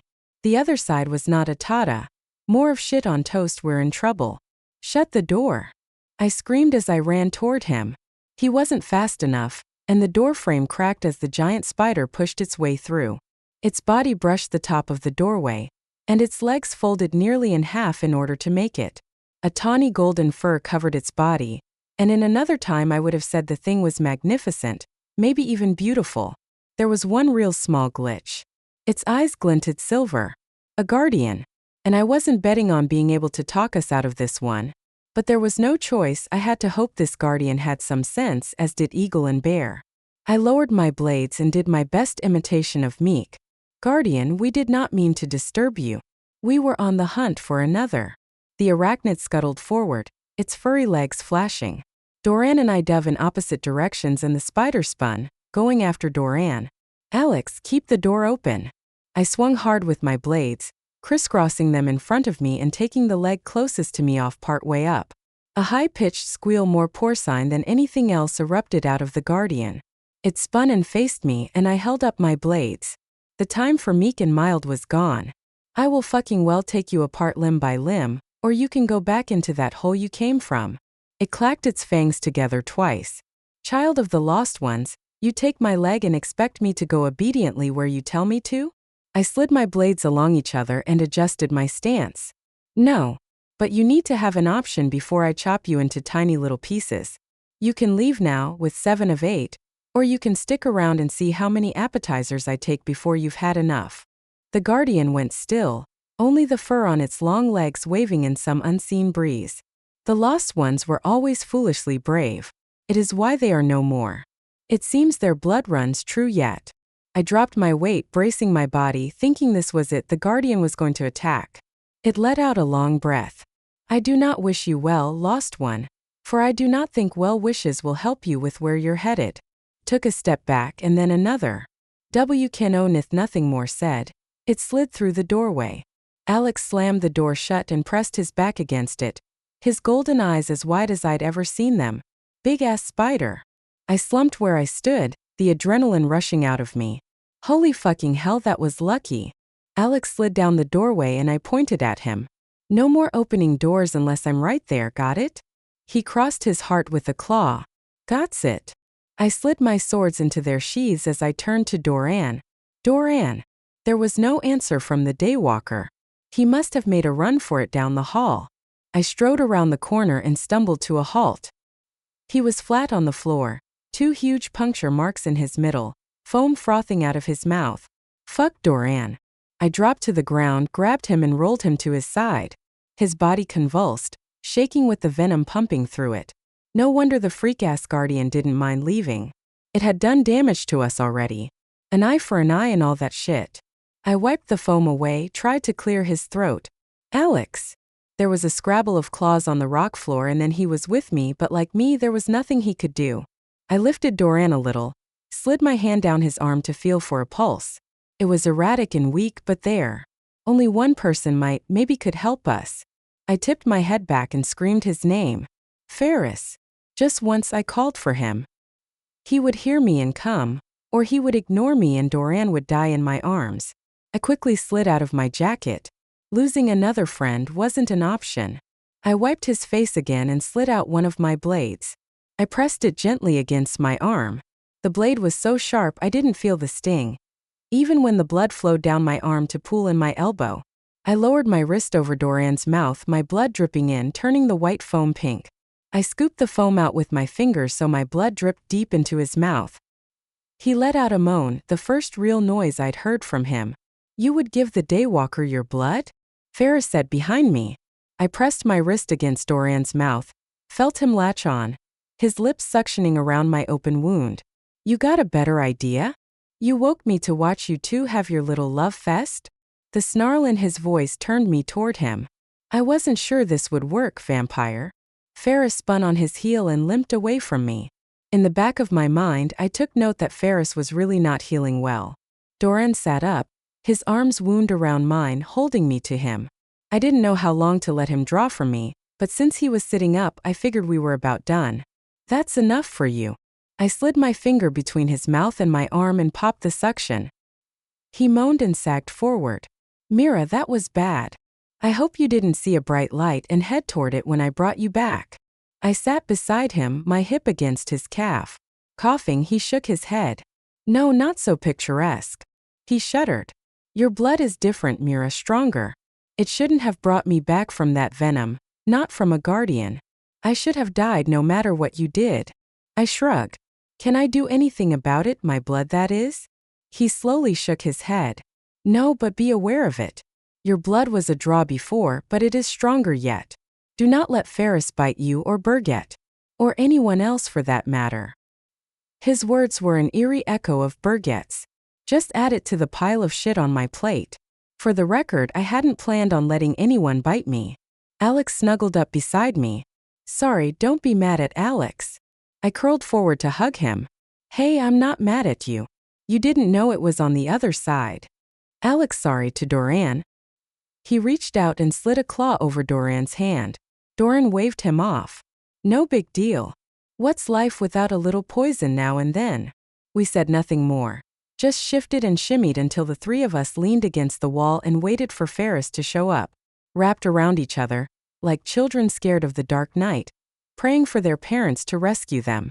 Only there were no parents coming for us, we weren't praying, and would have no rescue but the one we came up with ourselves. The place Frank led them to was not what he'd been expecting. He'd expected an old, run-down building with barbed wire twisted around the fence and gate, sluggish trolls patrolling the perimeter, the obvious suspect. Not a mirrored building that glistened even under the weak starlight, looking as pristine as only a brand new building could. No guards, no fence, a nice parking lot and trees planted every 10 feet along the front of the property. Young trees that hadn't had a chance to be anything but saplings. Night had fallen as they drove, and now it was closing in on midnight. Snow still fell in an icy mist, felt but not seen. Not much time was left before Mira would be back and waiting on them. That would be a first. Liam eyed the place looking for a way in. Did you get inside, Frank? Frank sat on the other side of the back seat and shook his head. No, I got this close and then slipped around to the back. They were doing some sort of demo outside to prove the guns worked. How did you know they were doing a demo? How did you know these guns worked against supernaturals? Frank swallowed hard enough that the two witches in the front seats turned to look at him. They had a firing squad. Chills swept through Liam, and though he suspected he knew the answer, he still had to ask. What exactly were they shooting, kid? Frank swallowed hard again before answering. I didn't know what the creatures were, but they were tied up together and they weren't human. Not even close. I've never seen anything like them before. It didn't matter what kind of supernatural had been rounded up for the firing squad. The point was it had been done. What a clusterfuck, he said softly, wondering in that moment how Mira was faring. Hell, she was probably back at Giselle's, pissed off they were taking so long. He made the decision quickly. Millie, can you show Pamela a way to hide us so we can slip in? Millie snorted. Like a cloaking device? This isn't Star Trek, O'Shea. The wolf in him had him leaning forward Connie 18-inch a line, and physically crowding her across the seats before he could stop himself. A low growl slipped though, making it very difficult to think of anything but her neck snapping between his teeth. Liam. Pamela put a hand on his shoulder. I can cause a distraction. I don't need her to help us get in. He turned slowly to look at the young witch. Not a drop of fear trickled out of her. She trusted him with her life. With a slow easing of his muscles, he slid back on the seat. What are you thinking? I did it for Mira once I started a fire. Everyone rushes to that, and we sneak around back and in. She tucked a strand of blonde hair behind one ear. We can leave Millie in the car and take Frank with us. Millie stiffened in her seat, and he heard the beat of her heart shift. She was afraid to be left alone, afraid Orion would come for her when she had no one to save her ass. Good idea, Pam. Let's get this done. The three of them piled out of the Jeep, and Millie didn't move from her seat, didn't wish them luck, didn't ask them if they were sure. He almost thought he saw a tremble of tears shine across her eyes, but he ignored it. The bite of the North Dakota wind snapped at his bare face, but the fresh air was welcome after sitting in the Jeep with three other people and the residual odor from Agent Valley. Taking the lead, he motioned with his hand for the two kids to follow him. Shit, this must have been how Mira felt, towing Pamela, Alex, and Eve around on her salvages and such. While they were powerful in their own rights, they were children, untrained and so very young. With nothing but the soft crunch of their feet on the packed snow, they slipped around the side of the building, staying well back from the lights. Halfway there, Liam saw a major flaw in the plan and touched Pamela on the arm. They will see where the shots come from. Go back to the Jeep. Get Millie to drive and let off 2 or 3 fireballs. Be sure not to hit the doors, we want to drive them out front, not push them out the back. Her jaw tightened. And then just you and Frank go in? Liam drew her close. They can't hurt me. And Frank can raise the dead. We'll be okay, but not if they are on top of us before we even reach the door. We don't want a firefight, not with people who have guns that work against us. Double back and meet us along the road there. He pointed to a dark line passing through dense canopied trees that ran parallel to the building. He didn't point out he had a gun, Frank's, tucked into the back of his pants under his shirt. She let out the building steam of teenage indignation in a big gush of air. You're right. No more words. She turned and ran back the way they'd come, her long hair streaming behind her. Liam didn't waste any time. Frank, let's go. They jogged around the perimeter and were at the back of the mirrored building within a few minutes, crouched low against the snow. Between the building and them was a line of dark, dirty snow, posts driven at 12-foot intervals, chains dangling from them. Liam lifted his nose and took a deep breath. Trolls, they'd use trolls. Not that the killing of the slimy bastards was any loss, but if the trolls decided they had a vendetta against the humans, and the trolls were aligned with Orion, shit, clusterfuck didn't begin to cover what they could be looking at. Ho Kustwithu, are we going to know the witch does anything? Frank whispered, his eyes round and dilated behind his glasses. You'll know. And don't call her the witch. She has a name. Use it, Liam said softly. There was very little finesse behind Pamela's abilities, just sheer power. With her it was all or nothing. Sorry. Without warning, an explosion erupted, lighting the night on fire as a column of flame shot high into the sky straight up the front side of the building. Holy shit, Frank breathed. The kid had missed Pamela's previous light show, exploding Ingers's cars, since he'd been unconscious. Remember that next time you try to take her on or call her the witch, Liam grunted as he started forward. A second column joined the first and then a streak of flame the size of a truck soared in an arc toward the top of the building. Liam paced himself so the kid could keep up. Even at that slow speed, they made it to the back of the building without anyone seeing them. They skidded to a stop, and Liam pressed his hands against the door, which opened easily. Not even locked. That was cocky beyond any FBI agent or operation he'd ever known. They stepped inside and Liam froze, his nostrils flaring, every nerve in his body dancing with recognition. Witches, and lots of them, had been here. His thoughts connected. Frank, we have to get some of these weapons out of here, and then we have to burn this place down. Isn't that what the witch, Pamela, is doing? Liam forced himself to move forward, deeper into the building, deeper into the thick smell of witch and dark magic. No. And we have to hurry because we aren't dealing with humans. Frank swallowed, his Adam's apple bobbing several times. Other supernaturals are helping them kill their own kind. That's what you're saying? Liam followed his nose, sniffing for gun oil and picking it up pretty quick. He didn't bother to answer the kid. This way. He wove through the lower levels of the building. The weapons were always stored down low in the FBI buildings, easier to grab on the way out. They didn't run into anyone as they traversed the hallways, though Liam heard footsteps now and again. He brought them to a door labeled Armory. With a glance at the kid, he pushed the door open and peered inside. Armory indeed. Guns of every size and type.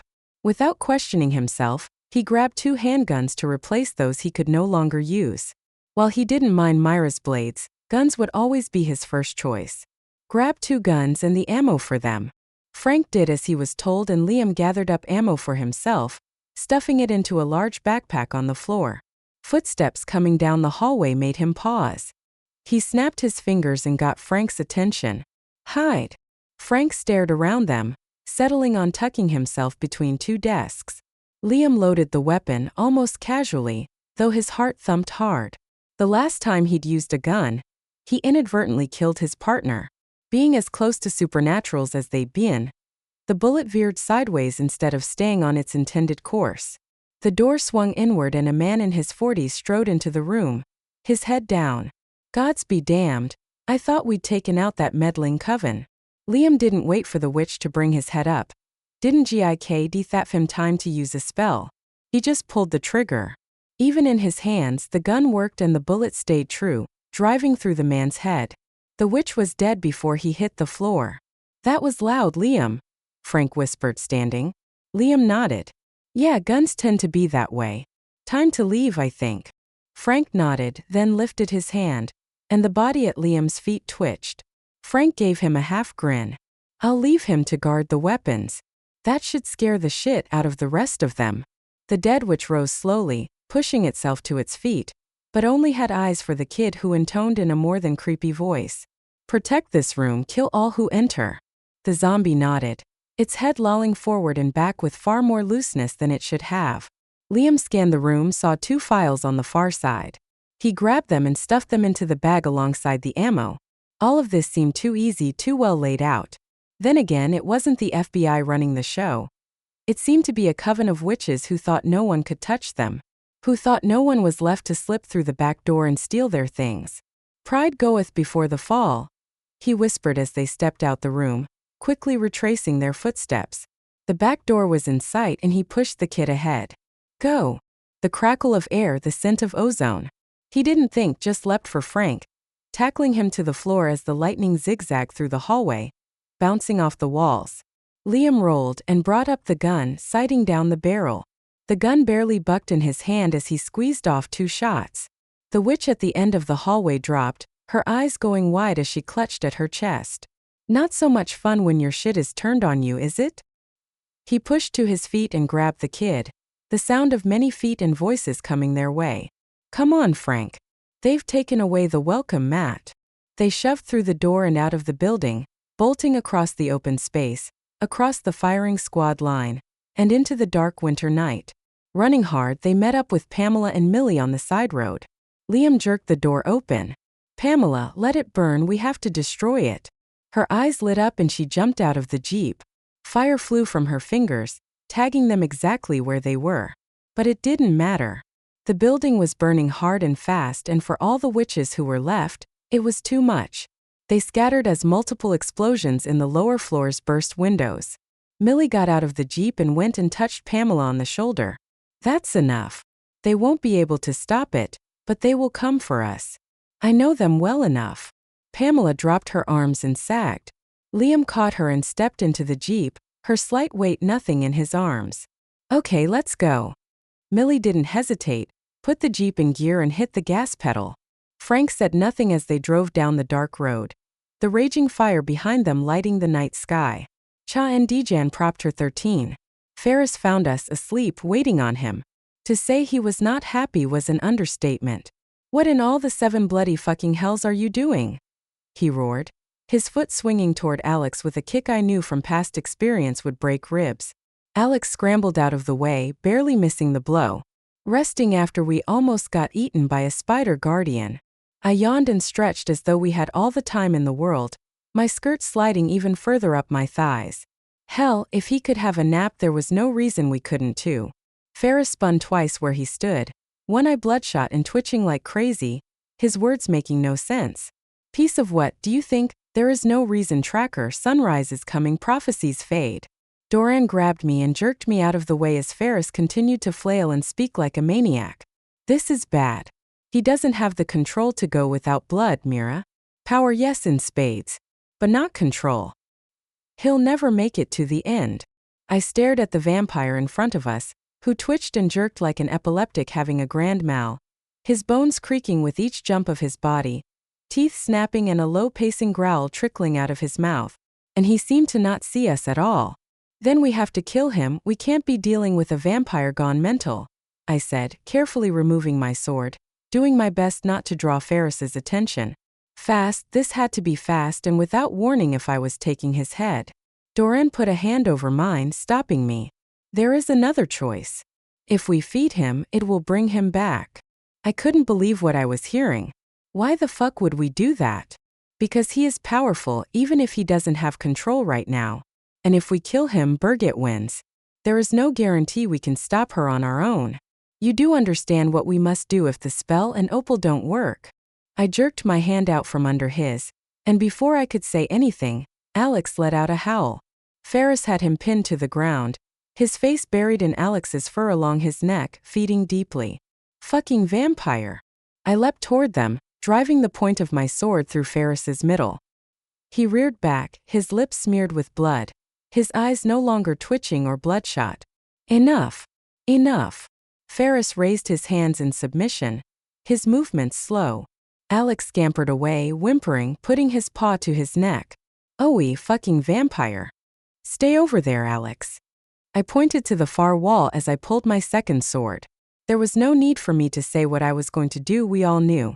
Ferris, his skin dull and his eyes dim even after taking blood from Alex, continued to hold up his hands. "I am out of the running now. I free you from your oath to help me find the blood." Holy shit.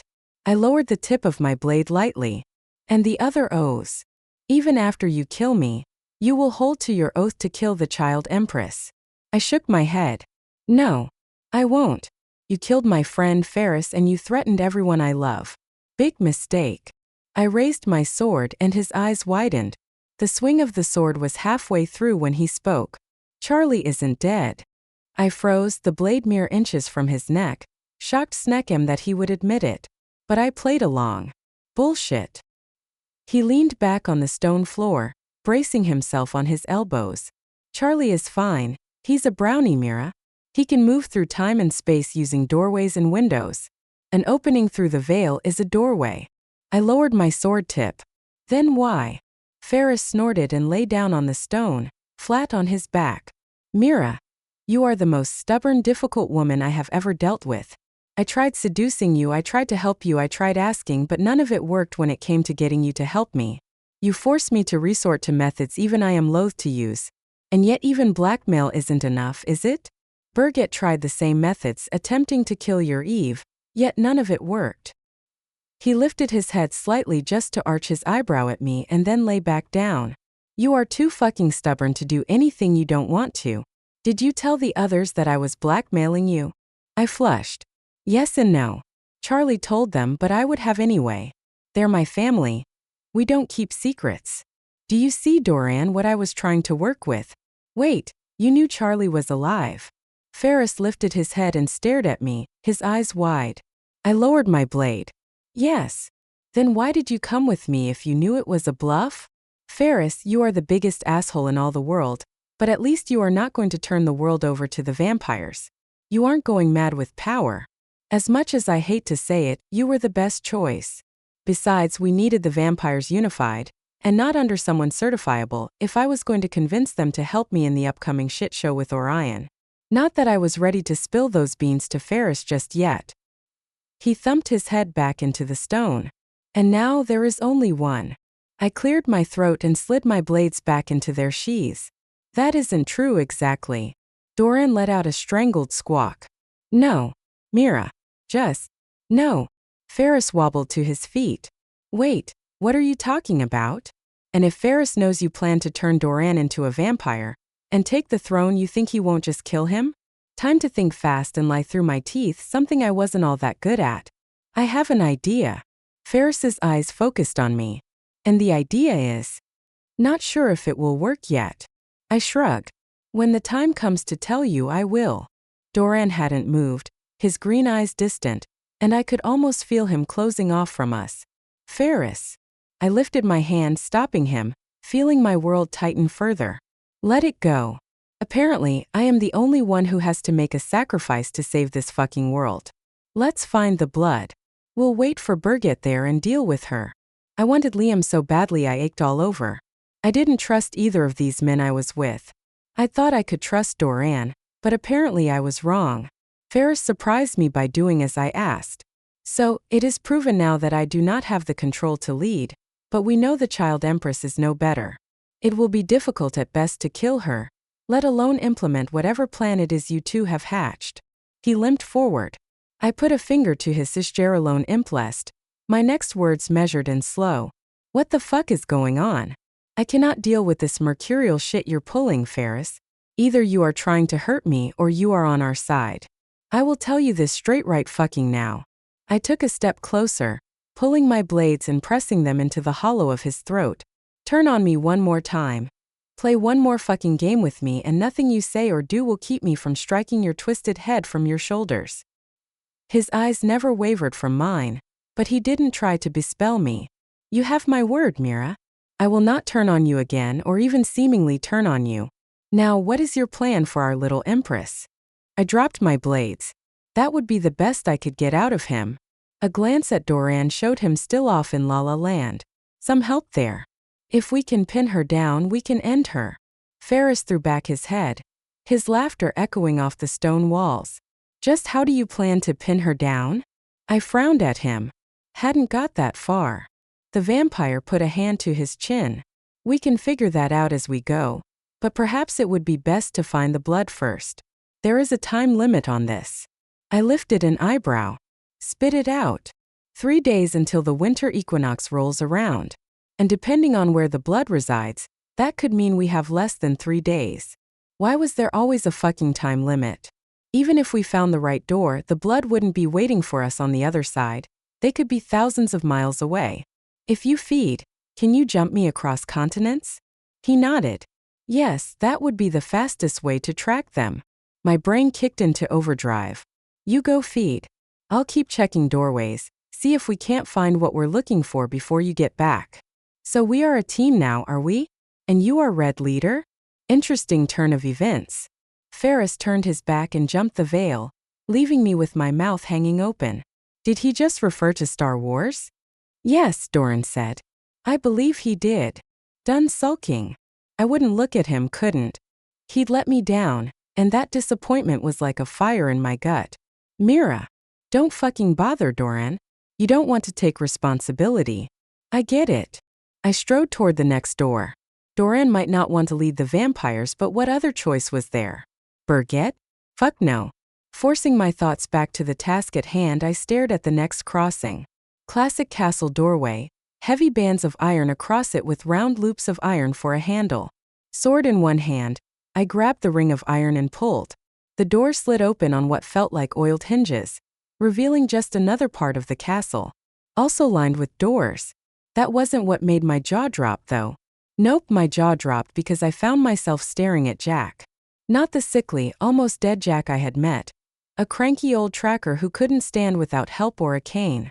The Jack I found myself staring at was young, vibrant with life, and had a brand spanking new set of fangs. BSN equals, and by the time they got to the farmhouse, the 24 hours Mira had said it would take her had come and gone. And Liam was close to pulling his hair out. She'll wait for us or she'll come looking for us, Millie said as they slowed to a stop in the driveway. She does have this nifty little trick that allows her to find people. Liam let out slow breath. Much as he hated to admit the witch was right, she was. They might be behind, but Mira could find them a hell of a lot easier than they could find her. Let's check on your uncle, Frank. See if we can't get something out of him. The 4 of them stepped out of the jeep and headed toward the barn. A loud squawk drew his eyes upward. On top of the barn perched a perturbed harpy. Eve. He lifted a hand, and the harpy let out a second squawk and flew down to greet them. Liam, Pamela. The big lizard has buried himself in the fields, under the dirt as if he is hiding. I'm not hiding. I'm being inconspicuous. Whatever, lizard. Blas didn't answer, and so that was that. Though what he had to be inconspicuous about was beyond him. Eve flapped her wings, drawing his eyes to her. There is something, she said in a lowered voice, and her words were hitched. Dead in the barn. Please tell me it is not Docs and the others. No, it isn't Docs. One of these days he would have to ask Mira about that, about where the bodies of the supernaturals went. Because as far as he'd been able to tell, they just vanished. You're right though, there is something dead in there, Liam said, reaching up to put a hand on her ruffled feathers. The harpy shook her head, a flash of silver and gold flickering off her. That was different. New jewelry? He'd never thought to see anything like that on the harpy, yet the dangling earrings suited her. Gifts from the unicorns, to show they mean to honor the old ways. She fluffed her wings. I will leave soon. I have to convince the other harpies to stand with us. A chill swept through Liam. You've said they'd kill you. She lifted her head. I will take the chance as we all do each day. I must try. His wolf puffed up with pride. His pack was strong and loyal to the core, even if they were from all walks of the supernatural world. Be safe, Eve, and come back to us. Her luminous eyes flicked over them, then strode to where Frank stood, shaking. Who is this? Frank, meet Eve. Eve, Frank is a necromancer. He's going to help us with the dead guy. Without any more introductions, he headed toward the barn. Eve reeled back as if she'd been struck. Frank must come with me. Liam's feet froze. What? He must come with me. Frank stammered out. I can't, I have to help Liam. Eve shook her head. No. You will fly with me to the Harpies and help me convince them. That is all there is to that, Deathwalker. Liam's wolf nodded his approval. The prophecies come true in strange ways. For the moment, he ignored the voice inside his head, even if he did Svenuke agree with it. Though he knew no prophecy that dealt with a harpy and a necromancer, that didn't mean it wasn't important. First, we need Frank's help with Agent Valley. Then he can go with you. While Frank stammered and stuttered his way to the barn, the others didn't question Liam's decision. About fucking time they saw it was his job to run the show. The barn door pulled open easily, but the scent of rot was not so easy to take. One of the few times Liam actually cursed his sensitive sense of smell. Fuck, that is nasty. Though the light was dim, he saw clearly. But he wasn't so sure the others could. Reaching to the right, he flicked on the switch for the overhead lights. The view was, unfortunately, no better than the smell. Behind him, the two witches gagged and wretched, and a glance back showed him they were not coming any further into the barn. Millie pointed at the house. We'll wait inside. Frank followed Liam into the barn. It's not that bad, you know. I've smelled worse. Liam couldn't help the way his eyebrows shot up. Worse. Frank shrugged. Probably just part of being a necromancer. Agent Valley shuffled toward them, one eye sagging out of its socket. Liam planted his feet firmly, determined not to back down. Ashia. Ingers is tied. Black Covey een. Agent Valley gasped for breath, feet stalling as he wobbled from side to side. Frank, can you find out more information? Details, places and names. It will drain what is left of him. I don't want to do that, Frank whispered, backing away. Liam lunged toward him and grabbed the kid by the arms. He's already dead, Frank. But he can still help us if you can pull your shit together. Do you understand? This isn't a game. It's life or death, and your uncle died to protect you, trying to protect all of us. Frank's eyes filled with tears. He was the closest thing to a father I had. This was not the moment for Liam to soften, and he knew it. Then make him proud, Frank. Do what you have to do. Frank sniffled loudly and then slowly nodded. You have the questions, so you ask him. You need to touch him. This was not what he was expecting. How? The kid walked forward and put his hands on Valley's head, thumbs above the eye sockets, fingers wrapped around his head. Press in hard, hard enough to feel past the bone. I'll open the connection between you two. Oh shit, this was not what he'd been thinking at all. But there was no way he'd back down now that he'd shamed the kid into it. 2 steps and he was face to face with his old boss. He lifted his hands and placed them where Frank had, the feel of dead flesh under his fingers making his own skin crawl. He couldn't stop the low growl that built in his chest. Bearing down, his fingers pushed through the dying tissue that had once been Agent Valley. Breathing shallowly, he thought for a moment that he was going to lose it. His gorge rose and he had to fight not to jerk away. Then his fingers touched the soft resistance of Agent Valley's brain, and everything shifted. O'Shea, this was not how I expected to speak to you after our last visit. Liam closed his eyes and concentrated on the voice in his head. Kind of like Blaze's, only this felt more distant. Almost like he heard the words outside his head at the same time they echoed inside his head. Yeah, me neither, boss.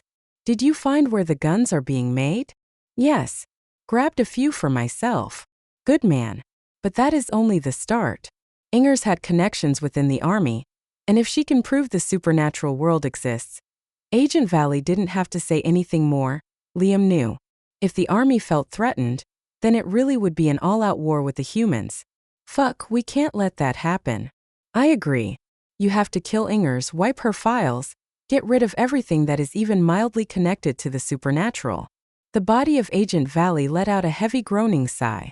All those years I tried to tie the humans and the supernaturals together, to bring about change. To help Frank. All to see it be wiped out now. Liam felt the agent's emotions as if they were his own, and he shared in the disappointment that was so much more than just a simple task going unfinished. Humans aren't ready, not yet, Agent. You know that. I'd hoped perhaps we'd finally come far enough. Another deep groaning sigh rumbled out and Liam had to hold his breath to not take in the putrid scent from the belly of the rotting agent. Sir, is there anything else you can tell us? The meeting is on the night of the winter equinox. I don't know how Ingers plans on showing her hand to the army, but I know that is the night. She has ties to the Black Coven. I was coming to warn you about them when she killed me. Liam squeezed his eyes tight and lowered his chin to his chest. A little less than 3 days. Yes. And Liam, I would ask one thing of you. The boy is like my son. Liam knew what his request would be. I'll do my best to watch out for Frank. There is a war coming. I can't guarantee his safety, but I will look out for him as one of our own. Seemed Mira wasn't the only one collecting wards. Thank you, O'Shea.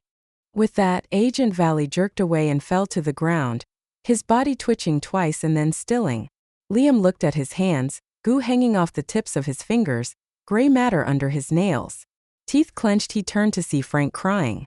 Nothing he said would ease the kid's pain.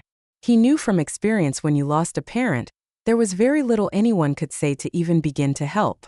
So he kept it simple. Come on, kid. Let's get cleaned up.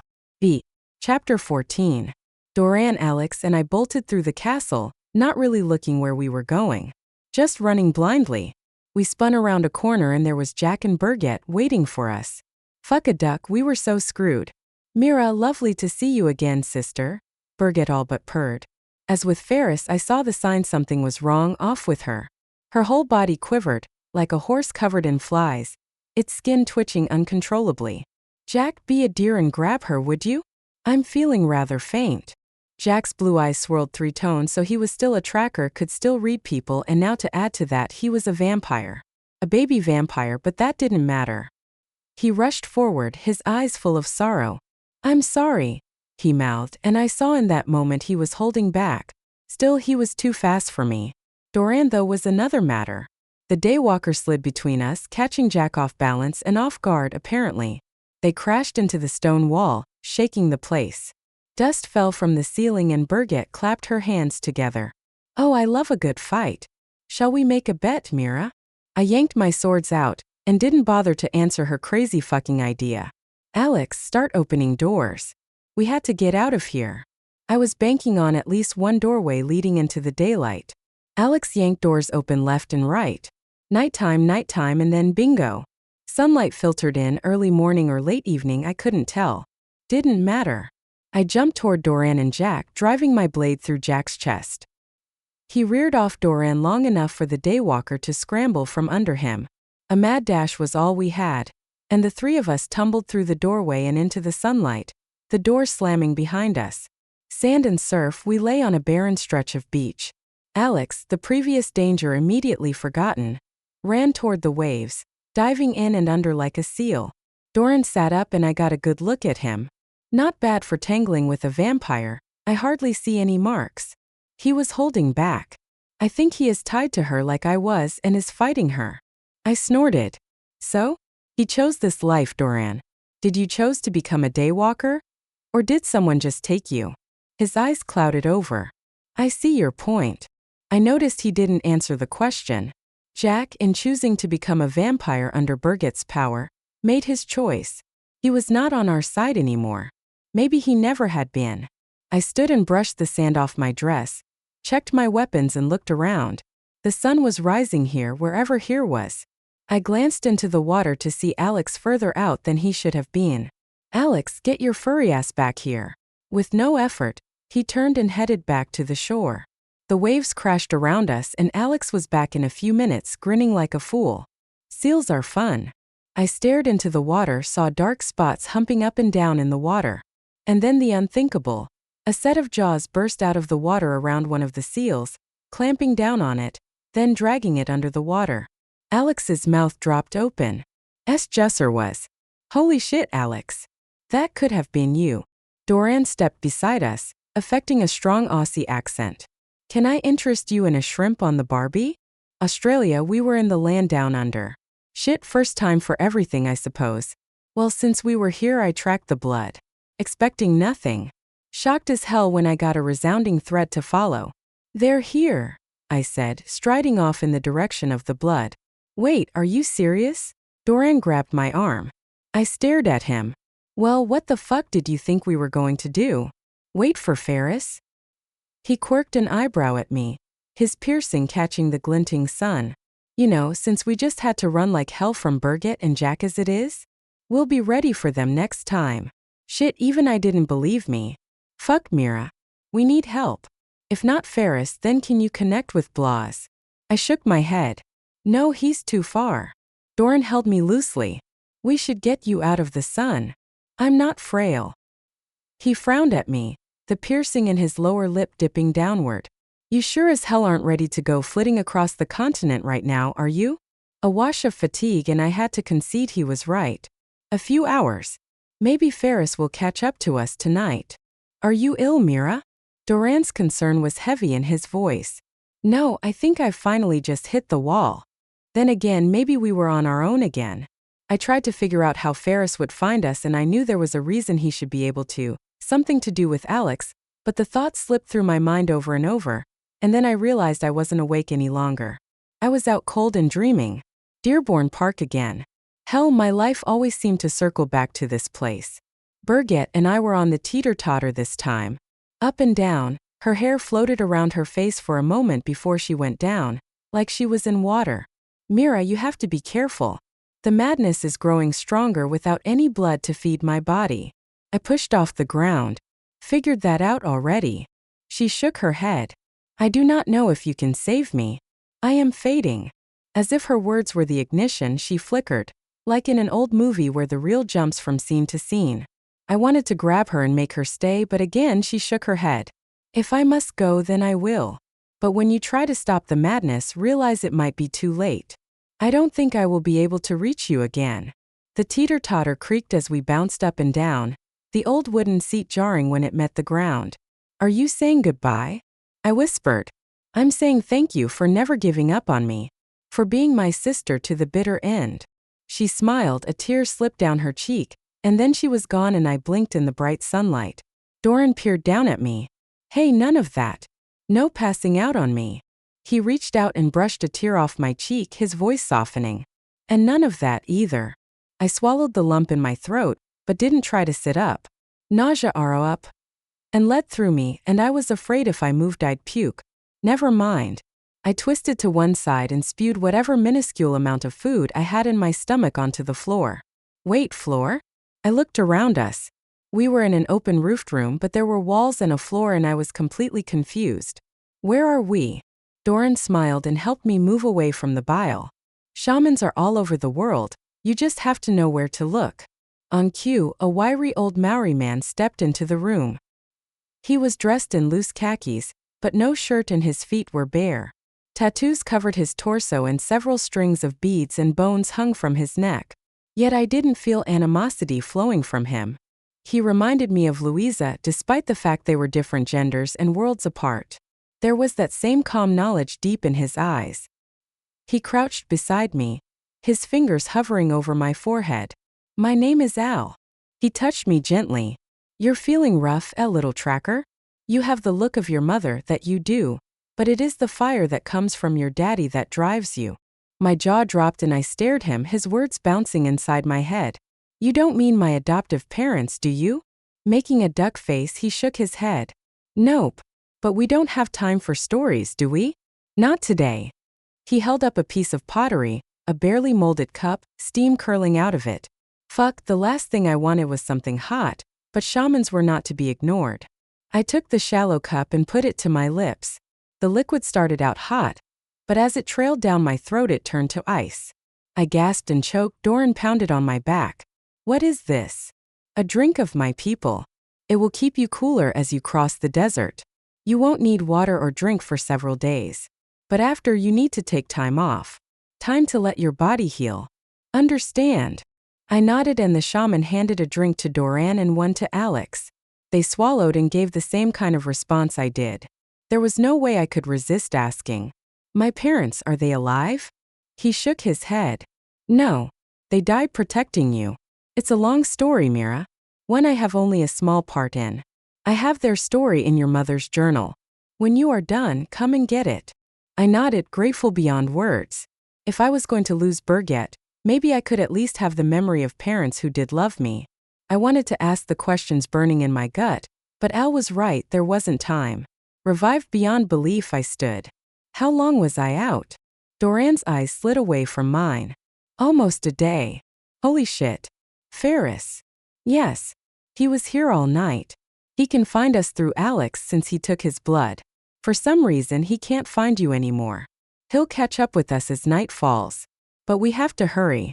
We have less than a full day to get to the blood. Berget is in the same boat. His face was grim. Which will make her desperate and even more dangerous. I thought about what Berget said to me. I don't think it will matter. We will try to get the opal on her, but... I shook my head. Perhaps I was too naive for this life, to keep believing the outcome would be anything but death and pain. Yet, with everything that had happened, I needed to believe. Dead to E, there was hope, there was a possibility we could see this through and bring Berget back. Otherwise, what was the point if I stopped believing? Something you want to share? Doran asked, his eyes watching me closely. Nope. We're going to kick ass, leave the names behind and do this right. We're bringing her back. And then we'll figure out what the hell we're doing about the vampire's leader. I checked my sheaths and thought about asking Al for a pair of shorts. The cocktail dress was really not doing it for me. Though at least I'd get a tan. A half smile slipped across Doran's lips. Well, I've been wondering where you've been. What are you talking about? He shrugged and turned away, saying nothing more. Al loaned us his truck. Mind you, it was a Willy, an old army beast that looked like it had been through the desert more than once. The paint peeled in multiple places, leaving gaping holes to the bare steel. But when Al started it up, the engine turned over no problem. Here's a map. Not that you should need it, but I've marked where you can find others who will help you if you have need of it. Grateful for his foresight, I took the map and had a look at it. Half a dozen places were marked with red dots. Al put his finger at the top center. You're starting here, we're on the Cape York Peninsula. He moved to the back of the Jeep. Extra water and fuel in the back. Al tapped 2 canisters marked diesel. Then a third marked drinking water. This one is in case you get stuck out there when my drink wears off. Alex yipped and leapt into the back, his front paws on top of the cab. Arride. I slid into the driver's seat without asking Doran if he wanted to drive. Thank you, Al. I'll be back for that journal. The old shaman winked at me. Of that, Mira, I have no doubt. We drove out of his place and I locked onto the threads of the blood. They were a fucking long ways away. Like I barely felt them. Only enough to know what direction. How far do you think? Doran rested his arm on the door of the Jeep, the wind whipping in around him. I focused on the threads, their signature weak inside my head. Could be on the other side of the continent, or could be they are just faint. Fucked if I know. I don't have a sense of distance here like at home. They've been closed off for how long? Doran grunted. I don't know for sure. Several thousand years at least. There are secrets held by these vampires. The blood are a mystery. Even us daywalkers don't know. It is part of how they keep us in line. I laughed at him. That, and the fact they can kick your fongy butts into next week. Smart ass. Better than a dumb ass. I grinned at him, feeling light and better. Belief. Who the hell knew that a little faith, a little hope could give me so much? We drove south until the Willy was nearly out of gas, stopped, fueled up, and continued on. We were well into the interior, and the landscape was nothing short of mind-boggling. Blazing blue sky, empty as far as I could see, and the ground wasn't any better. Scrub grasses and the occasional lone tree. Pretty barren. I found myself driving more to the west now, heading toward what I knew was the center of Australia. The desert. Even with Al's drink, Aldum coursing through my veins, I was soaked. The backs of my knees dripped sweat onto the floorboards and my back stuck to the seat. A glance at Doran showed me he was soaked too. His shirt clinging to his chest and abs, clearly showing he had at least one piercing I'd not known about. I squinted against the bright, hot sunlight pouring in around us. If Ael's drink ran out on us, we were so screwed. Killing someone with premeditation was not really his forte, and while he knew Ingers had to die, planning it was not easy, so he avoided it. He stood with Millie and Pamela, watching Eve and Frank take off to bring the harpies to their side. Good thing Mira had a harness made for the harpy, or he wasn't sure they would have gotten Frank onto her back. But to be fair, Liam could hardly keep his mind on the task at hand. Morning had come and gone, and Mira hadn't come back. Ingers would have to wait. If the task was so easy, why isn't she back yet? Pamela moved to his side and he glanced down at her. Where did she go, Pamela? She let out a sigh and seemed to struggle for a moment before spilling the beans. She went to see Doran. That's it. Liam frowned at this revelation, and not because he didn't like the daywalker. Pamela was right, Mira should have been fine. Ferris wasn't due to show up for at least another 5 days. His heart clenched, and a heavy premonition settled over his whole body. Ferris came early for her. Millie spun to face him, her feet slipping in the snow. Out of instinct, he reached out and grabbed her, stopped her from hitting the ground. She pulled out of his hands, her eyes more than a little disbelieving. How do you know that? He wiped his hand on his pants and headed toward the house. Doran would have been a pain in the ass, but there was no reason for her not to come back. The only thing that makes sense is Ferris. He's a liar, we know that. Which meant Liam had to hold to his word and let Mira do her job, and he had to do his. In the doorway of the farmhouse, he paused, struggling with his wolf and the desire to run after his mate, to keep her safe until his very last breath. A hand settled on his shoulder. Liam, she's strong enough to survive this. Millie's scent and voice wrapped around him, and his reaction was as instinctive as the one to catch her from falling. His hand snapped out and wrapped around her tiny throat, the growl in his chest rumbling outward. Do not touch me, witch. He dropped her before he could do any real harm, but it took more than an effort to do. On his way to the house, he saw her slump to the ground, her hands going to her throat, but she said nothing. Smart witch. He strode through the house and into Myra's room, slamming the door behind him. Her scent filled his nose and the anger in him soothed away slowly with each breath. One way to make sure she stayed safe was to get these guns off the market. To make sure no one could take her out from a distance. That much he could do. A timid knock on the door turned him around. Pamela, he smelled her. Liam, are you okay? He sat on the edge of the hand's bed and put his hands in his lap. Come in, Pam. She opened the door, her movements uncertain and her eyes full of fear. Is your wolf going to attack me? No. You aren't Millie. Pamela let out a quick breath and then got right down to it. I think we should just hit the FBI office and take all the information they have. Then we go after the coven. He couldn't help the way his eyebrows shot upward. You've thought this all through? She stepped in the room and began to pace. Well, that seems like the best place to start. Humans are easier to take out than a whole coven of witches. And you and Mira pointed out they already have some technology to block us. They use it on their planes. Her ability to break it down to such simple terms both impressed and worried him. She spoke about killing as if it were easy. Pamela, you aren't going to kill anyone. That is a last resort, do you understand? She frowned at him. I can handle it. There was no way he was going to beat around the bush.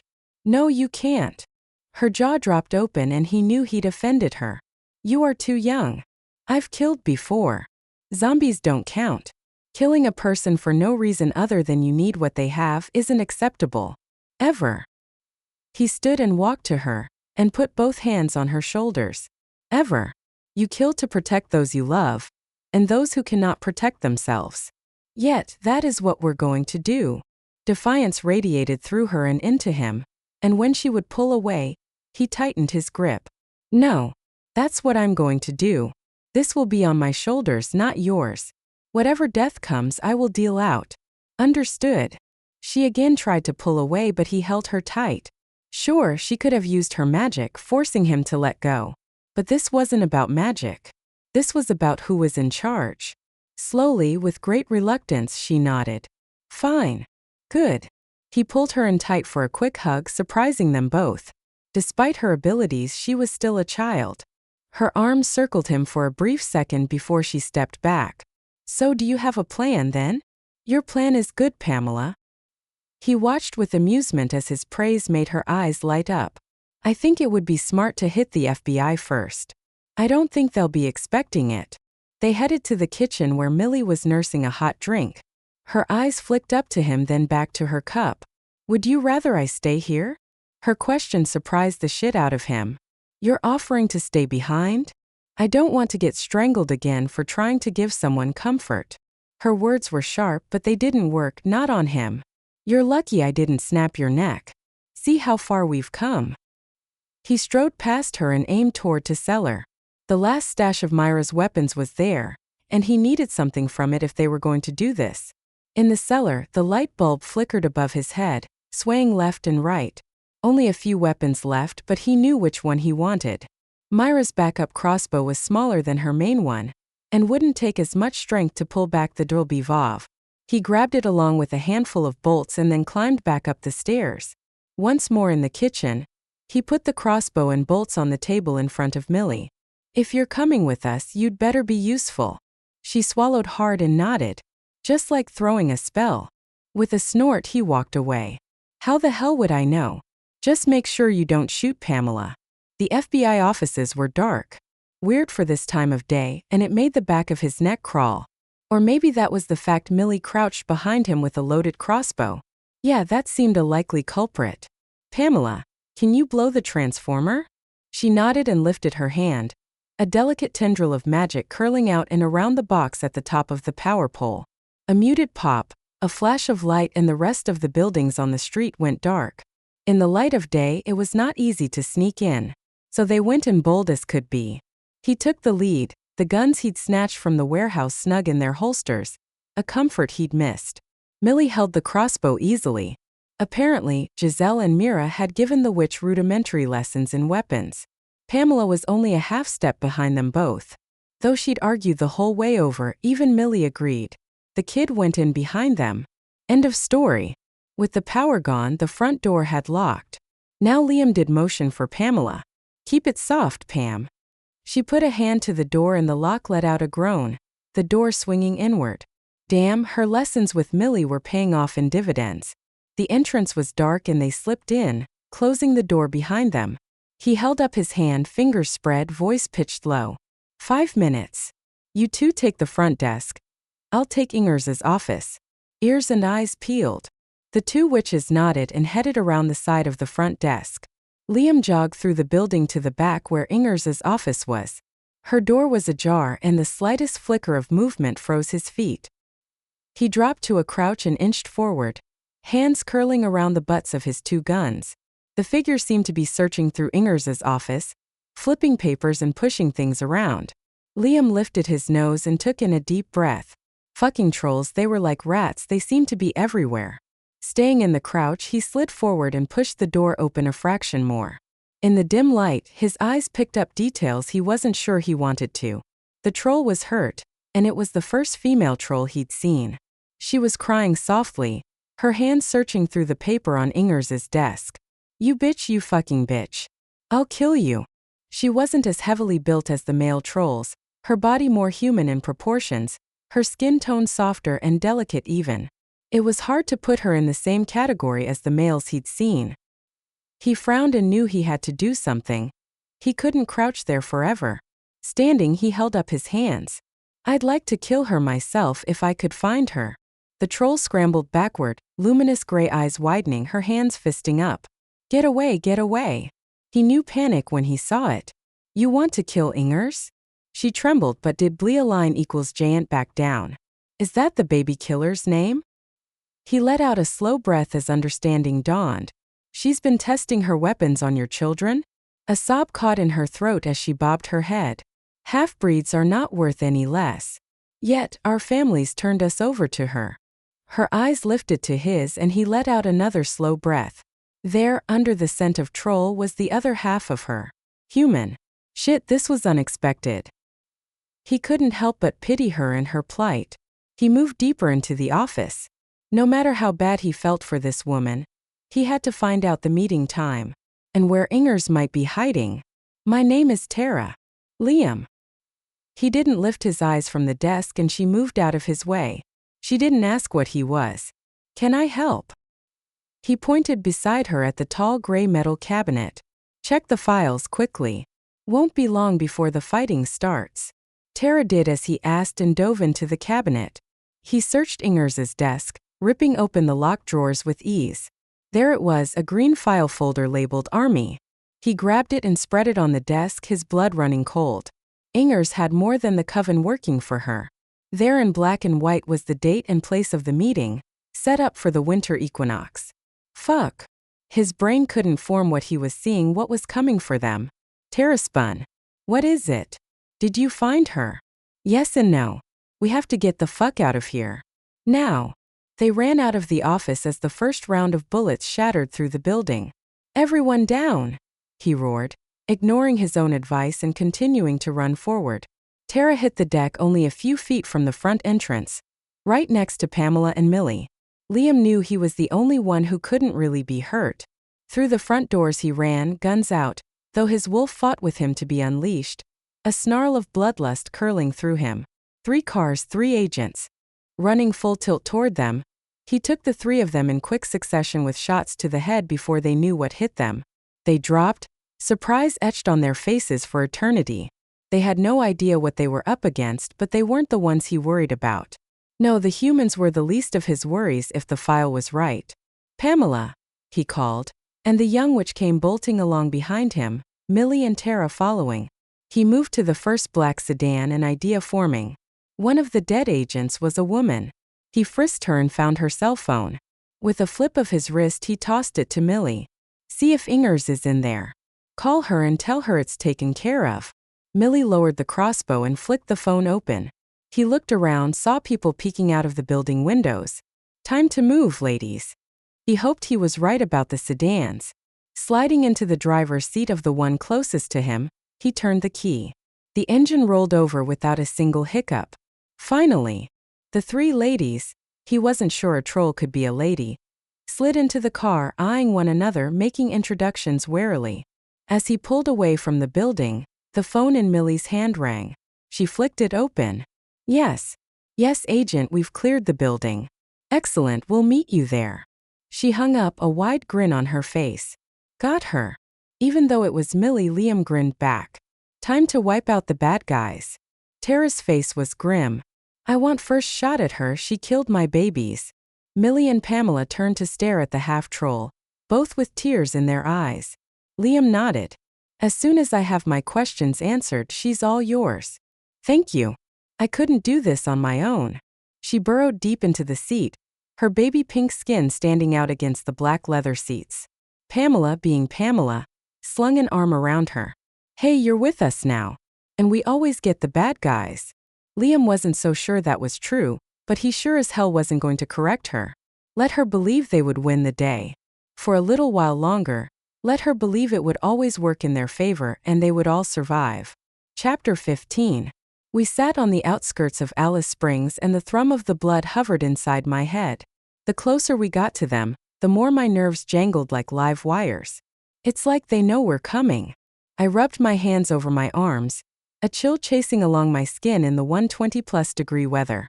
Fuck, I might as well be standing in an ant nest. I'm sure we could arrange that, Doran said, pouring the last of the fuel into the gas tank. Here, drink some of this. He handed me the water jug. Al said we didn't have to. Doesn't mean we shouldn't. He had a point. I took the jug and held it to my lips, drinking until my belly was full, then handed it to Alex. The werewolf slobbered and slopped at the opening, getting more water poured down his front than into his mouth. Thank the gods I can't catch his virus, Doran muttered, shaking his head. I snorted and climbed into the passenger side. Not like you would end up a submissive. Doran started the willy. Maybe not now, but in the beginning perhaps I would have been like Alex. A quick glance his way showed he wasn't kidding. You were submissive? He didn't answer. I need to stop in Alice. Pick up a few things. Just in case. Interesting. The idea of Doran being submissive, accepting the fact he'd been bonded to the former empress and then Berget, was odd. Not that it mattered right now. I stared out the window and tracked the blood. then tossed out a thought for Jack and Berget. I sat straight up in my seat. "They're in Alice." Dorian glanced at me. "Who is?" The sky was still bright overhead. How the fuck had they gotten here ahead of us? Tonight was the equinox, but he put the pedal to the floor. "We can take them both while they sleep, Mira. The gods are looking out for us." My heart stuttered. Killing Jack, well, maybe he deserved it. And the beasts residing in Berget, they deserved a final death too. But my sister, what was left of her, didn't deserve anything of the sort. No, I had to believe the opal would work, that it would be enough by us sometime. "Mira, where?" I gave directions numbly, and within a few minutes we were parked outside a squat building, only one level, which meant they were in the basement, well away from the sun. I stared at the sign. Donnie's Fishing Hole. The sign on the door said the place was closed, but I didn't pay much heed. Checking my weapons, I slid out of the willy, my boots hitting the sidewalk. Up and down the street, everything seemed quiet, as in no humans. Alex jumped out of the back of the old truck and bounded to me. I crouched to look him in the eye. "Alex, there are going to be vampires in here, so we have to be very careful. One of them looks like Jack, but he isn't our friend anymore, do you understand?" The werewolf frowned, his lower lip sticking out. "Bad Jack." Teeth gritted tightly, I nodded, unable to say anything past the sudden lump in my throat. The door was locked, but a slide of my blade through the latches and we were in. Inside smelled musty with an overlay of fish, but the thick coating of dust was the tip-off. No one had been in here for a long time. 2 sets of footprints left a path on the floor. One large, one petite. I loosened my swords and started forward. Behind the counter was a small selection of flashlights. I grabbed one and flicked it on, the battery sputtering only once. "Not bad." Dorian put a hand on my shoulder. "We kill Jack first. That won't wake her. But if we do anything to her, he'll be up before we can say fuck it, we're dead." "Got it." I tried my best to not think about Jack as we located the trapdoor, but it was hard. Though I hadn't known him long, and he'd lied to me several times, he'd also helped me swallow some hard truths. And I'd wanted so badly to believe he was going to be the mentor I needed. Finding the trapdoor was easy enough following their footprints. Dorian pulled the door open and peered into the darkness. "Leave this open. Just in case." Dorian went first and I followed. We were about halfway down when he cleared his throat. "Mira, I have to tell you something in case this is the last time we speak." Shit, I hated it when people got maudlin, but if he wanted to talk, I wouldn't stop him. "Okay, what?" He took a deep breath and let it out slowly. "Those panties you're wearing make me want to bite your ass." I glared over my shoulder at him, but there was nothing I could do. The daywalker had a perfect view right up the short skirt. At least I was wearing panties. Ass. Tease. I swung a boot at him, and with a quiet laugh he dropped to the floor. Following his lead, I did the same, a puff of dirt swirling up around us. Alex landed next to me in a crouch, sniffing the ground in soft waffles. Dorian had broken my tad widrain of thought around Jack, and I suspected he knew it. Clever boy. I handed him the flashlight and let him lead so I had both hands on my swords. Down here the musty scent was far stronger, and Alex sneezed twice. At first I worried he would alert them to us, but the further in we walked, the more I realized the place was damn well cavernous. "How far?" Dorian asked. 20 feet, I said, keeping my voice low. Dorian glanced back at me. "They're dead to the world, you don't have to be quiet. The only thing that will wake them is when we take Jack's head." I swallowed hard. "Will it be that simple?" Dorian stopped and turned to me. "Never killed a vampire?" "No, Ferris was the first I'd met, and he never gave me the chance." "True and not true. One time I'd been able to kill him was when he flooded me with his power, not because of anything I was on my own. Take the head, then pierce the heart. Your swords are edged with silver, are they not?" "Yes." "Then that'll do it." We rounded a small curve in the underground complex and there they were, asleep on 2 separate beds. Mind you, Berget was in the princess bed. A canopy swooping between the bedposts, bright white sheets curling around her small body. Jack was on a basic bed, more like an army cot than anything. On the side wall there was a simple white wooden door. "Fuck, you want to bet that goes to the castle?" I strode over and yanked it open, looking straight into the hallway where we'd seen Jack and Berget originally. I bet she's cheating, Doran said, rapping his knuckles along the edge of the door, using the memories of her parents to further herself. They hadn't been searching for the right door like us. They'd known where they were going, or at least which continent. Moving away from the doorway, I looked at Jack. Alex had his head on the tracker's chest, tears streaming down his furry face. Bad Jack. Alex sad. He scrubbed his paw over his face and Jack stirred. Alex, I hissed. Get over here. Mira, quick, Doran said. But even that was too late. Jack was on his feet without me even blinking. Hello, Mira. Be glad the Empress sleeps, or I would have to kill your friends where they stand. His voice was strong and deep, nothing like the shaking tremor I'd last heard in him. How could you, Jack? I held my swords up, pointing them at his neck and heart. How could you let her use you? His blue eyes, those 3 tones of blue, swirled. She didn't give me a choice, and she took my memories of her visits. Until I stood before her, a vampire fully fledged, I had no idea what had happened. Doran. I didn't know who to trust, though I wanted so badly to believe Jack. But that would mean one more person to try and rescue. I don't know, the Daywalker said. I don't think he's lying. Alex, though, was the one who sealed it for me. Smells honest like Jack. Jack, if we take you away from her. Doran was beside me, shaking his head. Sunlight. Well, it'd be better off to kill her now, get it done with. This time Jack shook his head. Mira, there is only one thing to be done. You won't be able to kill her. I tell you this because I believe there is only one thing that would be able to kill her, to finally end her life. She must walk into the sun by her own choice. Well, that ain't going to fucking well happen, is it? I growled, but I wondered if that was just what she told him? To make him believe she was unsinkable. It wouldn't surprise me, but then again she was carrying the blood and powers of 2 very old, very strong vampires. And why aren't you cussing up a storm? His lips twitched. The Empress doesn't like bad language, so I'm forbidden from using it. I couldn't help laughing. It was the most ridiculous thing I'd ever heard. Seriously. He shrugged. I have no say in my life. Ask Doran, he was her pet too. I was far enough away that she let me say whatever I wanted until she remembered I belonged to her, and found a use for me. Doran folded his arms over his chest. Shit, what are we going to do then? Jack smoothed his hands over his head. She has commanded me to find the blood, but she has not told me to take the most accurate route. I can slow her down, let you get there and get Ferris on the throne. If what I understand is true, once the new emperor has the blood of the old ones in him, she won't stand a chance. I turned lips tight and looked at Doran. Good plan if Ferris hadn't fucked it up. Jack sucked in a sharp breath. He's not with you? Doran filled him in. He couldn't hold out. He doesn't have the control to finish the task. Jack's whole face tightened as if in pain. She's waking.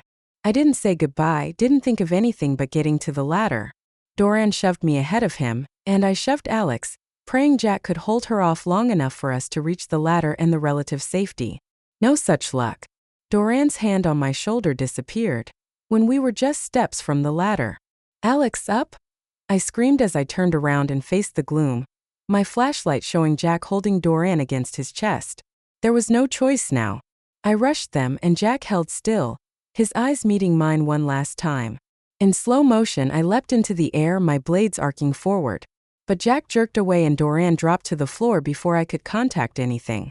Doran caught me midair and all but threw me partway up the ladder. Climb! Berget's laughter floated from the depths. Run away, sister. I will see you soon enough. Tell Ferris I said hello. I scrambled through the trapdoor and flopped onto the dusty shop floor beside Alex, who stared into the hole. Doran climbed out and slammed the door shut behind him. We shouldn't have survived, he said, holding a hand out to me. Yeah, I kinda thought that myself. Though we didn't run out of the store, it was close. Spooked, my body knew just how close it had come to getting snacked on, even if my brain was trying to tell me everything was fine. Alex, like always, was already moving on to the next adventure. Car rifey waist? I pointed at the truck and he leapt in, dancing in one spot, or maybe bucking would be a more accurate term. Seat too hot. Nope, just dancing. Shaking my head, I let the smile slip across my lips. We had to take the bright spots when we could, even just a werewolf doing his version of the chicken dance. Again, I let Doran drive. Do we have time for your pit stop? We have to. His face was closed off, zero emotions to read. Maybe he'd been more spooked than I thought. So I left him to his own thoughts and me to mine. Mine, of course, were dark and less than pleasant.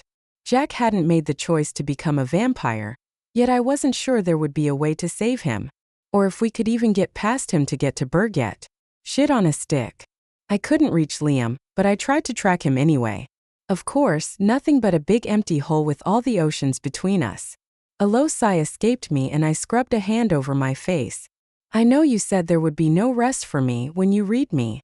But really, did it mean I would feel like I was wrung out, completely done in, exhausted with every breath I took?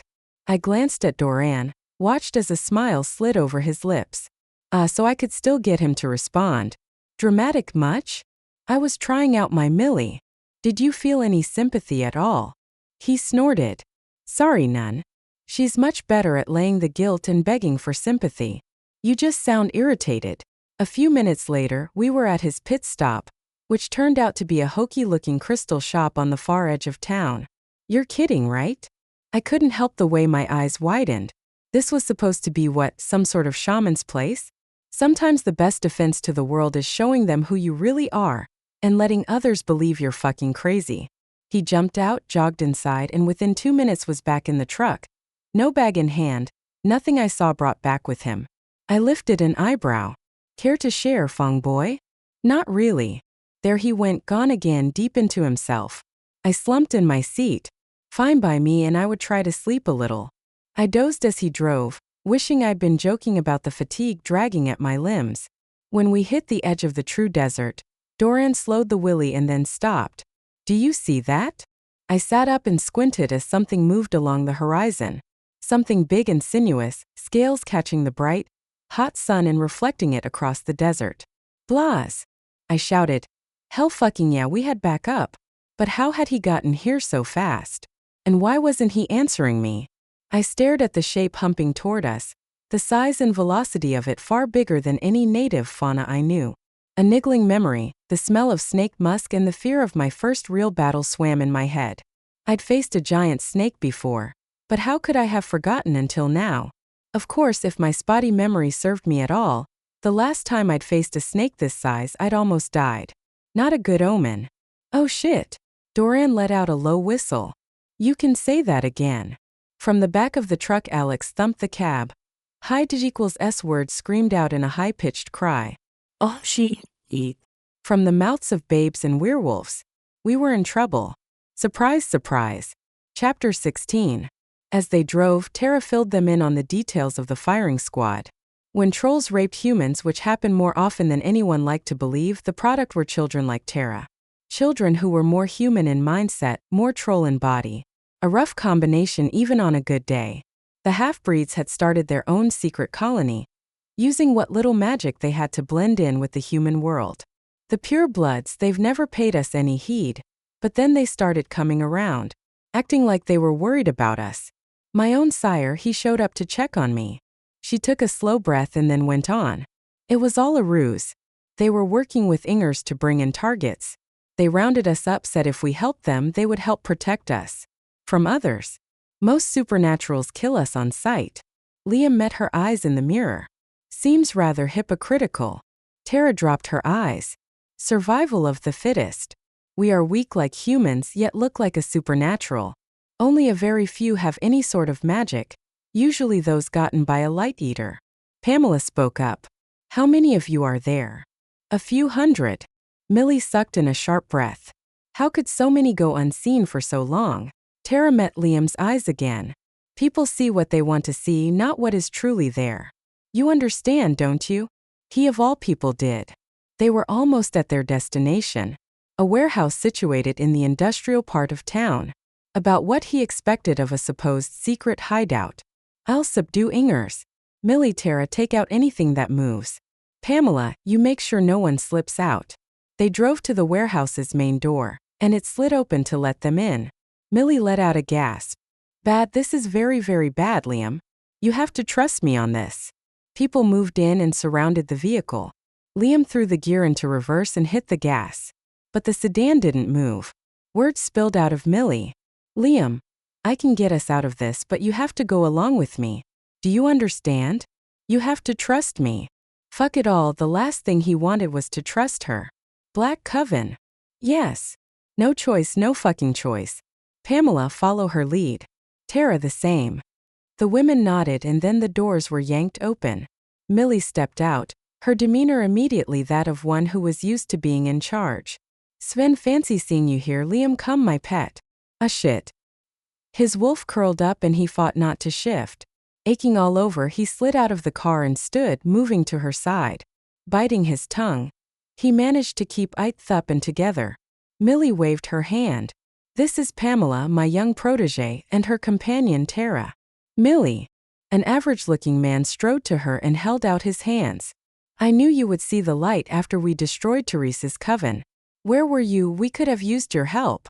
The tension in the air rose and Liam moved closer to Millie, looming over Sven. The man went very still, looking up into Liam's eyes. All Liam saw was darkness around the man. Like his very self was made of death and chaos. Black Coven or not, the man was evil. Millie waved her hand at Sven, very nearly smacking him in the face.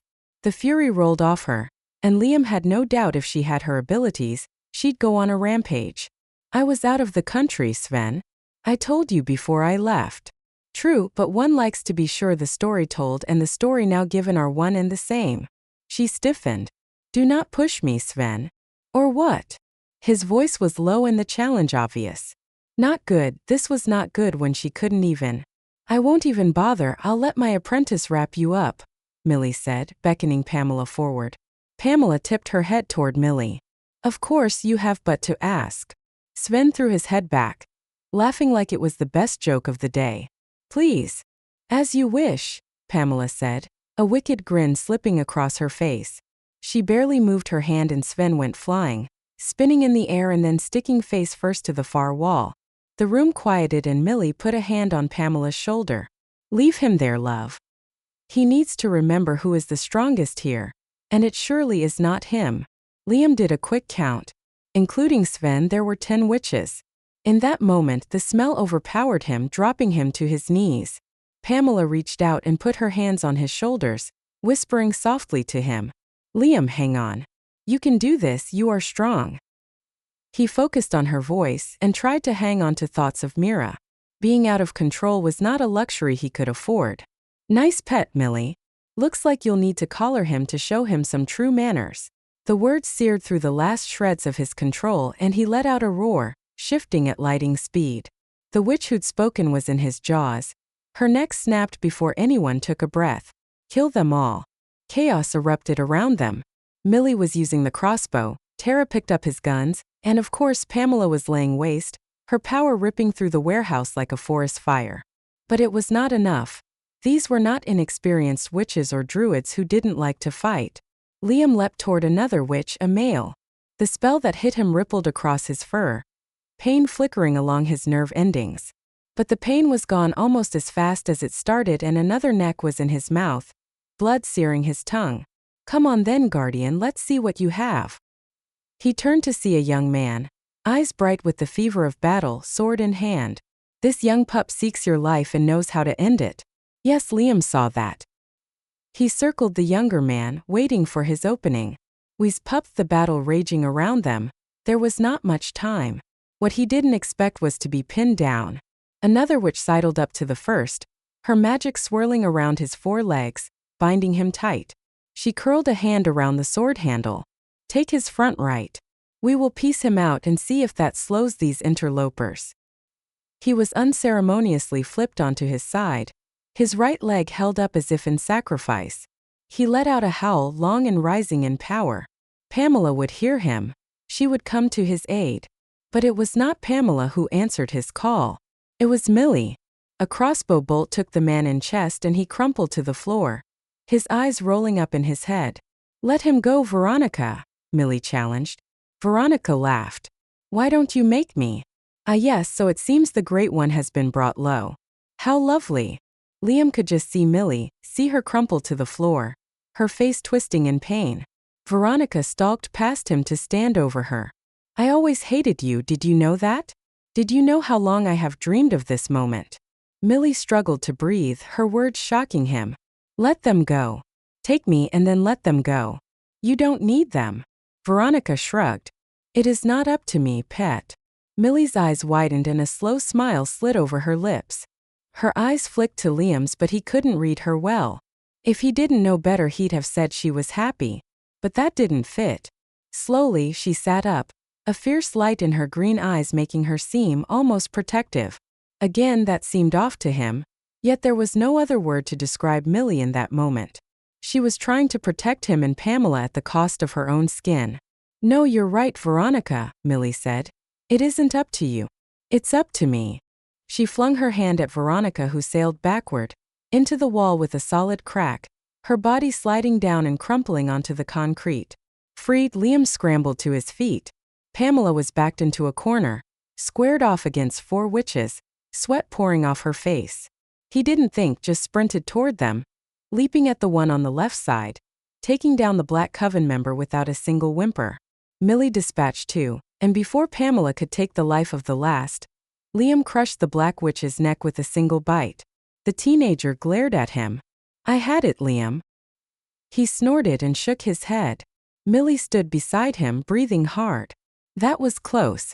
Where's Tara? A groan whispered. Here. They found her under the body of one of the Black Coven members. She shot him, but not lethally, and it looked like he retaliated.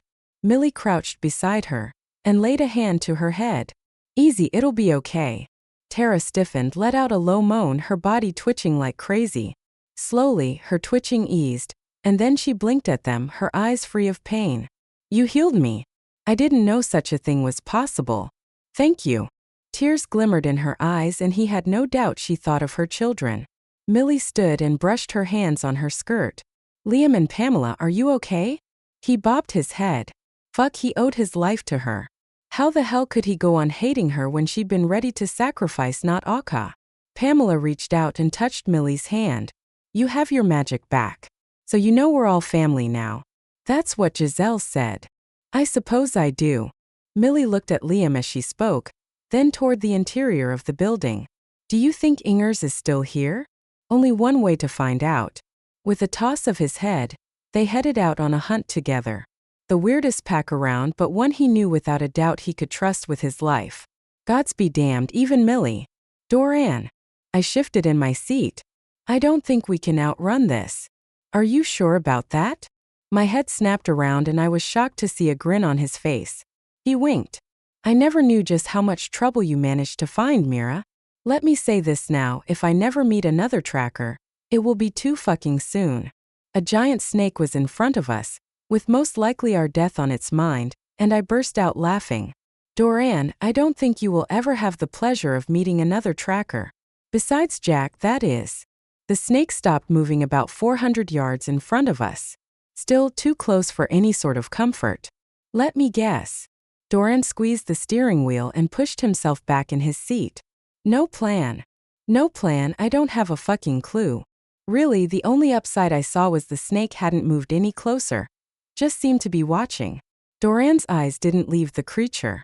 I'd bet there is a territory she's in that she protects. That's how it was with Seps. I'd also lay a bet she is one of the challenges the supplicants have to face. Seps. Someone else had said that name and suddenly it rang in my ears, an entire memory cascading over me. Scales and the old mine shaft, Millie and Giselle. My head throbbed with the suddenness of the images assaulting me. Was this part of what Millie erased from my mind all those years ago? Fuck me. I cleared my throat. Seps wasn't bad, she could be reasoned with to a degree if I remember right. Yes, did you meet her? Leaning forward, I put my head on the dash. I was there when she died. I think. Giselle killed her. He sucked in a sharp breath. Well, that explains her sudden disappearance. I'd wondered. Listen, that doesn't matter now. Obviously, there is more than one giant fucking snake. Who are we dealing with here? I lifted my head and stared at the coiled body. Doran frowned. I know Seps had sisters. Could be one of them. The snake scales glinted red and orange, a flash of gold. Beautiful and deadly like so much in our world. I tracked the blood, and the fuckers were, of course, directly on the other side of her. Seps wasn't a guardian, not like Eagle or Bear. So this one should be able to be killed if we have to. Doran laughed. You want to try and kill that on our own? Even you can't be that ballsy. I have my days, I muttered. Let's see if we can get around her. We'll go north, L on our staying close to the edge of her territory. If she follows, we have our answer. Doran nodded and backed the truck and headed north. The massive snake uncoiled and slithered parallel to us. I ground my teeth in frustration. Tonight was the night of the equinox. We had to be at ground zero to stop Berget, or it wouldn't matter if Orion was alive or not, if the demons wanted to take over. There was no way the power in Berget would allow any of us to live, not once she didn't need us. Enough of this, head straight for her. Slow down when you're about 50 feet away. I shimmied out the window, my ass on the edge of the window ledge. You sure? Nope. Excellent. I was worried you suddenly had a plan. Laughing, I worked my way out the window and clambered to the top of the cab. I had to believe we could do this. Alex let out a barking laugh and thumped the roof, claws scratching the paint. Mire. I grinned down at him. Ready to rumble with a big snake? He gave me thumbs up with one claw. You betcha. I slid down to the hood of the truck and stood up, legs braced for any bounces, swords drawn at my sides. We drew close and Doran slowed the truck to a stop. The giant serpent raised herself into a cobra-like position, without the flare of a hood.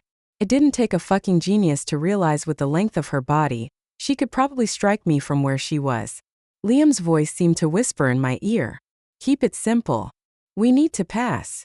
She swayed where she was, tongue flicking out and tasting the air. Tracker. You come for the blood, but you bring no supplicant for the throne. You may not pass. Not until the equinox has come and gone. Keep it simple. Right. Doran leaned out of the truck and hollered. She has a supplicant. I frowned at him, totally confused. What the hell are you talking about? Ferris isn't in the running anymore. Assuming he would show up as he said he would, and that he would actually be able to find us via Alex's blood. The snake seemed as confused as me. You are not a proper vampire, Daywalker, no matter the size of your fangs. He looked up at me and shrugged. I tried. Enough of this talking shit. We are going to pass you. Either you are going to let us, or I'm going to make myself a brilliant new jacket and boots. I don't think that was a good idea, Doran said, his voice floating up to me. The snake hissed at me once before answering. You may hold the fate of the world in your hands, Tracker, but I will not be threatened. Hoopty fucking doodah. I flicked one sword tip up and pointed it at her. Her tail lashed out, slamming onto the ground with a force that rippled out like a bag of dynamite. And yes, I know what that feels like from experience. I went to one knee, grateful the material of the dress was stretchy enough to accommodate rather than split down the middle. There were days that even small mercies had to be acknowledged. This was one of them. The tremor passed and I stood. That's all you've got, you big. Mira. Doran pointed. Look over there. Squinting, I tried to see what it was he pointed out. Somewhere to the left of the truck. What? The ground is moving. I blinked several times and then it clicked. Oh fuck. Snakes, hordes and hordes of snakes headed our way, and in Australia I was betting they were all venomous. I might be immune to their bites, but Alex and Doran weren't, and there were enough of the slithering masses to kill them both with leftover venom. I banged on the roof as I slid off and into the truck bed. Go get us out of here. Son of a fucking ass monkey. We had to get past her. Time was ticking and sunset was only a few hours away at best. Doran and Alex would be killed by the sheer amount of venom. Berget had to be stopped. I was the only one who could get away with being bit. Doran had the truck turned around in a split second and took off. And I did the only thing I could. I jumped from the back of the truck and hit the ground rolling, sprinting toward the big-ass snake. What I didn't expect was Alex to jump with me. I slowed for half a heartbeat. Ah fuck. Alex, run. He bolted ahead of me, and the snakes on the ground shifted their paths, as if to intercept us. I didn't dare put my swords away. A large black snake about 4 inches around launched at me. A back swing took its head, but it was so close the bloody stump sprayed my legs. Faster, you have to go faster, Alex. Yuppie duty. He cranked on the speed. claws digging into the hard ground for traction, easily leaving me in the dust. Which was what I wanted. Only thing was, it meant he was almost at the big girl. Another snake struck at me and I cut it in half. The first bite hit me on the back of my thigh just above my knee. Then another, and another, the bite marks literally coming one after another all up and down my legs. I cut the snakes off as I ran. Felt the poison flow through my blood, but just as quickly, swallowed up in my immunity. Fucking dumbass snakes. I'm a fucking bitch of an immune. Not like everyone else in the supernatural world didn't know it already. And maybe the big girl would call them off seeing there was very little they could do. Or maybe they'd just changed tactics. I was struck again, this time in my lower back, right over the scar of a daywalker's bite. Pain, searing and dark, ripped up my spine, but it wasn't the poison. Nope, just the feel of a wicked sharp set of fangs clamping down on me. Alex skidded to a stop. Alex, help. No. Get away, Alex. I didn't see him, but he didn't come to my aid, so maybe he'd listened. The small snakes hissed and writhed around me, but they stopped striking. I ripped the one off my back, threw it on the ground and sliced its head off. Blood ran down my legs and flies and bugs swarmed around me. That, however, was not my largest problem. A shadow shifted over me, blocking out the sun. Tracker, you are of the blood of the lost? I blinked up into the calculating eyes of a snake easily 4 feet across with fangs big enough to kill me, simplicalude based on size. Never mind venom. I am. Then for a moment we will speak. If I like what you say, I will let you and the wolf pass. Well shit, this was unexpected. She lowered her head, her tongue flicking out and tickling along the side of my face. You would face danger without your friends to save them? Yes. A twinge of pain trickled through my guts. Fuck, maybe my immunity didn't want to let me get through this one unscathed. And do you truly understand the prophecies, what they ask of you? I put a sword tip into the ground and leaned on the handle. To face the demon, save the world, all that shit. Her tail flicked forward, snapping me in the bare skin of my thigh. Insolent. I've been told that a time or two. Her tongue flicked out several times. I rubbed my thigh. To me, this was looking like a standoff that would result in a fight. My name is Tespa, and you, young tracker, have no inkling of what comes for you in the future. I snorted. You going to try and read me? I don't need to. I understand the prophecies, and for that reason alone I will let you pass.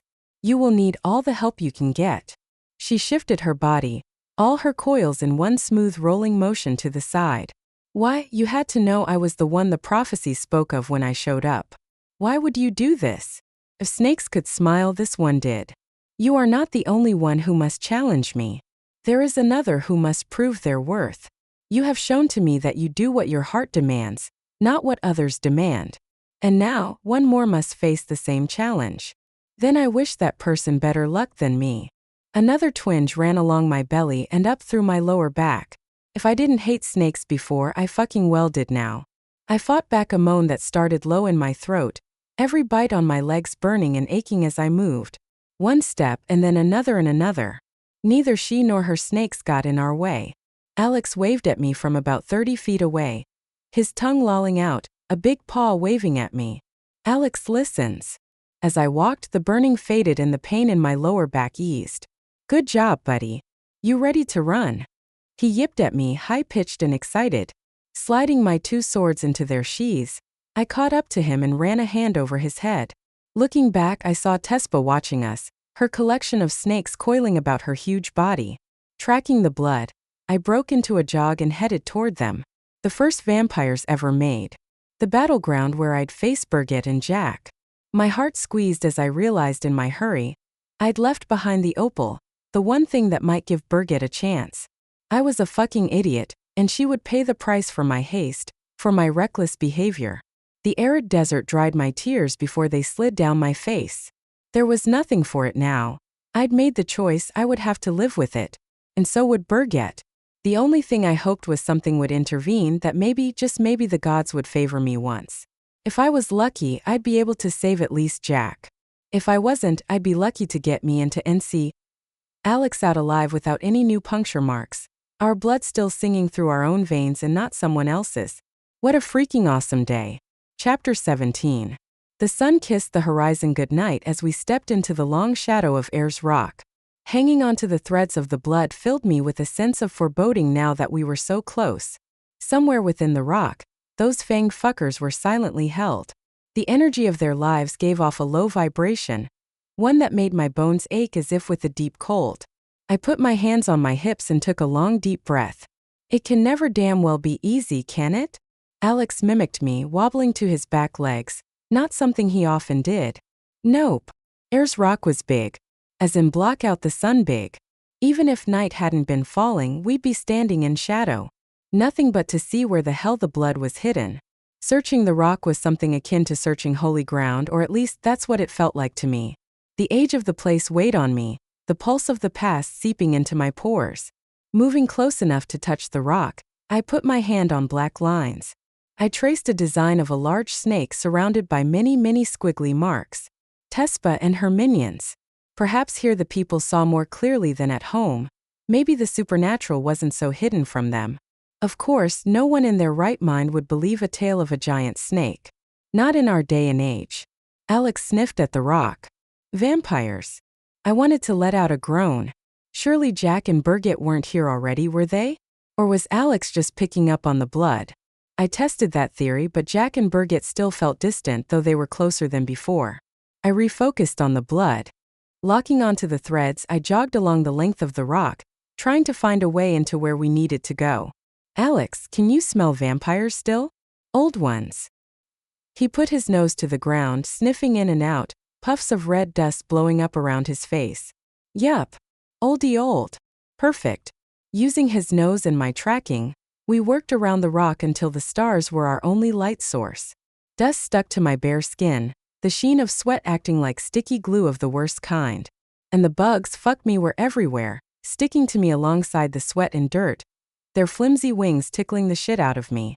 I swiped a hand down one arm, came away with a mixture of muddy bugs. Fucking awesome. Alex snickered, then snapped at a large bug, catching it and then spitting it out, gagging. Shitty bugs. He took a step, then froze, one ear flicking back. Truck. I spun to stare into the darkened landscape. You sure? I couldn't see or hear anything, no headlights, no rumble of an engine. Alex nodded. Truck. Then he yelped and scrabbled away from the rock. I dropped to one knee, yanking out my swords, pointing them at the figure who'd snuck up on us. Ferris leaned against Ayers Rock, still all in black. I told you I to Ensidis could find you through the wolf's blood. Why again are you surprised? I blew out a breath, hesitating for a moment. You're actually going to help? Are you actually going to kill the child empress? Here we go. I nodded as I slid one of my swords into my back sheath, while I reminded myself I was not lying. I just wasn't going about Ferris's plan his way. Of course. Consider the child empress dead and gone from your life. If we can slow her down first, which requires Doran. Can you get him? Ferris stepped toward me and I saw the difference in him. The slightest glow of his blue eyes, the pink in his cheeks, the way he moved like water. He'd obviously fed and fed well. He's on his way. Though I do not think you will be pleased with the shape he is in. No, not pleased at all. Despite the lingering heat of the day, ice seemed to travel down my spine. No games, I said, no fucking games. What do you mean? Ferris seemed to fight with himself before spitting it out. The snake, she gave him a fair choice. Either take her venom and pass or stay behind. How the fuck do you know that? I glared at him, wondering if he'd somehow set up Doran. It wouldn't surprise me. Nothing Ferris did at this point would. A tight smile slipped across his lips. I watched from a distance, saw what happened, and then jumped the veil to where I sensed Alex. I have no need to face the overly large reptile. Fear tightened my throat, but I forced the words out. Doran, he took the venom, didn't he? The vampire gave me a grim smile. He did. Then I'll give him blood. It worked with the spider guardian. This has been too long, the venom will be through his whole system by now. Here he is. Finally, the sound of a truck reached my ears, the soft flicker of headlights. The truck stopped about 20 feet away, the headlights on us. Ferris, help me. I ran to the truck. Doran was the only one who knew how to lay in the opal, the spell that would bind it to her.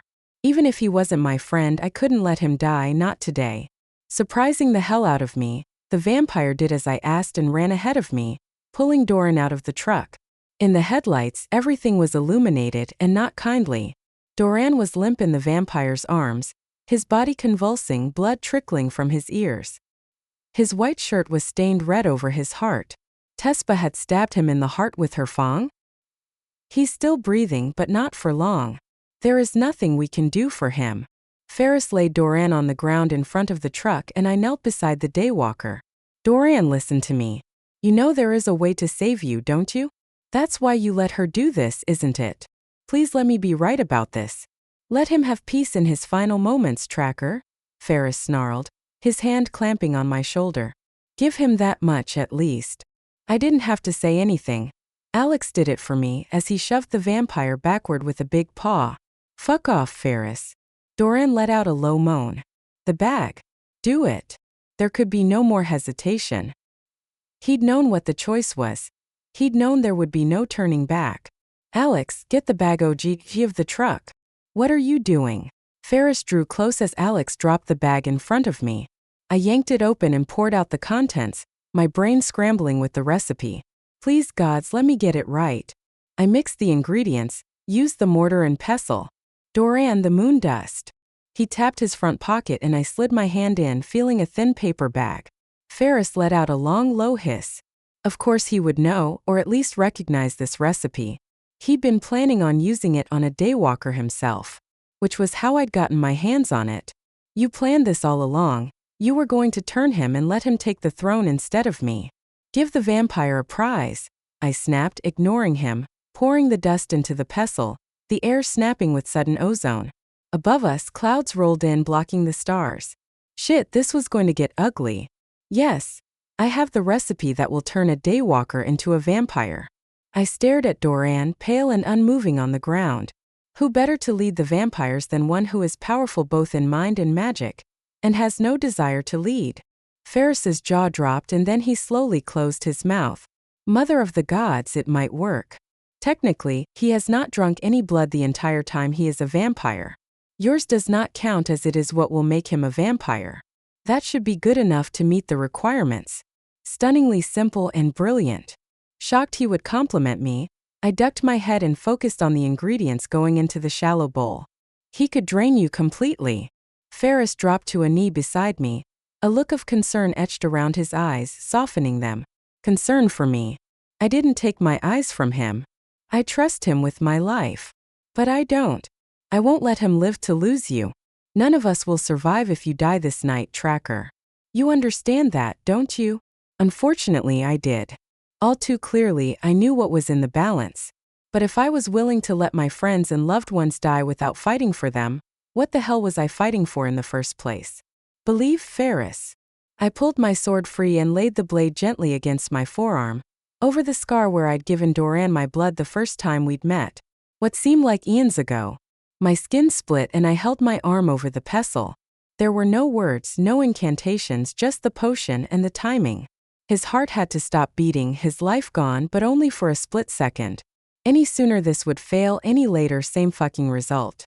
I slowed my breathing and put 2 fingers to Doran's throat, felt the slowing throb of his heart. In my other hand, I held the small pestle poised over his lips. Ferris moved around me, ripped away a thin strip of his shirt and then wrapped my dripping arm with it. It will not be your arm he pulls from, but your neck. I know. And I did. I tracked Berget and Jack, felt them closing in on us a few miles at best. But they still had to get past Tespa. Time I had to believe we had enough time. Under my 2 fingers, Doran's heart beat once. Twice. Nothing. I didn't hesitate. With a single swift motion, I poured the concoction down his throat. Come on, Doran. Don't give up. Not yet. Alex sat across from me, his lower lip stuck out. Doran's gone. 18 a line equals justify. I swallowed hard. Had it been too soon? Fuck me, how were we going to know? I looked at Ferris in time to see his eyes widen, just as a set of fangs drove hard into my neck, bowling me over, dragging me down into memories that were anything but my own. Millie, are you sure those weren't all the coven members? He strode beside the witch as they searched the warehouse for Ingers. Positive. They've been actively recruiting for years. stealing children, and even taking adults fully trained. Her skirts rustled as she did her best to keep up to him. How the hell could they take adults? Pamela moved up beside them. I didn't think there were that many bad people in the world. How could they all be black witches to start with? Millie lifted a hand, stopping them, her head cocked to one side. Do you feel that, Pamela? The young witch went still, but Liam could tell what they were tapping into. Someone was throwing around a lot of magic, a lot of power, and they were close. The hairs along his arms stood at attention. That was more power than even Millie and Pamela had combined. This was not good. Yes, Pamela whispered, her eyes widening. I feel it. That is a great deal of magic. That, Millie said, is the rest of the coven. They no doubt know we are coming. There are too many for us to take. We must leave. She turned to seemingly do just that. Tara moved in front of Millie, stopping her. I will not leave. They killed my children, as if they were ants to be crushed under their heels. I will make them pay for this. Be my guest. Millie made a sweeping gesture. But you will not get 3 feet into their presence before they do the very same to you. Though they have ways of controlling people, perhaps they will use you as a spy and a puppet against the rest of your people. Would that be preferable to death? Tara's face lost color, and her breathing quickened. So we run away? We plan. Liam put a hand on her shoulder, doing his best to be gentle. Too many witches, you saw what happened with those we dealt with. It was far too close for comfort. The feel of a blade against his leg was still rather fresh in his mind. He didn't discount there were times and places to be smart and back away. This was one. Pamela sagged with relief. I didn't really want to fight them. We should hurry, Millie said, her gaze flicking around the room. They will notice soon enough we aren't drawing closer, and they will come for us. Liam nodded and the 4 of them started to jog. A dark premonition slid over his skin, and he felt Giselle's words as if they hovered over him. Pamela, no matter what happens, you get the hell out of here. Understand? Take Tara and go to Giselle's, wait for Mira. Her blue eyes darted to his. Liam. Don't argue, just do it, he growled, the wolf in him wanting nothing more than to protect this pup, to keep one of his own safe. The premonition grew as they approached the exit. He couldn't stand it any longer. Stop. The 3 women stilled and he shook his head, hearing the sound of feet scuffling in the snow en route outside. They were trapped. Millie, get them out of here. Jump them now. Her green eyes widened for a split second and then she nodded, taking both Pamela's and Tara's hands. The veil opened and on the other side he saw the inside of Giselle's living room. They stepped through as the front wall of the building exploded in shrapnel. He let the change take him, let the wolf have his head for the first time. In that moment he needed the instincts of a survivor, not the instincts of an agent used to commanding others. Spinning on his haunches he galloped deeper into the warehouse, the air around him charged with electricity and magic. This was going to get ugly, and there was no way to avoid it. His only regret was not being able to see Mira one last time. To tell her. The ground in front of him erupted, concrete flying in every direction, shards driving into him. A chunk the size of his head smashed into his front right leg, snapping the bone. With a snarl he went down, felt the weight of magic curling around him, pinning him to the floor, trapping him. He closed his eyes and waited, knowing there was nothing he could do. Not this time. Chapter 18. I don't know what I expected from Doran's memories, maybe some enslavement, some pain. In a way, those would have been normal for a supernatural. What I got was a past so riddled with overwhelming despair and horror it drove my own fears out of my head. His whole life flickered in front of me, being snatched from his family's arms when he was barely out of his teens, trapped by his maker for 100 years in a life of slavery and debauchery that made my blood run cold. His escape, scrounging and scavenging to survive, the realization of being a shaman, the things he read in others, the unimaginable sorrow of knowing those he loved were dying, or would soon be dead. Loss, so much loss. And yet through it all, he'd hung onto a belief that he was meant for better, and all he'd suffered had a reason behind it. That he wasn't done yet. There would be a love great enough to save him. Son of a bitch, under all that had happened to him, under all the loss and horror he'd suffered, he'd never really been broken, because he never allowed himself to give up. His heart would never let him grow dark in disbelief and cynicism. How long had he hidden this side of him from others, from all those around him? Apparently long enough that no one knew who he really was, and the strength of his heart and soul. In that moment and that heartbeat, I knew I'd made the right decision. Doran would lead the vampires better than Berget or Ferris. From a distance, I heard shouting and the howl of a wolf. Hands gripped me and I knew I was getting close to having too much blood taken. I lifted a hand and touched the side of Doran's face. I believe in you. Just like that, his mouth left my neck and I opened my eyes, the spell broken. He cradled me with one arm. The other held Ferris Inrium Alti around the neck. Slowly, he released Ferris, and the vampire slumped to his knees. Ferris rubbed his throat. Mira, you crazy tracker. He's stronger than me. How did you know? I smiled at Doran, knowing I could trust him. I didn't. Doran's lips twitched and the differences in him were there. Subtle and yet profound. He'd always been good-looking, but now he was downright gorgeous. The angles and planes of his face, the deep green color of his eyes drew me in. I looked away. No need to get bespelled this close to the finish line. I thought you trusted me, he said, helping me to my feet.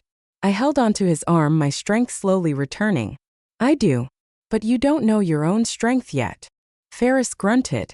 Though you two might like to continue this lovely conversation, we have a child empress to kill. Tracking Berget, she was a hell of a lot closer than she'd been when we'd found Doran. Tracking the blood next, I breathed a sigh of relief.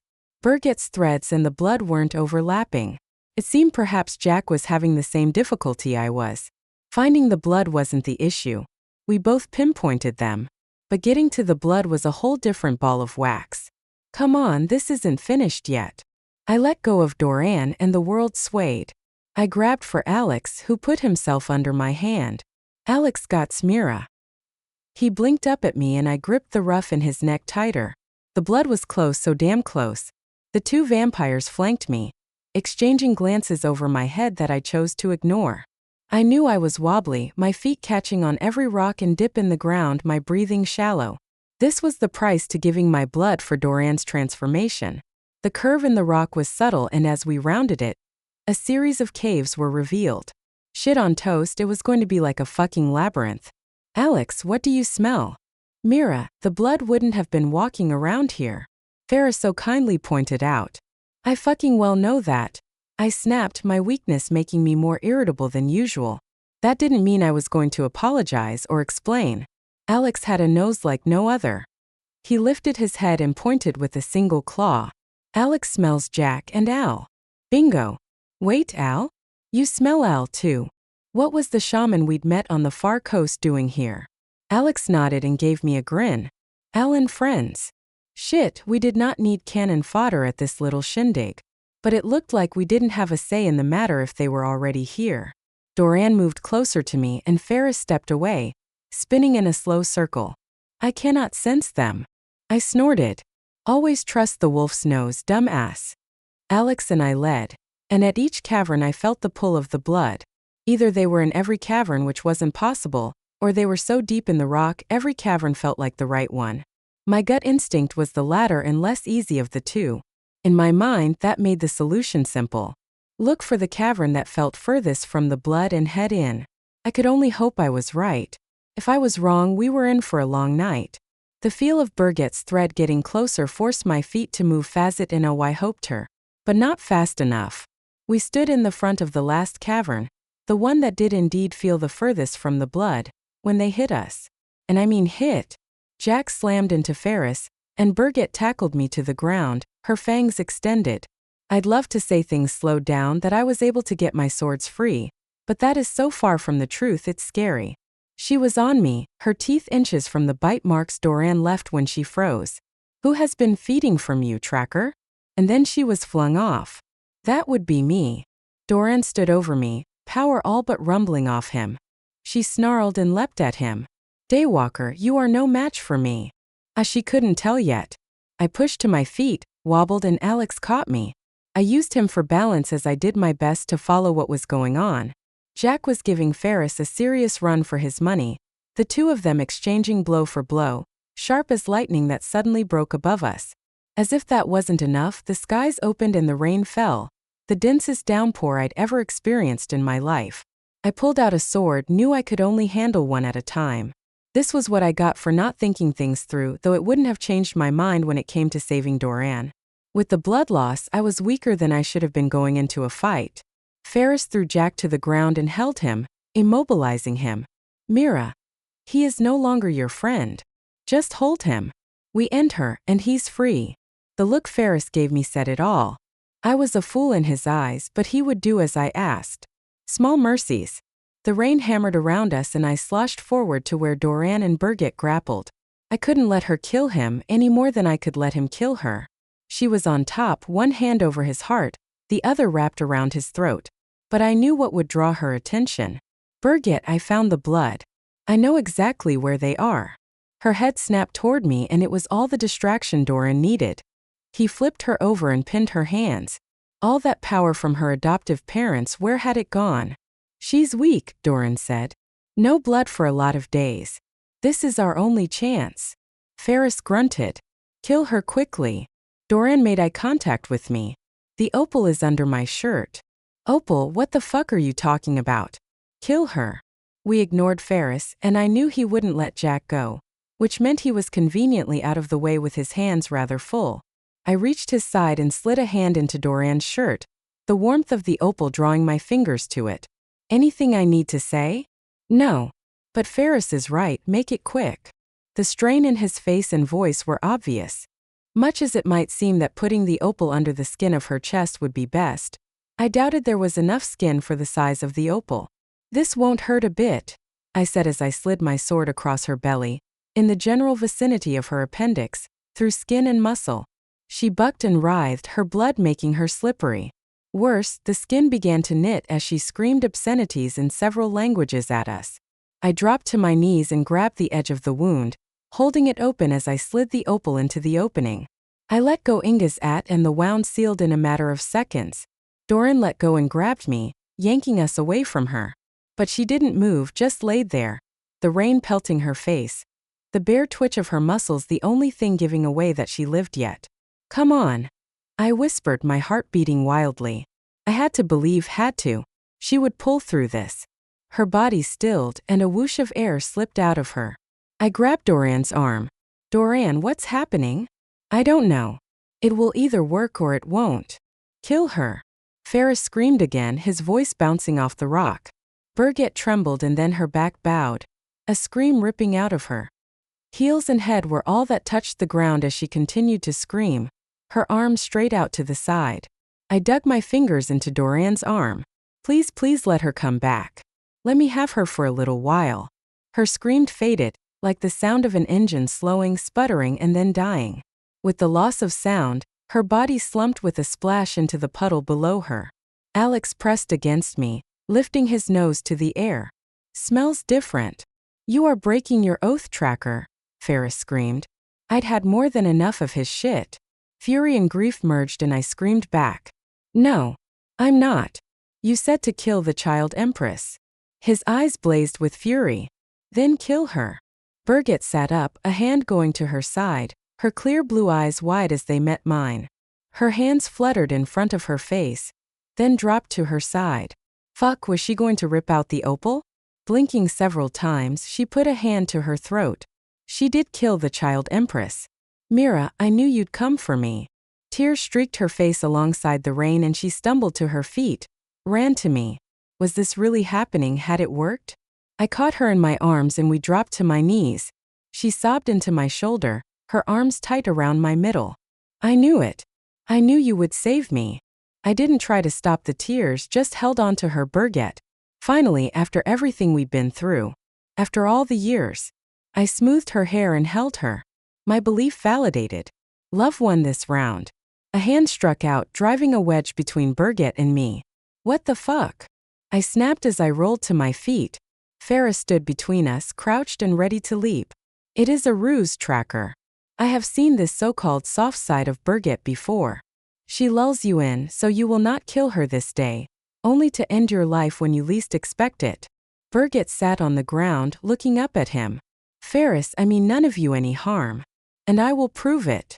She swept her hair back, offering up her pale neck. Take my blood, see the truth of what has happened. Ferris let out a low growl, and before I could say yes or no, he'd slammed her against the rock, his fangs buried deep in her neck. Her eyes found mine over his shoulder, and I saw the edges of a smile. It's okay, Mira. He needs to believe, and this is the only way. I ran toward them. Let her go, Ferris. I lifted my sword, ready to force him to drop her when he did so on his own, stumbling back. He swiped a hand across his lips and shook his head. He looked stunned. I have underestimated you, Mira. You and Berget both. You kept your oath. He shook his head again. Though I barely believe it, there is no denying the madness is contained. He continued to shake his head, finally reaching out to touch Berget on the cheek, and then jerking his hand back as if burned. Truly, I did not think it was possible. Berget smiled up at him. Ferris, you would have been a fine leader, far better than me, trapped as I was. There was my little sister, always believing the best of people. And in this instance it smoothed things over. Eased tension, though not all of it. Doran and Jack eyed each other, but Jack spoke first. Well then, old man, are you taking the throne then? We all looked to Doran, the only one who could take the throne, and I had a sudden thought, a whisper of a prophecy I'd read while in London. Though I asked, I already knew the answer. Felt it in my gut. Doran, the prophecies said I would bring the teeth together. Do you understand what that means? A smile flitted across his face and he shook his head slowly.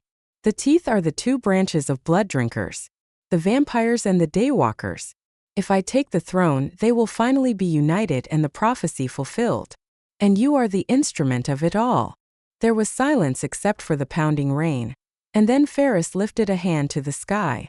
If we are going to do this, then we need to leave now. Berget stood and helped me stand. Ferris is right, we should hurry. The equinox will pass soon and then there will be trouble. We headed toward the cave and within seconds were plunged into darkness. What kind of trouble are we talking about this time? I put a hand to the wall and let my tracking guide me. If there is no leader by the close of the equinox, Ferris said, the vampire nation, which includes the daywalkers, will go mad and unleash on the world in an epic meltdown. I grimaced and kept walking. Sounds like fun. Doran laughed and the sound flexed around us, echoing in the cave. Fun, yeah, not so much. I saw it happen once. I do not recommend that happening again. It not only decimated the human population, it decimated our own. That is why there are so few of us now. There seemed to be a light growing ahead of us, though I couldn't be sure. Anyone else seeing this? Mira, you are fucking kidding, right? Jack grunted. You've got the bloody worst fucking eyes of the bunch of us, and you want to know if we see glowing shit ahead? That was the Jack I knew. Yeah, well, you aren't always that observant. Laughter tripped through the group, but it ceased in a sudden biting halt as we stepped out of the long tunnel and into a cave. 13 shamans, and yes, I was sure they were shamans because one of them was Al, sat in a circle around a fire. On the walls, petroglyphs depicted what some might say was the past. Humans with oversized fangs, winged serpents, lines shooting out of people's hands. Made sense to me, and I wondered what the humans made of it. Doran stepped forward. I am here to claim the throne. Just that? That was it? No way, that was too fucking easy. Damn me for being right. Pain was far too weak a word. Pain was a flybite compared to a body being skinned alive. He couldn't stop the screams, the howls erupting out of him. The magic they used, it burned like fire, like 1,000 knives jabbing into his organs, the brutal pain of bones snapping and splintering, and then played with. At some point they'd forced him to shift back to human form. Or had he done that on his own? He couldn't be sure what exactly happened. Everything was a blur beyond sending Pamela and the others away. At some point the assault stopped and a voice whispered in his ear, male, but high-pitched like a young boy's voice. You are a stubborn one. I will give you a single chance to join us, Wolf. And if you do not, we will kill you. It is apparent you are far too capable of slipping bonds. How you got the collar off, I would truly like to know, though. Will you tell me that much? Liam focused on his breathing. There was no going back. The equinox would be here soon enough and there would be no stopping Ingers or the Black Coven. Maybe he could fool them though, stop this long enough to. And believe me, if you lie to me, Wolf, I will know. He drew in a deep burning lungful of air. Go fuck yourself, witch. I thought that might be your answer. Then let us end it right now, yes? A voice rang out. I think not, Jaren. The smell of roses and magic wrapped around him, and he knew Millie had come back. But he also knew she couldn't jump them both out of there. Not with his inability to cross the veil unless it was a physical crossing. Like a doorway in the castle. Millie, go. He barely managed the words over the fighting. Liam, I can't. I can't leave you. She was battling too many, he knew it, knew he couldn't help her. Not the condition he was in. Couldn't even open his eyes past the swelling. But she would lose. And no point in them both dying. He forced himself to his knees, swayed and slumped forward, his face smashing into the unforgiving concrete. Power surged and then Millie lay on the ground beside him. She pressed a hand over him, and the healing flooded him was almost as bad as the pain the coven inflicted on him. Run, Liam. Run, she whispered, and he heard the pain in her voice. She was hurt. He opened his eyes, saw blood running down the side of her face as she passed out. No way he could leave her behind. They were so screwed. Chapter 19. The shamans turned to us as a unit, their eyes widening as they saw me and Alex. You're shitting me. You've never seen a werewolf before. I'll rush to me. You must leave now. This is a place only for vampires and the shamans who oversee the ceremony. We are protected from the old one's hunger. You are not. He shoved me backward, but Alex was behind me and I flipped over his back, hitting the ground hard. My right arm hit a serrated rock and my iron skin split. Fuck, I'm going. I rolled to my side, arm dripping bright red droplets to the ground. I let out a groan. Too late, too late. A rumble in the ground and the rock bent and flexed around us, like a giant hand. Spikes of rock shot up through the ground, and down from the ceiling, blocking the doorway. I pulled my swords free. Al, tell me this is for show. The old shaman closed his eyes as he sank back into the circle and raised his hands above his head. We cannot protect you, Mira. I am sorry. Berget moved to stand in front of me. I won't let them hurt you. Ferris gave a slow nod. Neither will I. Alex gave a shiver and a low rumble, deeper than anything I'd ever heard from him, rolled through the cavern. No hurts, Mira. A soft laugh escaped Doran. Nor will I allow them to harm you. Jack snorted. Do you even have to fucking well ask? A solidarity I never expected filled the room. For vampires who all at one point had been my enemy, now stood between me and a sure death. I gave a slow nod, accepting this for what it was. I could not survive on my own. There was no way, even if I wasn't dealing with a massive blood loss. That didn't mean I was lowering my blades, not for a second. The far wall cracked, a jagged line ripping through the hard rock, through the symbols etched thousands of years ago. Dust rolled ahead of the crack, filling the room, dimming the light. The fire sputtered and spit, flickered and then grew in intensity as the particles settled. Blinking to clear the grit from my eyes, I stared hard at the four figures emerging from their stone coffins. Skeletally thin, their clothing, what was left of it, barely hung in tatters from their frames. Their eye sockets were deep and black, no apparent eyes to poke out if they got too close. They stepped forward, fanning out to face us along the wall. They spoke as a unit. Fresh blood has come to waken our sleep, no longer to be feasted upon by those who wish power seek us out, but to seek out our rightful place in this world. I braced myself, but it wasn't me they came for. The four of them launched at the circle of shamans.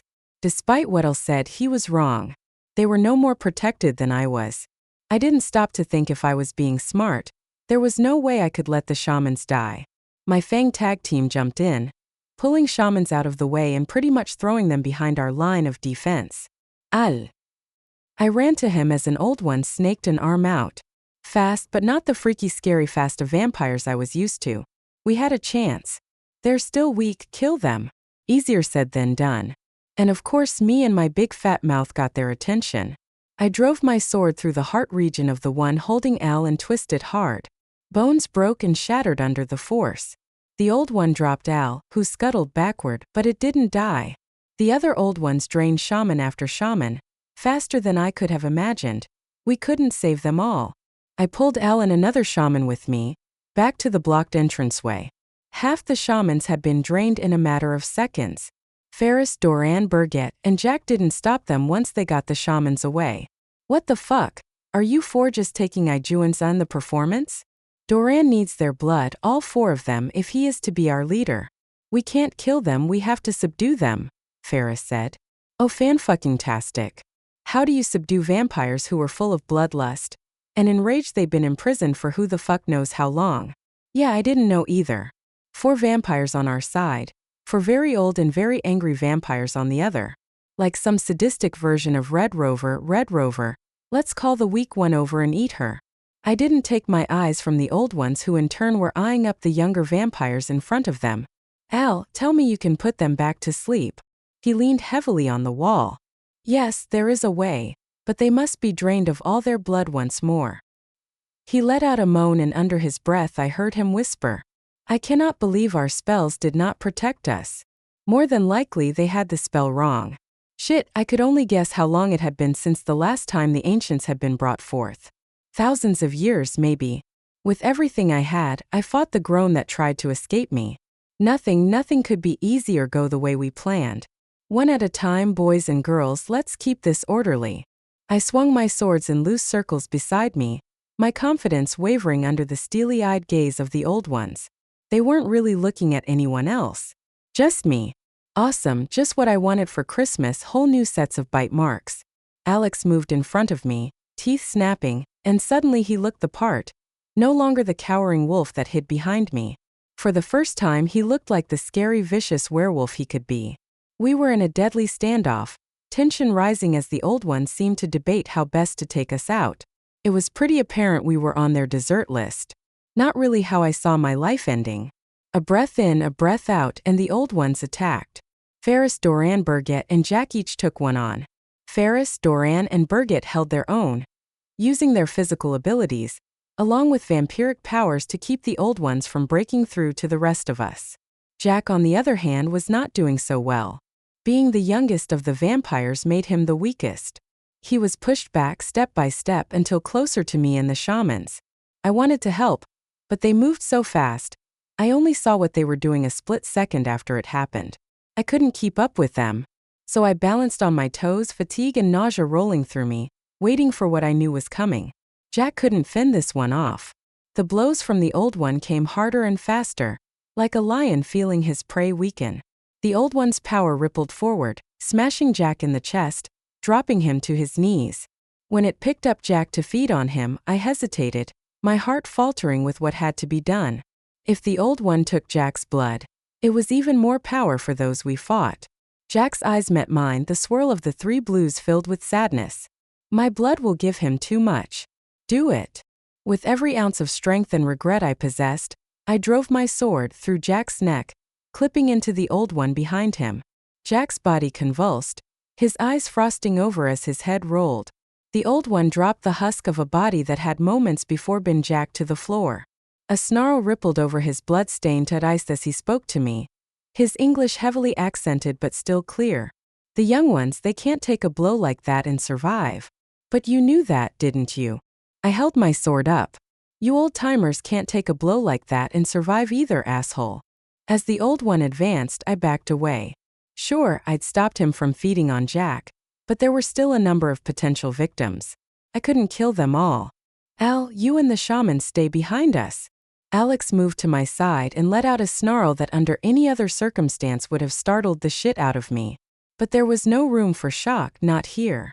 The old one, gray hair hanging to his shoulders, pitch-black eyes with the barest hint of white in them, and a set of fangs that would put Tespa to shame, attacked. The eyes were different than when they'd first emerged.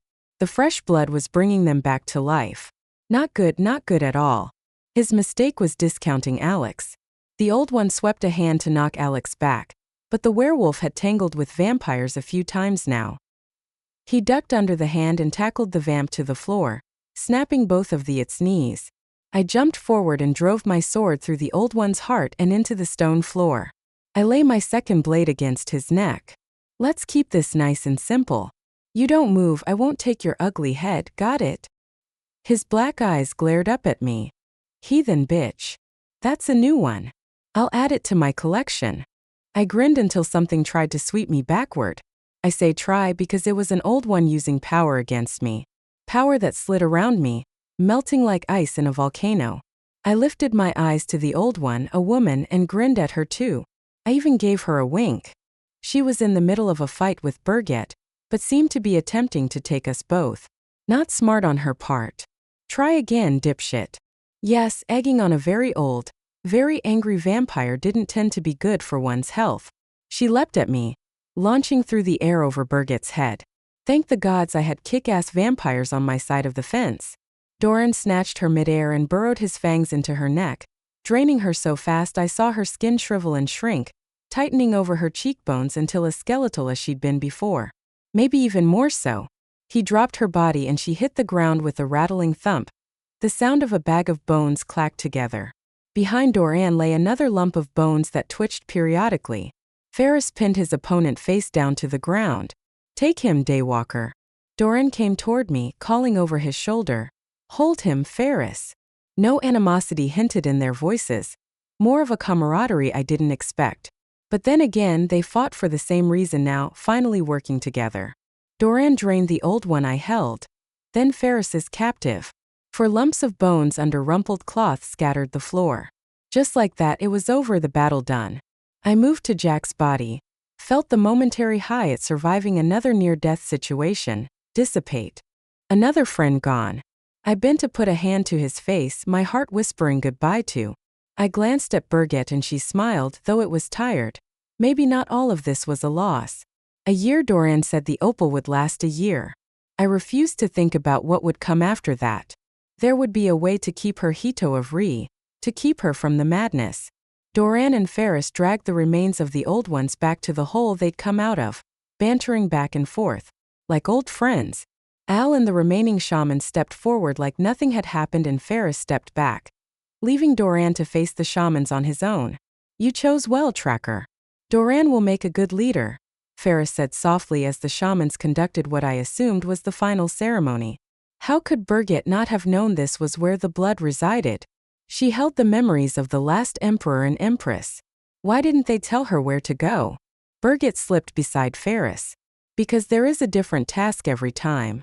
This is the first time in thousands of years, perhaps the first time ever, that the task involved the blood. From what I understand. She frowned and I could almost see her accessing memories that were not her own. Something of this magnitude only happens in times of desperation.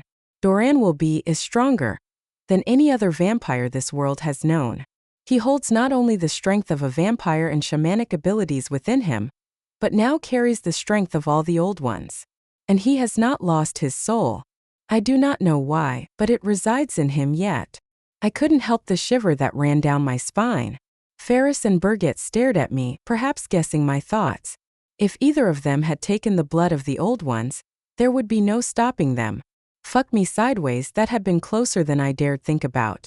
It all happens for a reason, Mira. You know that, Giselle's voice whispered through my brain.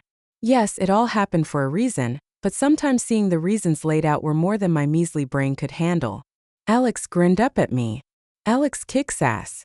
I reached a hand and touched the top of his head. You sure did.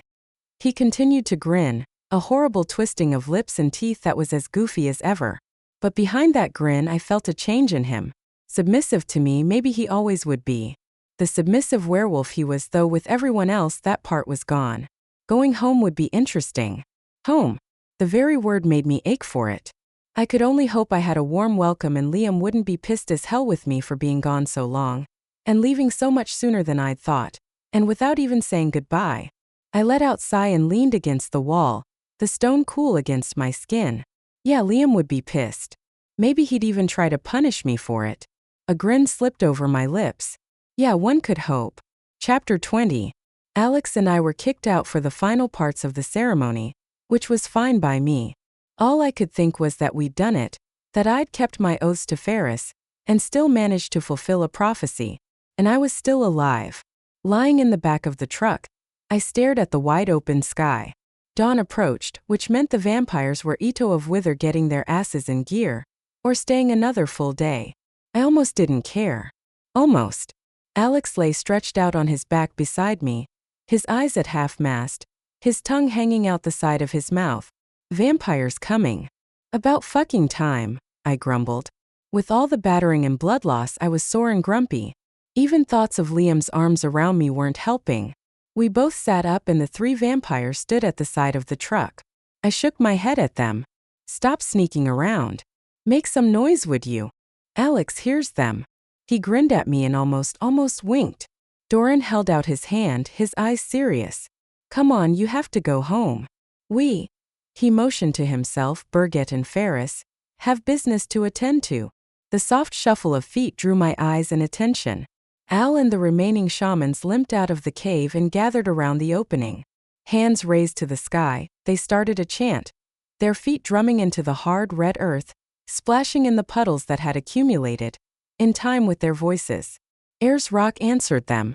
A low-pitched hum emanated from the giant rock. I backed away. Seriously. They are closing the entrance. No need to have a human wander in and cut themselves, Ferris said, for once without a trace of condescension. It took seconds for the rock to blend and meld, the entrance gone as if it had never been. Sweet baby Zeus, that was some magic trick. The shamans backed away one by one, melting into the darkness around the rock. Except for Al, who came toward us, a book in his hand, a wry smile on his face. I didn't know why I needed to take this with me, but it seems fortuitous for you. I knew what it was. I hopped out of the truck and met him partway. This is the journal? He smiled, though I saw it was strained. How could I think we hadn't lost much? 6 people died. Shit, I really was getting calloused. Yes, this is your mother's journal. Mira, you have done your family proud tonight. You fought where you could, but allowed those around you to fight as well. That is the mark of a leader. One who knows when to let the troops take the brunt of a battle. I swallowed hard and lowered my eyes. That doesn't bring your friends back. No. But we all knew the possibilities when we took on this calling to watch over the old ones. He rested a hand on my shoulder, giving me a squeeze, but said nothing else. Just turned and walked away. The journal was a thin, spiral-bound book with a black cover. Nothing fancy. I didn't dare open it, not yet. I needed a time of quiet to finally meet my parents. You ready to go? Ferris asked. I glanced at him, took in his disheveled appearance, the fatigue in his eyes. Berget wasn't really looking that much better. You sure you can manage dropping us off? I lifted an eyebrow at him, baffled by the trajectory of our, what would you call it, relationship? Friendship? Neither really applied, yet what did you call a person who'd alternately saved and threatened your life? Fucked if I knew. Ferris swung his hand and twisted the veil. On the other side was the front porch at Giselle's house, lit equals 18, sunlight dimmed by heavy snow clouds. I didn't question him. It was time to go home. Let's go, Alex. The werewolf bounded ahead of me, through the veil, and barreled into the house with a howl of excitement. You will find me when you've done your business? The question was meant for Berget, but all 3 nodded. Good enough. I stepped through the veil, into the early afternoon of the day before. Weird, very weird. Here, the equinox hadn't occurred yet, but I'd already lived through it. I shook my head and walked into the house to hear. Crying? Pamela. I pulled my swords, gripping the handles tight. Alex. Are you Mira? I spun to face a woman I'd never met and looked suspiciously like a troll. I didn't answer, just whipped my swords forward, stopping them at the base of her neck. Who the fuck are you? Her pale pink skin paled even more. My name is Tara. Liam saved my life. Where is he? I don't know. Millie brought us here and then left to help him. Help? Why the hell would he need help from Millie? I tracked both Liam and Millie. They were together and they were both afraid, even if it came through differently in them. Liam's was a fury born of fear, and Millie's was a terror born of fear for her child. Only one of them was hurt. Liam. I lowered the tips of the swords. Where's Pamela? I don't know. I went to lie down for a moment and when I opened my eyes she was gone. Fuck. I was, to say the least, not happy about this. I tracked Pamela. She wasn't far, just down the street. Tara, stay here. She nodded and I bolted for the door, forgetting it was like barely 15 degrees outside if I was lucky, and I'd just come from 130. I sucked in a sharp breath, my lungs seizing up. Alex, go get Pamela. Hurry. I opened the door and he galloped out, nose buried in the snow. I slammed the door and ran upstairs. Extra clothes I had stashed away and I could finally get out of this fucking dress. Easier to be mad at the clothing than worry about my friends. It took me less than a minute to change into jeans, layered tops, boots, and another heavy winter coat. Not my leather one. That had been lost somewhere along the way. Damn, I hated to break in new leather but looked like I might have to. Again, easier to think about a new coat than worry about those I loved. The front door slammed and then feet pounded up the stairs. Pamela flung open the door, her face a mess of emotions. Mira, the Black Coven has Liam and Millie and there are too many. I couldn't stop them. I grabbed her arms and held her still. How many witches? Were there other supernaturals? No, I don't think so. Okay. I'm getting Blas and he and I will deal with this, got it? What about me? ALS words about being a leader wrapped around me. And as much as I wanted to leave her behind, she could help. I want to come too. Tara stood in the doorway. Before I could ask, Pamela was nodding. You can trust her, Mira. They killed her children. My jaw twitched.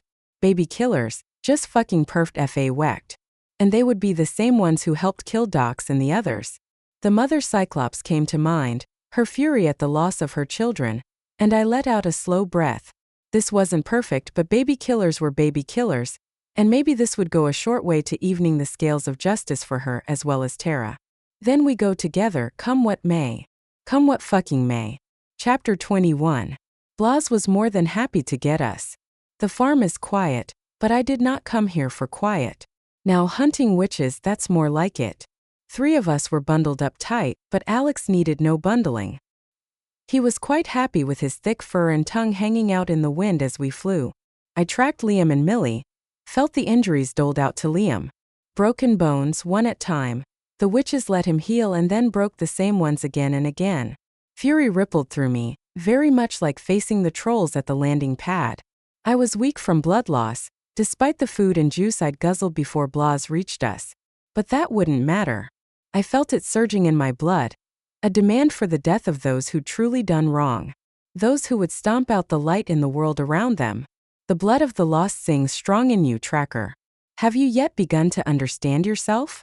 I shook my head, kept my words to myself. Perhaps when this is done, you and I will seek out the favor I've asked of you, and you will see what you truly are. Why can't you just tell me, lizard? He laughed, the sound rolling back through the clouds to us. What fun would that be, bitchy woman? Is there a plan? Tara leaned forward, her hands gripping Blas as best she could. Pamela shook her head. There's never a plan with Mira. You just go in and kick ass. Right. She looked at me like I had all the answers. Yup. That's how we do things here. Kick ass. Leave the names written in blood. Blas circled a warehouse that could have easily housed 10 blazes. Liam's threats drew us to the backside. Pamela, blow out the roof and walls. Blas, can you take what they throw at you? He answered for all of us to hear. You know I can. And I do believe the little witch can do more than windows and roof. Why don't you shake them up while you're at it? Pamela grinned, but it was not a kind grin. Good idea, Blas. I think I will do just that to those damn bloody bastards. The dragon's wings beat hard as he hovered mid-air and Pamela lifted her hands, a spell rolling off her tongue and fingers.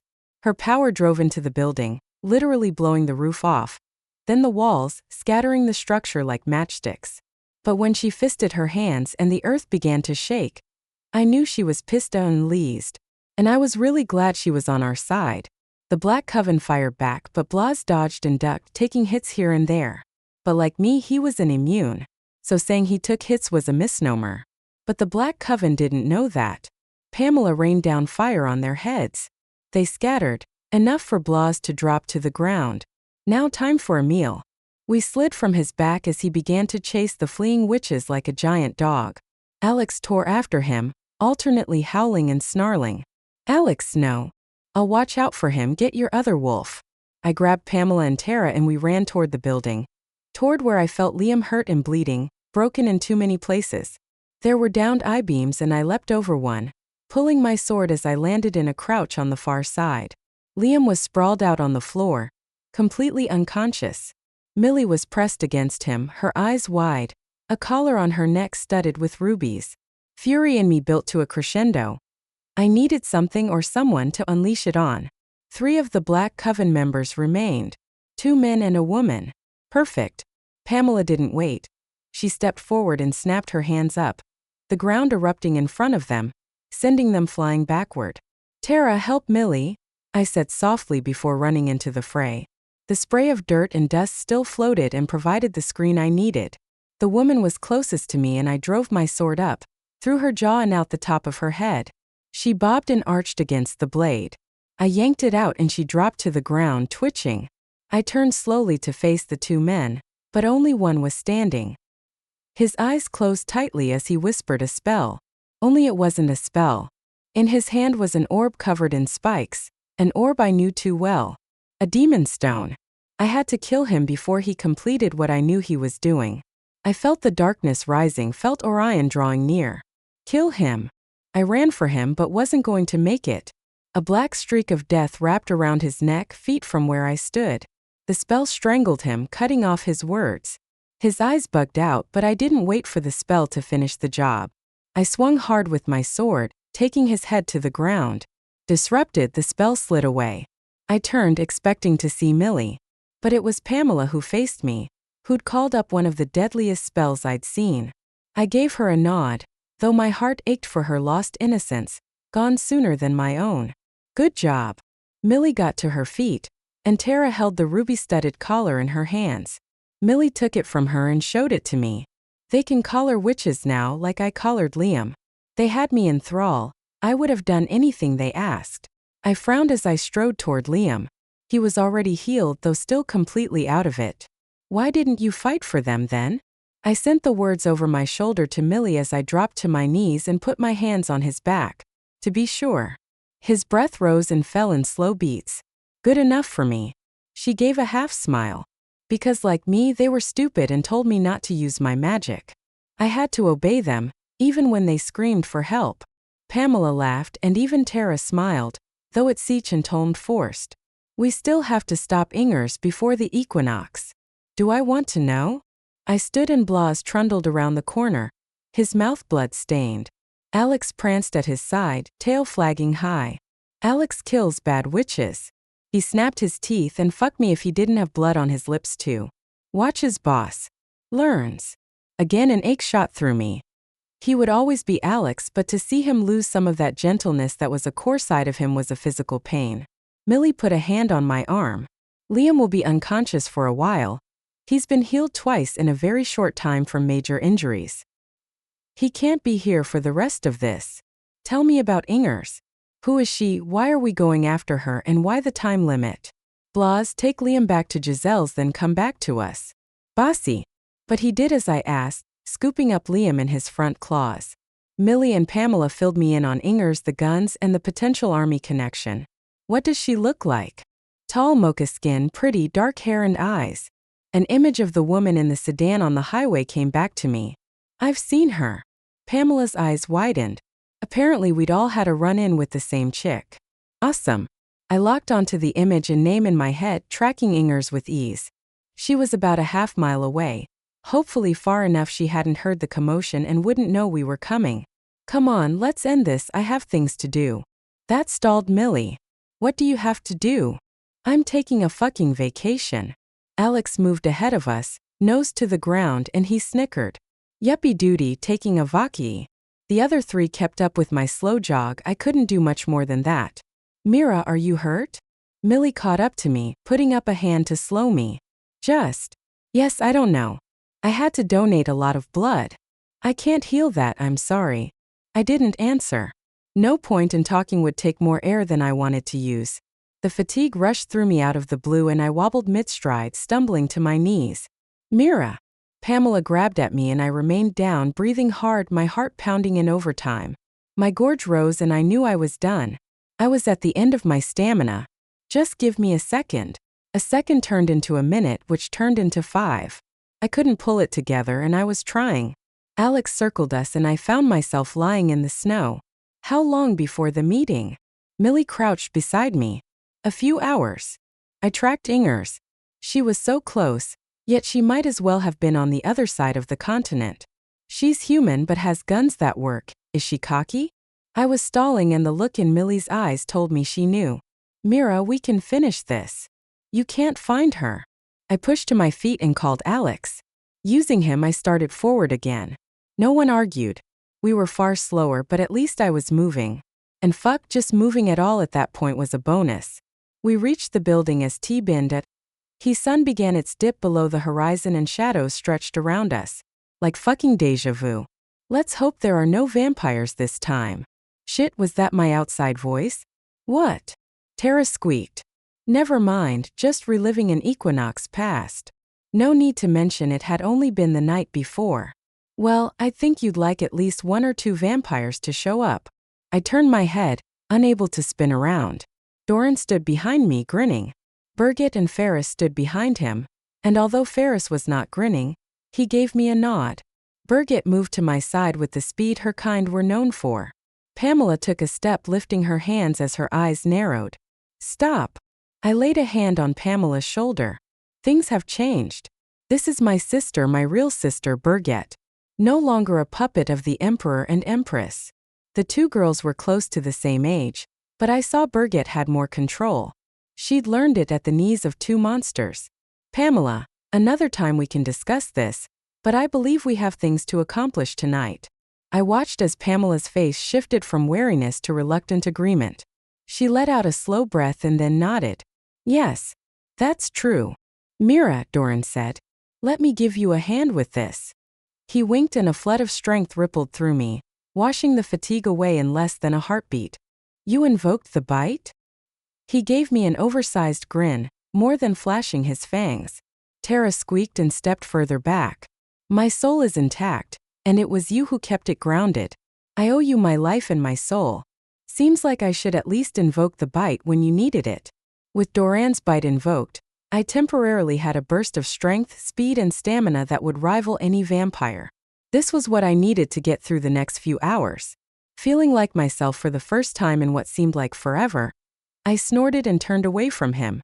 Well then, let's deal with Ingers. What came next was almost boring compared to everything that had happened so far. Ingers was waiting in a small office, oblivious to what had been going on. No witches were waiting with her, which surprised me. A small cage held 2 tiny, what I learned were half-breed children. Ingers never even got a shot off. Tara saw the children and went mental. Literally tore the agent in half. Messy but effective. It made me think a few trolls or even half-trolls on our side wouldn't be a bad thing. We let the children out and they clung to Tara. Orphans who needed a mother, and a mother who needed wounds to heal. All we had to do was wait for the army contact who was supposed to show up for his meeting. Again. Boring. The vampires fed well that night, and we staged the scene to look like a lover's tryst gone very wrong. Mind you, we had to put Ingers back together again, which Millie was able to do. Tara took the children home. Doran, Ferris, and Berget left, and just me, Pamela, Millie, and Alex remained. And a hell of a long walk home. You didn't think I'd forget you, did you? My knees sagged with relief. Even with the burst of energy from Doran, I was done. You took long enough. What did you do, Tukyo? The dragon roared with laughter. No, but perhaps next time I will do just that. Blas dropped out of the sky in front of us, his claws digging into the earth for balance. The 4 of us climbed onto his back and he took off. Finally we were done. About fucking time. Chapter 22. What are you going to wish for? I poked at Pamela, who stared into the candles like she'd never seen them before. I don't know, she said softly, her eyes round with childlike wonder that surprised me. Though she could be a truly tough little witch, it was easy to forget her early life was far from kind. Simple things like a birthday party with friends, presents, and a cake meant a great deal to her. I glanced at the clock above the stove. Almost midnight. You'd better decide and then blow them out, or it's not your birthday anymore. We'd held the party late so Doran and Berget were able to attend. Ferris decided not to come, which was just as well. I might have accepted what he'd done and how he'd got my O's, but I was pretty damn sure Liam hadn't. When everything had been said and done with Ingers and the weapons, Liam showed me the 2 files he'd pulled from Ingers's office. In them were details that made me shudder, and we burned them. Ingers had been tracing the movements of several supernaturals, Ferris included. Her goal had been to set up the supernaturals not only to kill one another, but come out of the closet. She'd even been working with Denning, Will's boss and head honcho at Soka in London. The weapons they'd been making were the first step in starting the cull, as they'd tagged it. But now with Ingers and her army contact dead, that left only Denning to carry on. And I would deal with him soon enough. For now we'll watched him and kept tabs on everything the piece of shit did. It would have to be enough. I needed a fucking break. The birthday party was in full swing when Doran pulled me into the kitchen. You said you have a young necromancer in your pack now. Be careful, Mira. Necromancers innately hate vampires and it goes both ways. If Ferris had come, and your Frank had been here, there would have been bloodshed. I have the control to hold back and amazingly so does Berget. But not Ferris. He has always hated necromancers. Are you shitting me? I whispered. Doran shook his head. Just be wary. The hatred goes both ways. Frank would take a shot at us too, even if he didn't understand why. And of course, the whole pulling me into the kitchen to chat had Liam's feathers ruffled. Despite the fact he knew Doran didn't have a chance with me, Liam couldn't relax around him. Speaking of, Liam curled his arm around my waist and tightened his grip on me. Since I'd been back, he'd been particularly possessive. I couldn't blame him. It would not have been easy on his wolf to let me wander off on my own. Yoka grip on P width equals 18 align equals justify. Ease up. I grunted, pushing at his arm. I need to breathe. He relaxed, but then Doran grinned and gave him a wink from across the room. I shook my head. They would work it out. More so than ever, this was a game to the daywalker. No vampire. That would take some getting used to. Pamela finally leaned forward and blew out the candles. Do I tell you what I wished for? We all shouted no at the same time, Berget included. Even Millie. Pamela smiled and sliced into the cake, handing out pieces. Of course, Alex was first, his drool making a shallow lake on the warped floor. We were still at Giselle's, but only for 24 hours. Eve was on her way back with Frank, and I felt her anxiety at hurrying home. Not too long at all and she'd be at the farm. A day off seemed like a luxury at that point, and I would take it. Everyone brought gifts for Pamela and I eased myself back, watching the pure delight on her face as she carefully opened each gift. A book of spells from Millie, a mortar and pestle made of clear quartz from Doran, a pair of diamond earrings from Berget. I can't, these are too much. Pamela looked more than a little horrified at the fine gift. Berget stepped close and put her hand over Pamela's. You took care of Mira when I couldn't. That is worth all the diamonds in the world, Pamela. Pamela, being who she was not tentative in the least. She wrapped her arms around Berget, hugging her tight. The party went on for a few hours, and Pamela didn't mention that neither Liam nor I had given her anything. Doran and Berget slipped into the basement when the sun began to crawl through the sky, and Alex and Millie had gone to their separate beds. Liam was sprawled on the couch. Think we should give her the present now? Pamela's eyes widened. I don't expect anything from you, I truly don't.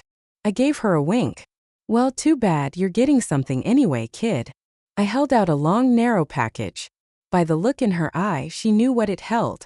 There was no care in her as she ripped the paper off and opened the box. A sword lay in the bottom, already edged in silver, spelled by Millie to cut deep. You can't always protect yourself with magic, you've seen what happened to Millie, I said, lifting the sword out. This was Giselle's sword, and the one I learned with before I graduated to the two I have now. I held it out to her and she took the handle carefully. Thank you, this is all too much. Her eyes filled with tears and I gave her a hug. Never. It will never be enough if it keeps you safe. Liam cleared his throat.